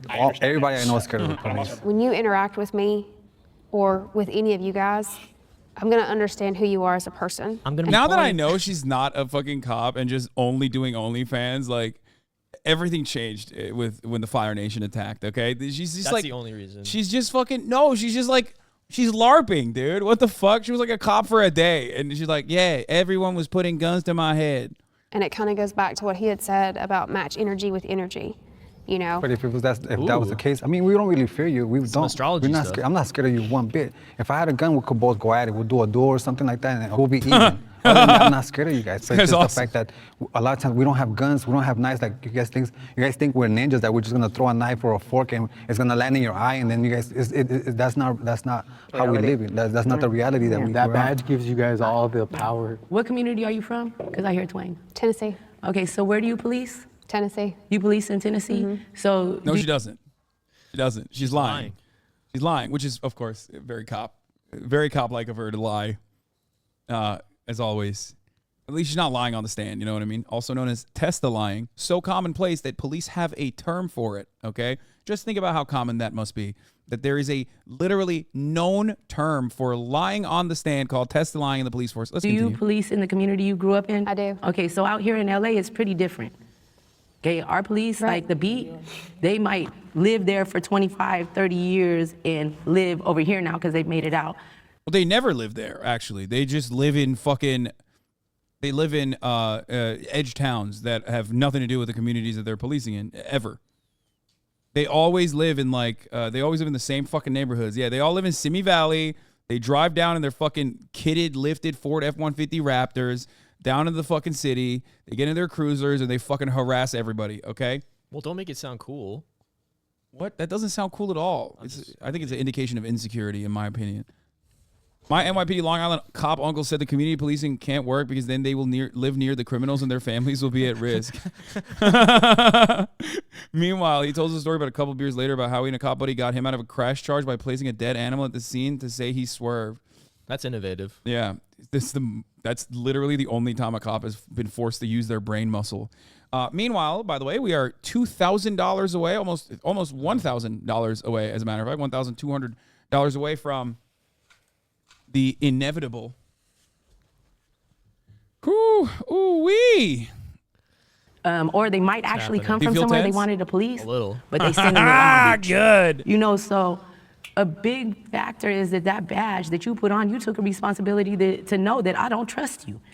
We can have commonalities. I probably can't have a commonality with you even if you said that it was your passion, other than if we could get to the way above you, because you're like the bottom of the trickle effect of the system. I need friends way up there. Yeah. Once you put on that uniform and that badge, for me, I'm on guard no matter who you are. You're 100% right. We have a lot of work to do. Shows like this, us coming together and having this dialogue, it's only going to try to get us. He's like, I'm going to think twice before assaulting a homeless person. Like, I'm still going to do it, but I'm going to think twice before I do it. My wife is still in a lot of trouble. Yeah, when I get home, I will be releasing all of my frustrations on her. But Deborah deserves it for the inevitable divorce court that's coming my way. You know, not only just a middle ground, but to treat each other as humans. So we have a lot of work to do. I totally get it. I agree.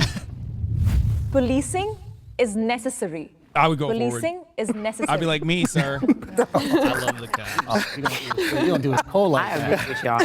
Poll, man. I agree because I was kidnapped, raped, and tortured, and it was an off-duty LA sheriff officer who was out of jurisdiction playing softball. It was during payphone days. He saw red flags. He was policing. You know, he did his job. He noticed damsel in distress, I guess, and he called local authorities, and the gentleman got a double life sentence due to the horrendous crimes he committed against me. So I do believe that policing is necessary in certain perspectives. However, I'm going to be biased. I think that y'all don't need a police drug me. No. So I do believe that there is a reason and a purpose for your positions. I'm sorry that happened to you, and I'm sorry that happened to you. I'm a parent, and I have a daughter, I have a mother, I have a sister, and I would never want anything like that. Damn, bro. Now we know. He hit all the markers for a guy who definitely would never be bad to women. You know, I have a mother. I came out of a woman. Like, sick, Happened. dude. And what you went through was horrendous, and we have checks and balances in place for that. Also, notice he didn't mention wife. He's divorced. He said, I have a You know what he daughter. needs? I have a mother. What? He needs the divorce hits. Oh, Jesus. Oh, I put that it's in the shelves. Moving forward with a lot of transparency, I think there are a lot of changes in regards to issues with that. Like I said, I mentioned earlier, I personally arrested 2 of our own officers working in internal affairs for the crimes that they committed. It didn't go over well, but it had to be done. And those are the checks and balances of transparency. He's like, I hated doing it. It was really fucked up. You hate to see a fellow brother in the blue go down like that. That these agencies have in place. So We are not a healed race of humans. We are not in a healthy place. We haven't been in a healthy place probably ever. But we have to get there. It's not working. It causes more harm than it does good. Because even if 100 police officers do good, it takes that one to do something so atrocious, so bad, that it just wipes all the good away. And it shouldn't. And it shouldn't, but it does. Hungry people are going to steal. Do you see that? See what? It just says $49,808. Yeah, well, that's not 50, so. Yeah, I'm just saying, we're very close to $50,000. Might not get there. Like. Yeah, probably. I'll just end the stream right here, actually. Just kidding. I will, however, serve a top of the hour ad break, which comes at the top of the hour. If you no longer want to see those ads, you can subscribe for $5 for free with the Twitch Prime by connecting your Amazon Prime account. If you use the $5 to, donate right now, instead of subscribing, you can use the Twitch Prime or get gifted a sub. Here's the 3-minute ad break now. Just saying, instead of subscribing, you should probably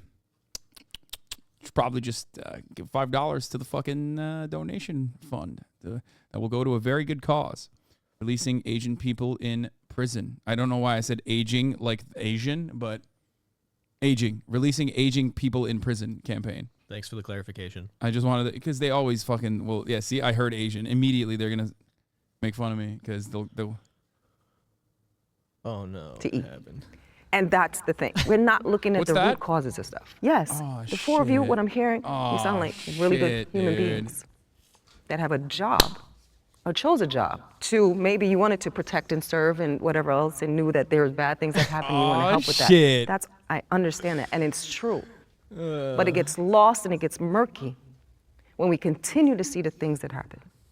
Policing is necessary, but it depends on how you police. You don't have clippers, do you? I do believe y'all need to You be brought policed as clippers? well, though. Oh, I believe smart, that you 'cause I was gonna spend, use you my, as like, police body officers shape. spend way too much That's time why I didn't want to policing use us. that. Yeah, let's just bring it out. Let's just take a look. Do you have a thing that you can put around your neck, or we can put you in a trash bag if you would like? Oh, so you don't have a thing that you can put around your neck? No, I have a. Yeah, okay. Hold on.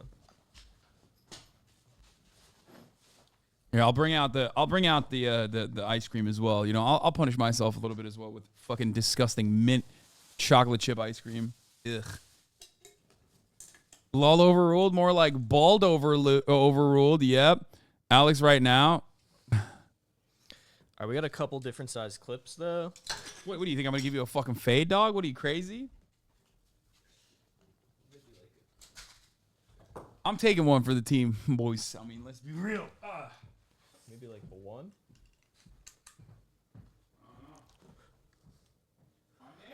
Maybe a 2. You guys have hurt me. But we did something cool, which is we're giving a good chunk of change to a great organization that's doing really important work. So thank you, Chad. It's amazing. The only problem is now I'm going to look like a thumb.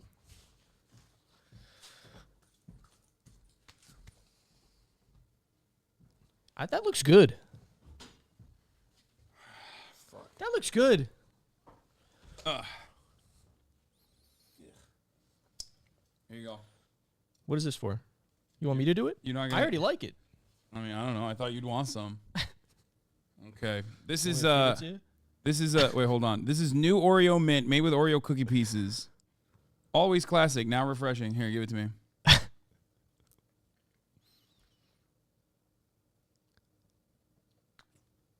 It's just mint ice cream.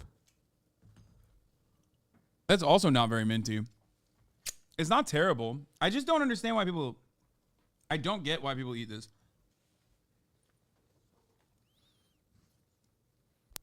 I have shit taste. I just like mint.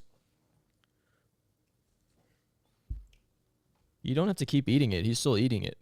And he said he didn't like it. I'm not a picky eater at all. It's sweet. Are we doing this? How are we doing this? Okay. You don't eat any seafood? Oh, yeah, true. No, we are doing this. Hold on. I'll grab a trash bag. You want some of this or no? I'm good. Thank you. It was for you. It was a gift. I'll feed Alex. Here, you want some? I don't want to use your spoon. All right, give it to me. Oh, wow. Okay. Here you go. It's kind of bland, actually. Oh, it's not minty enough? That's the only redeemable quality of this fucking ice cream. I've never had it before. Why do you like minty shit so much? I mean, I love mint, but like, not like this. Okay. I like mint. Okay, let's clear the space out a little bit. I'll be back in a second. All right, we're doing it. Here, you can, hold on. Let me grab that.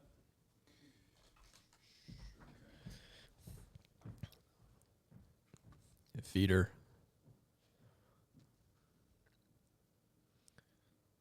You guys gonna clip the weird feeding stuff?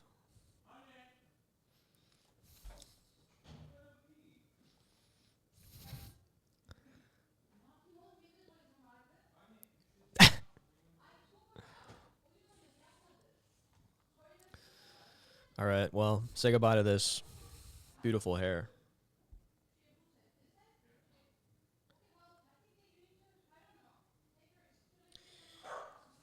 It's happening. Hold on, Chad. I'm using you to make a TikTok.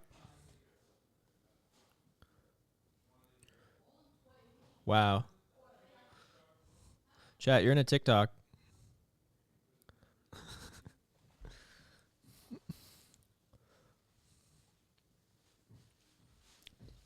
He's gonna shave my head now. All right. Wait, how are we doing this? I'm just gonna open up a little hole in this. Okay, cool. In the top, and you're gonna sneak into it. This is the way to do it.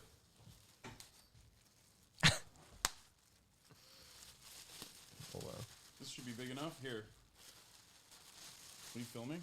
No, I'm just commemorating the moment.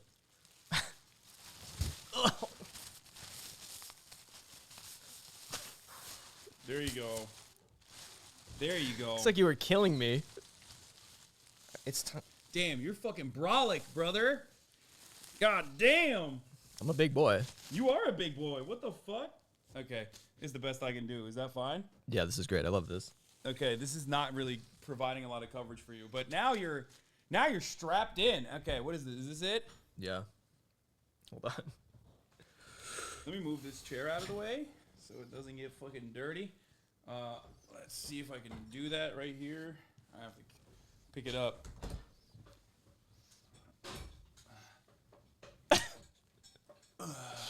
What? Oh, no, it's good. It's great. What are you filming? Nothing. Okay. Ay, ay, ay. Let's do it on this chair instead, actually. Yeah, cool. Because that one has like a lot of nooks and crannies.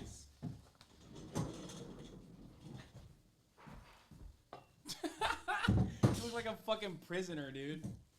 Like a CIA torture facility, black site prisoner situation going on. Are we going? I'm gonna pull it up a little bit, just. All right. Go up further. No, it's fine. This is great. Okay. Okay. All right, folks.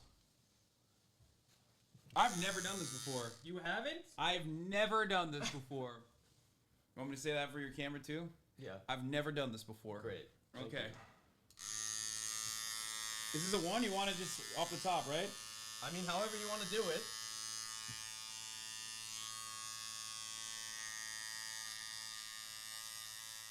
Oh, God.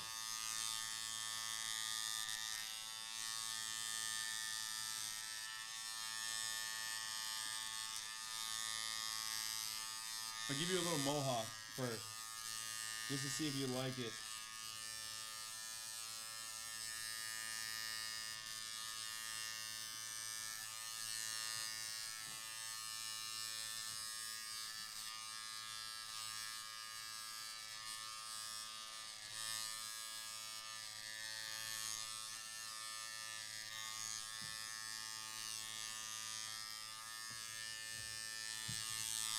Okay.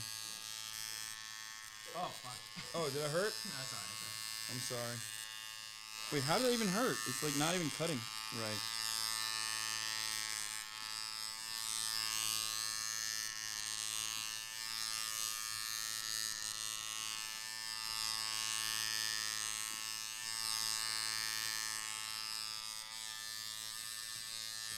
How do you want, like that?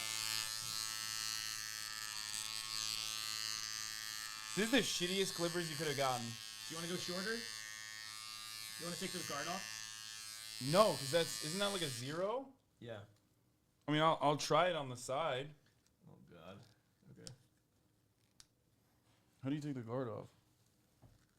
I don't want to break it and then not be. Oh, no. Okay. Let's try it on the side here.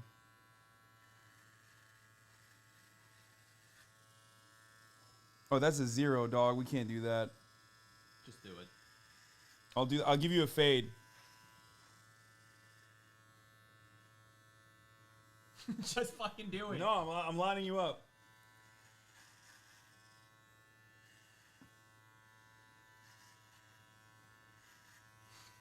I'm lining you up, bro. This is. I don't think you're lining me up. I am, dude. This is the erotic barber in session.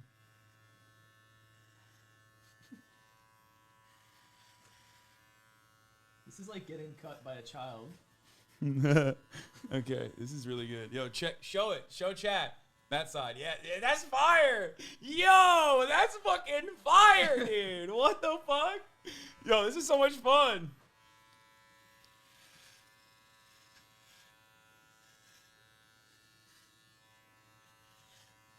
Oh yeah, it looks really good. Yeah, I'm doing a great job. Hold on.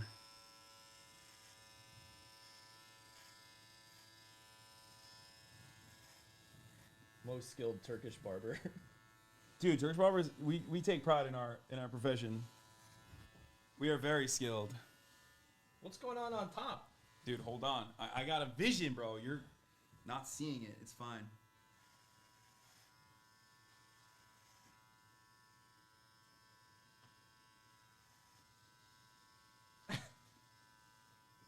Look at your ear in my hand, dude. Watch out. Okay.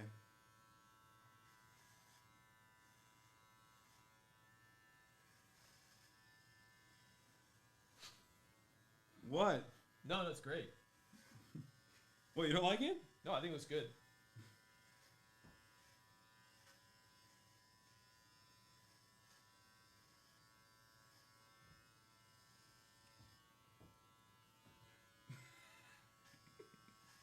Dude, I don't know what the fuck I'm doing. Oh no. Just cut it. Okay, is this is this like literally the shortest after 0? Like this is the shortest clipper? Yeah. What the fuck? Just do the top. It's fine. I wanted to do a mohawk, but I literally can't do a mohawk with the one for some reason. I'm gonna try it again. There it is. No, it's working now. Oh, we're cooking.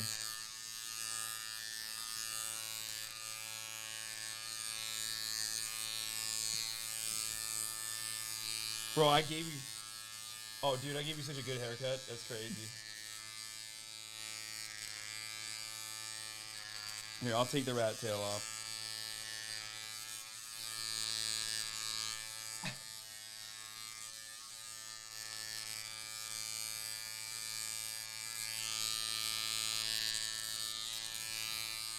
Okay, see? Yeah. Now it's starting to take shape.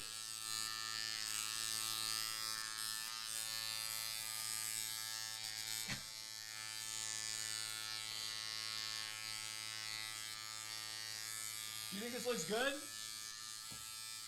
Let's see. What do you think? You just style it up a little bit. I can't fucking move my arms.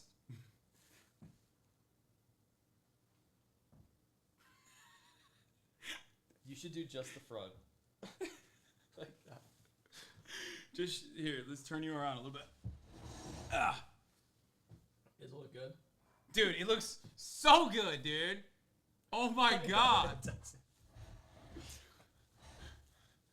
I mean, he's kind of rocking it though. Davey Havoc looking ass. What is this? Let me cook, dude. That's your public defender. You got to go to work looking like this. They'd be like, oh, hell no. Let's go. All right. All right. Let's get serious now. No more fucking around.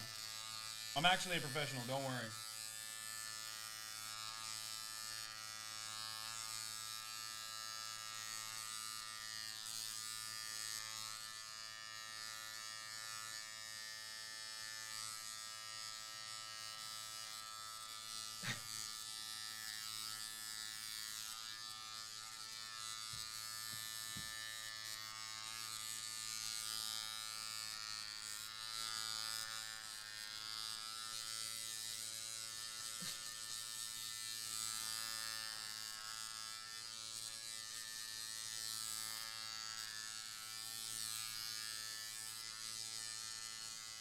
That looks good.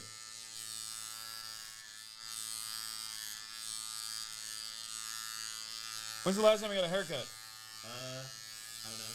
6 weeks ago.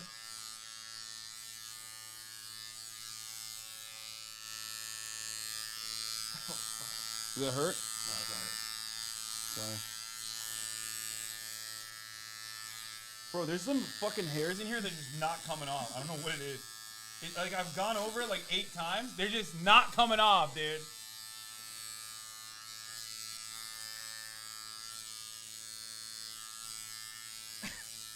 What the fuck?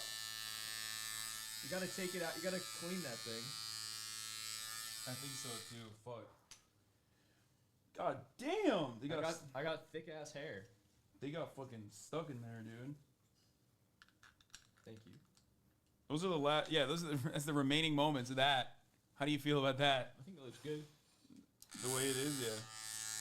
Hi.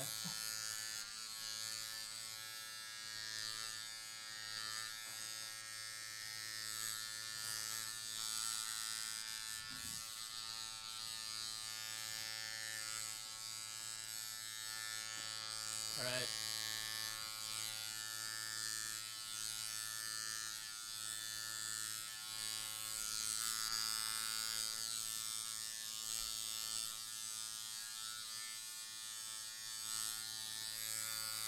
It's coming off.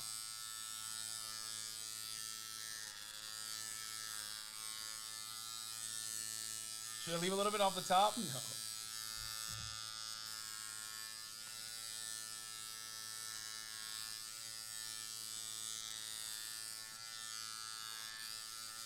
I suggest you still go to a real barber. Yeah. And get it fixed up a little bit because I, of course, have fucked it up.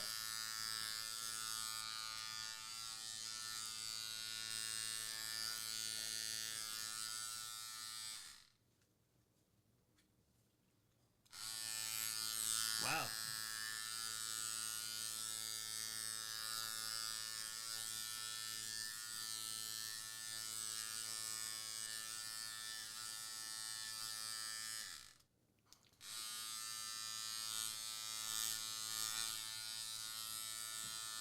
Pretty good, man. I'm covered in hair. What do you think? It's great. I gave you a stylistic. Can I take No, don't take it off it. No, because I'm not done yet. Right. This is I'm an artist. I'm an artist, and you're hindering my art right now. It's fucked up. Oh, you're fading it? Yeah, bro.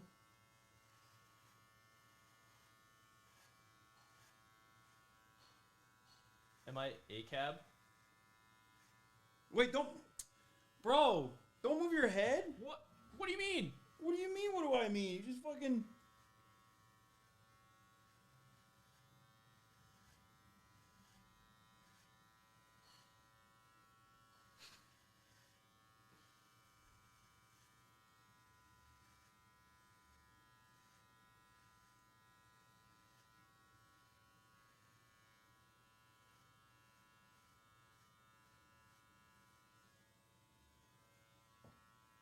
Hold on.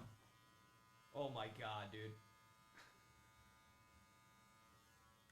If you saw you can't see the intensity of my eyes right now, but I'm taking this so fucking serious. It's not even funny. I'm not gonna let you roam the streets of New York without looking fresh, okay? Don't fucking doubt. No, I'm just trying to do. These are long. Okay, I won't fuck it up. I won't touch it. Wait, what did you think I was gonna do? I don't know what you were gonna do. No, I was gonna clean up the fucking front. There's like long stragglers.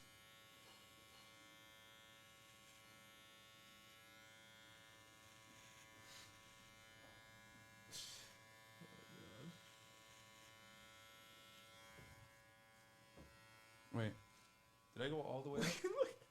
Hold on. I gotta stop. Hold on. Look what you fuck. No, dude, no. No, trust me. Trust me. I'm giving you a little like V in the back. Stop moving your head.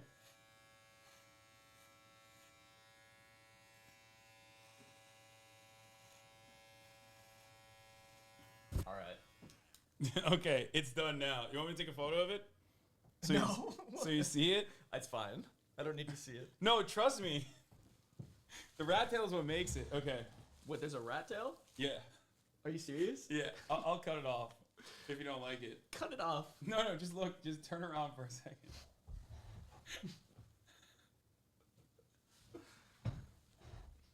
How bad is it?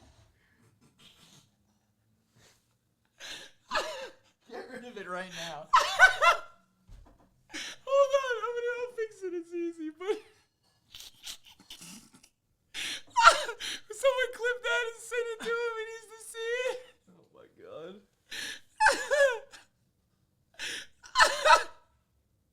I'm an artist, dude. Hold hold on. Someone clip it. I gave you the Jedi fade, dude. Look. Cut it off. No, just look. Just turn around for a second. Oh my God. What do you mean? It's perfect.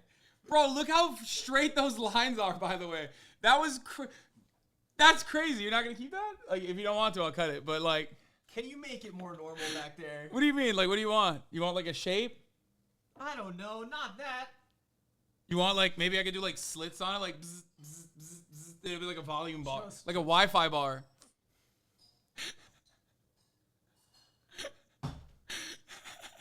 Get rid of it.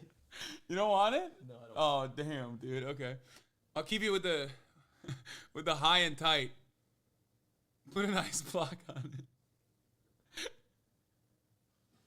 it. I like to call it the reverse widow's peak. Yeah, it looks good actually. Thank you. You look like the most hip. Like you go to a Williamsburg bar with that haircut. Literally everyone's like, "What is your slightly reactionary left-leaning podcast? Like, what's the name of your like?" Hasan cut it for me. You will literally every Red Scare listener will want to suck you and fuck you immediately. Right, they will be like, "Oh my god, get rid of it." No, it's too punk." Okay, I get it. Like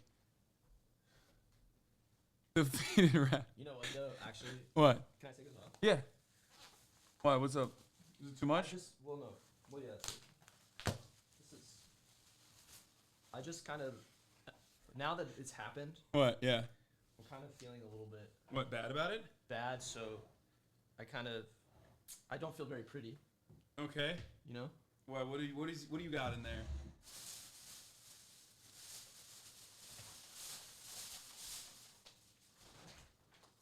What is this? What is this, a wig? No. You want me to cut your hair before I do that? Before we put this on? No, it's alright. What are you gonna keep it? How do I put this wig on? Oh my god, dude.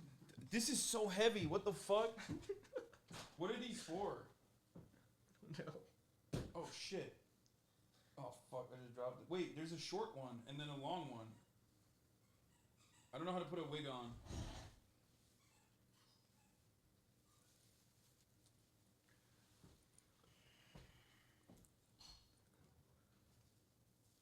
Wait, what is this? Oh, these are... Oh, what the fuck? Yo! Oh!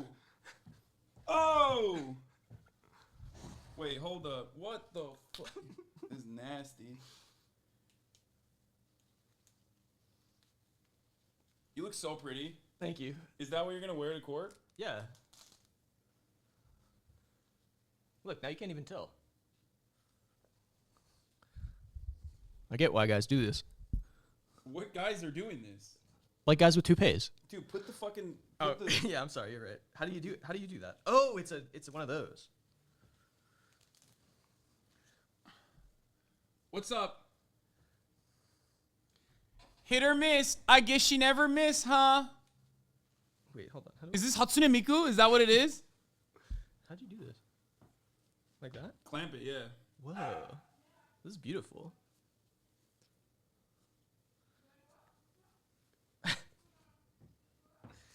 All right, I'm ready to go. Wait, hold on. I'm gonna grab another chair and bring it in here. Honey, can you take her outside, please? Just for once. Just for a little bit. Yeah, no, just take her outside for a second.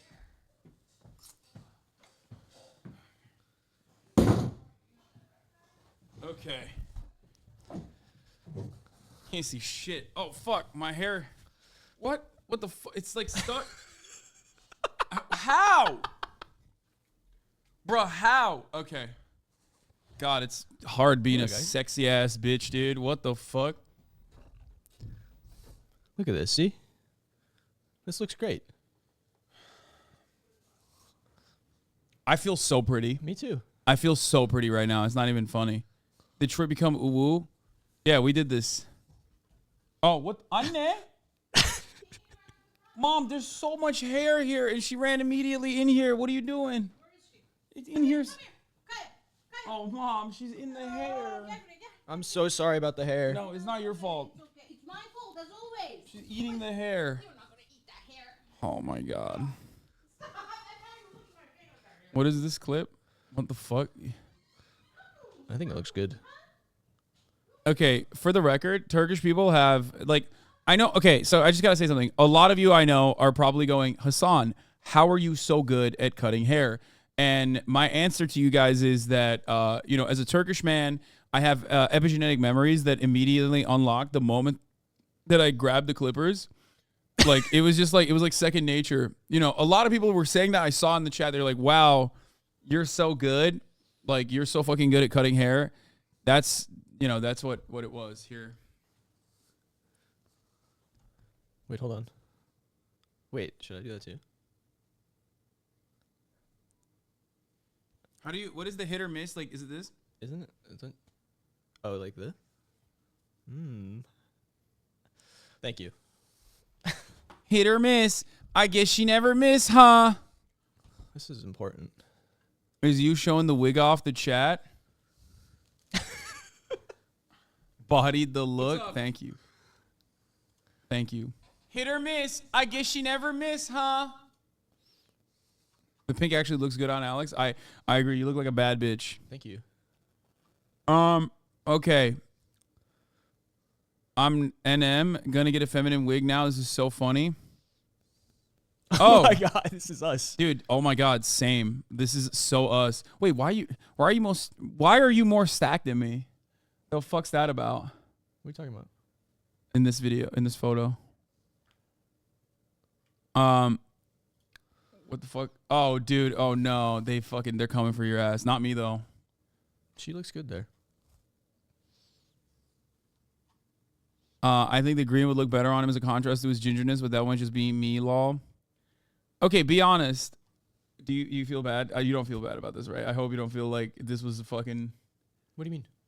the buzz cut thing. Because let me tell you something. I did this like many, many years ago, and I hated it.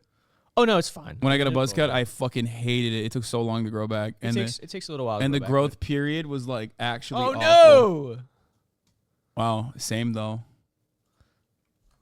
Why is Osinox doing this to me? What did he do to my sexy TikTok lawyer? I'm sorry, Katie. Most sane Turkish barber. Here, at least I didn't do this to you.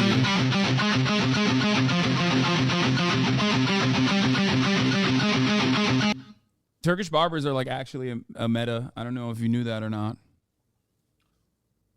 Alex unironically looks great. That's a good look. I mean, look at this. Yeah.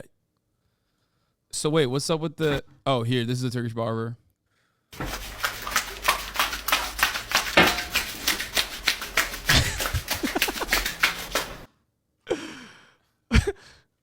Okay. His buzz is actually really good, though. Wait, really? Especially this part, I think, is the... Like, this is a signature piece, dude. You just got, like... It's still back there. Yeah. I'm just saying, like... How bad is it? And I lined you up good. I lined you up so good. Get rid of it right now. Your barber is going to look at your lineup and go, wow, that's like the cubic, the zzz, like, that's on purpose. This is a professional job. Yeah. They're going to be like, why? I can't touch this. Yo, no barber that you go to in the New York City area is going to be like, oh, dude, I will cut this. Like, they will literally say, this is art. I can't touch it. Yeah, you might be right, actually. Yeah. Might be shit out of luck. Yeah.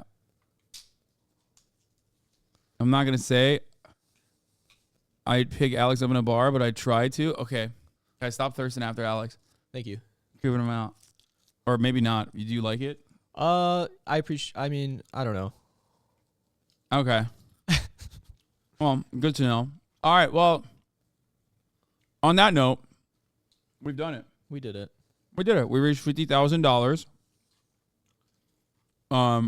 And we raised $52,000. I'll keep the charity fundraiser going up until tomorrow.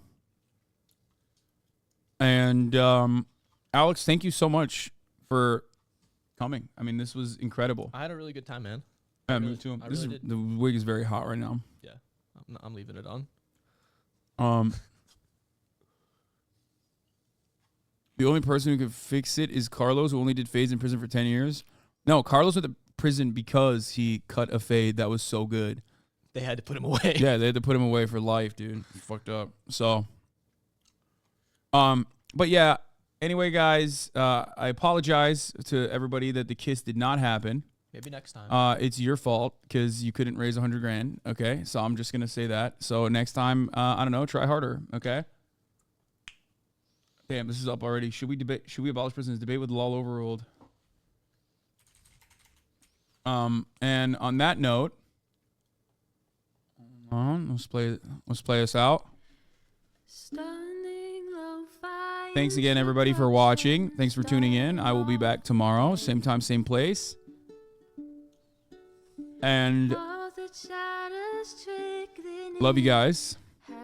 Bye, chat. Dreams come true. I appreciate you. We did a great thing today for the releasing of the Aging People in Prison campaign. And yeah, that's it. Lakers getting destroyed again. Don't bring that up. It's fine. What are some parting words? Some parting words of wisdom that you would like to share with the chat? Did you feel like this was a successful mission for you overall? I think it was. I think we got people thinking about important topics and imagining that a better world is possible, and that it won't happen tomorrow, but we'll get there together. Okay. Well, Alex, thank you so much for coming. Right, this was wonderful. Thanks for having me. Where can people find you? I mean, mods are spamming it already. Your link You guys tree. know where to find me, but definitely check out my Substack. I'm coming out with a book in a little bit, so if you Hell want yeah. updates there. Law overruled on all social accounts, right? All socials. Hell yeah. All right. Bye, everybody. See you tomorrow.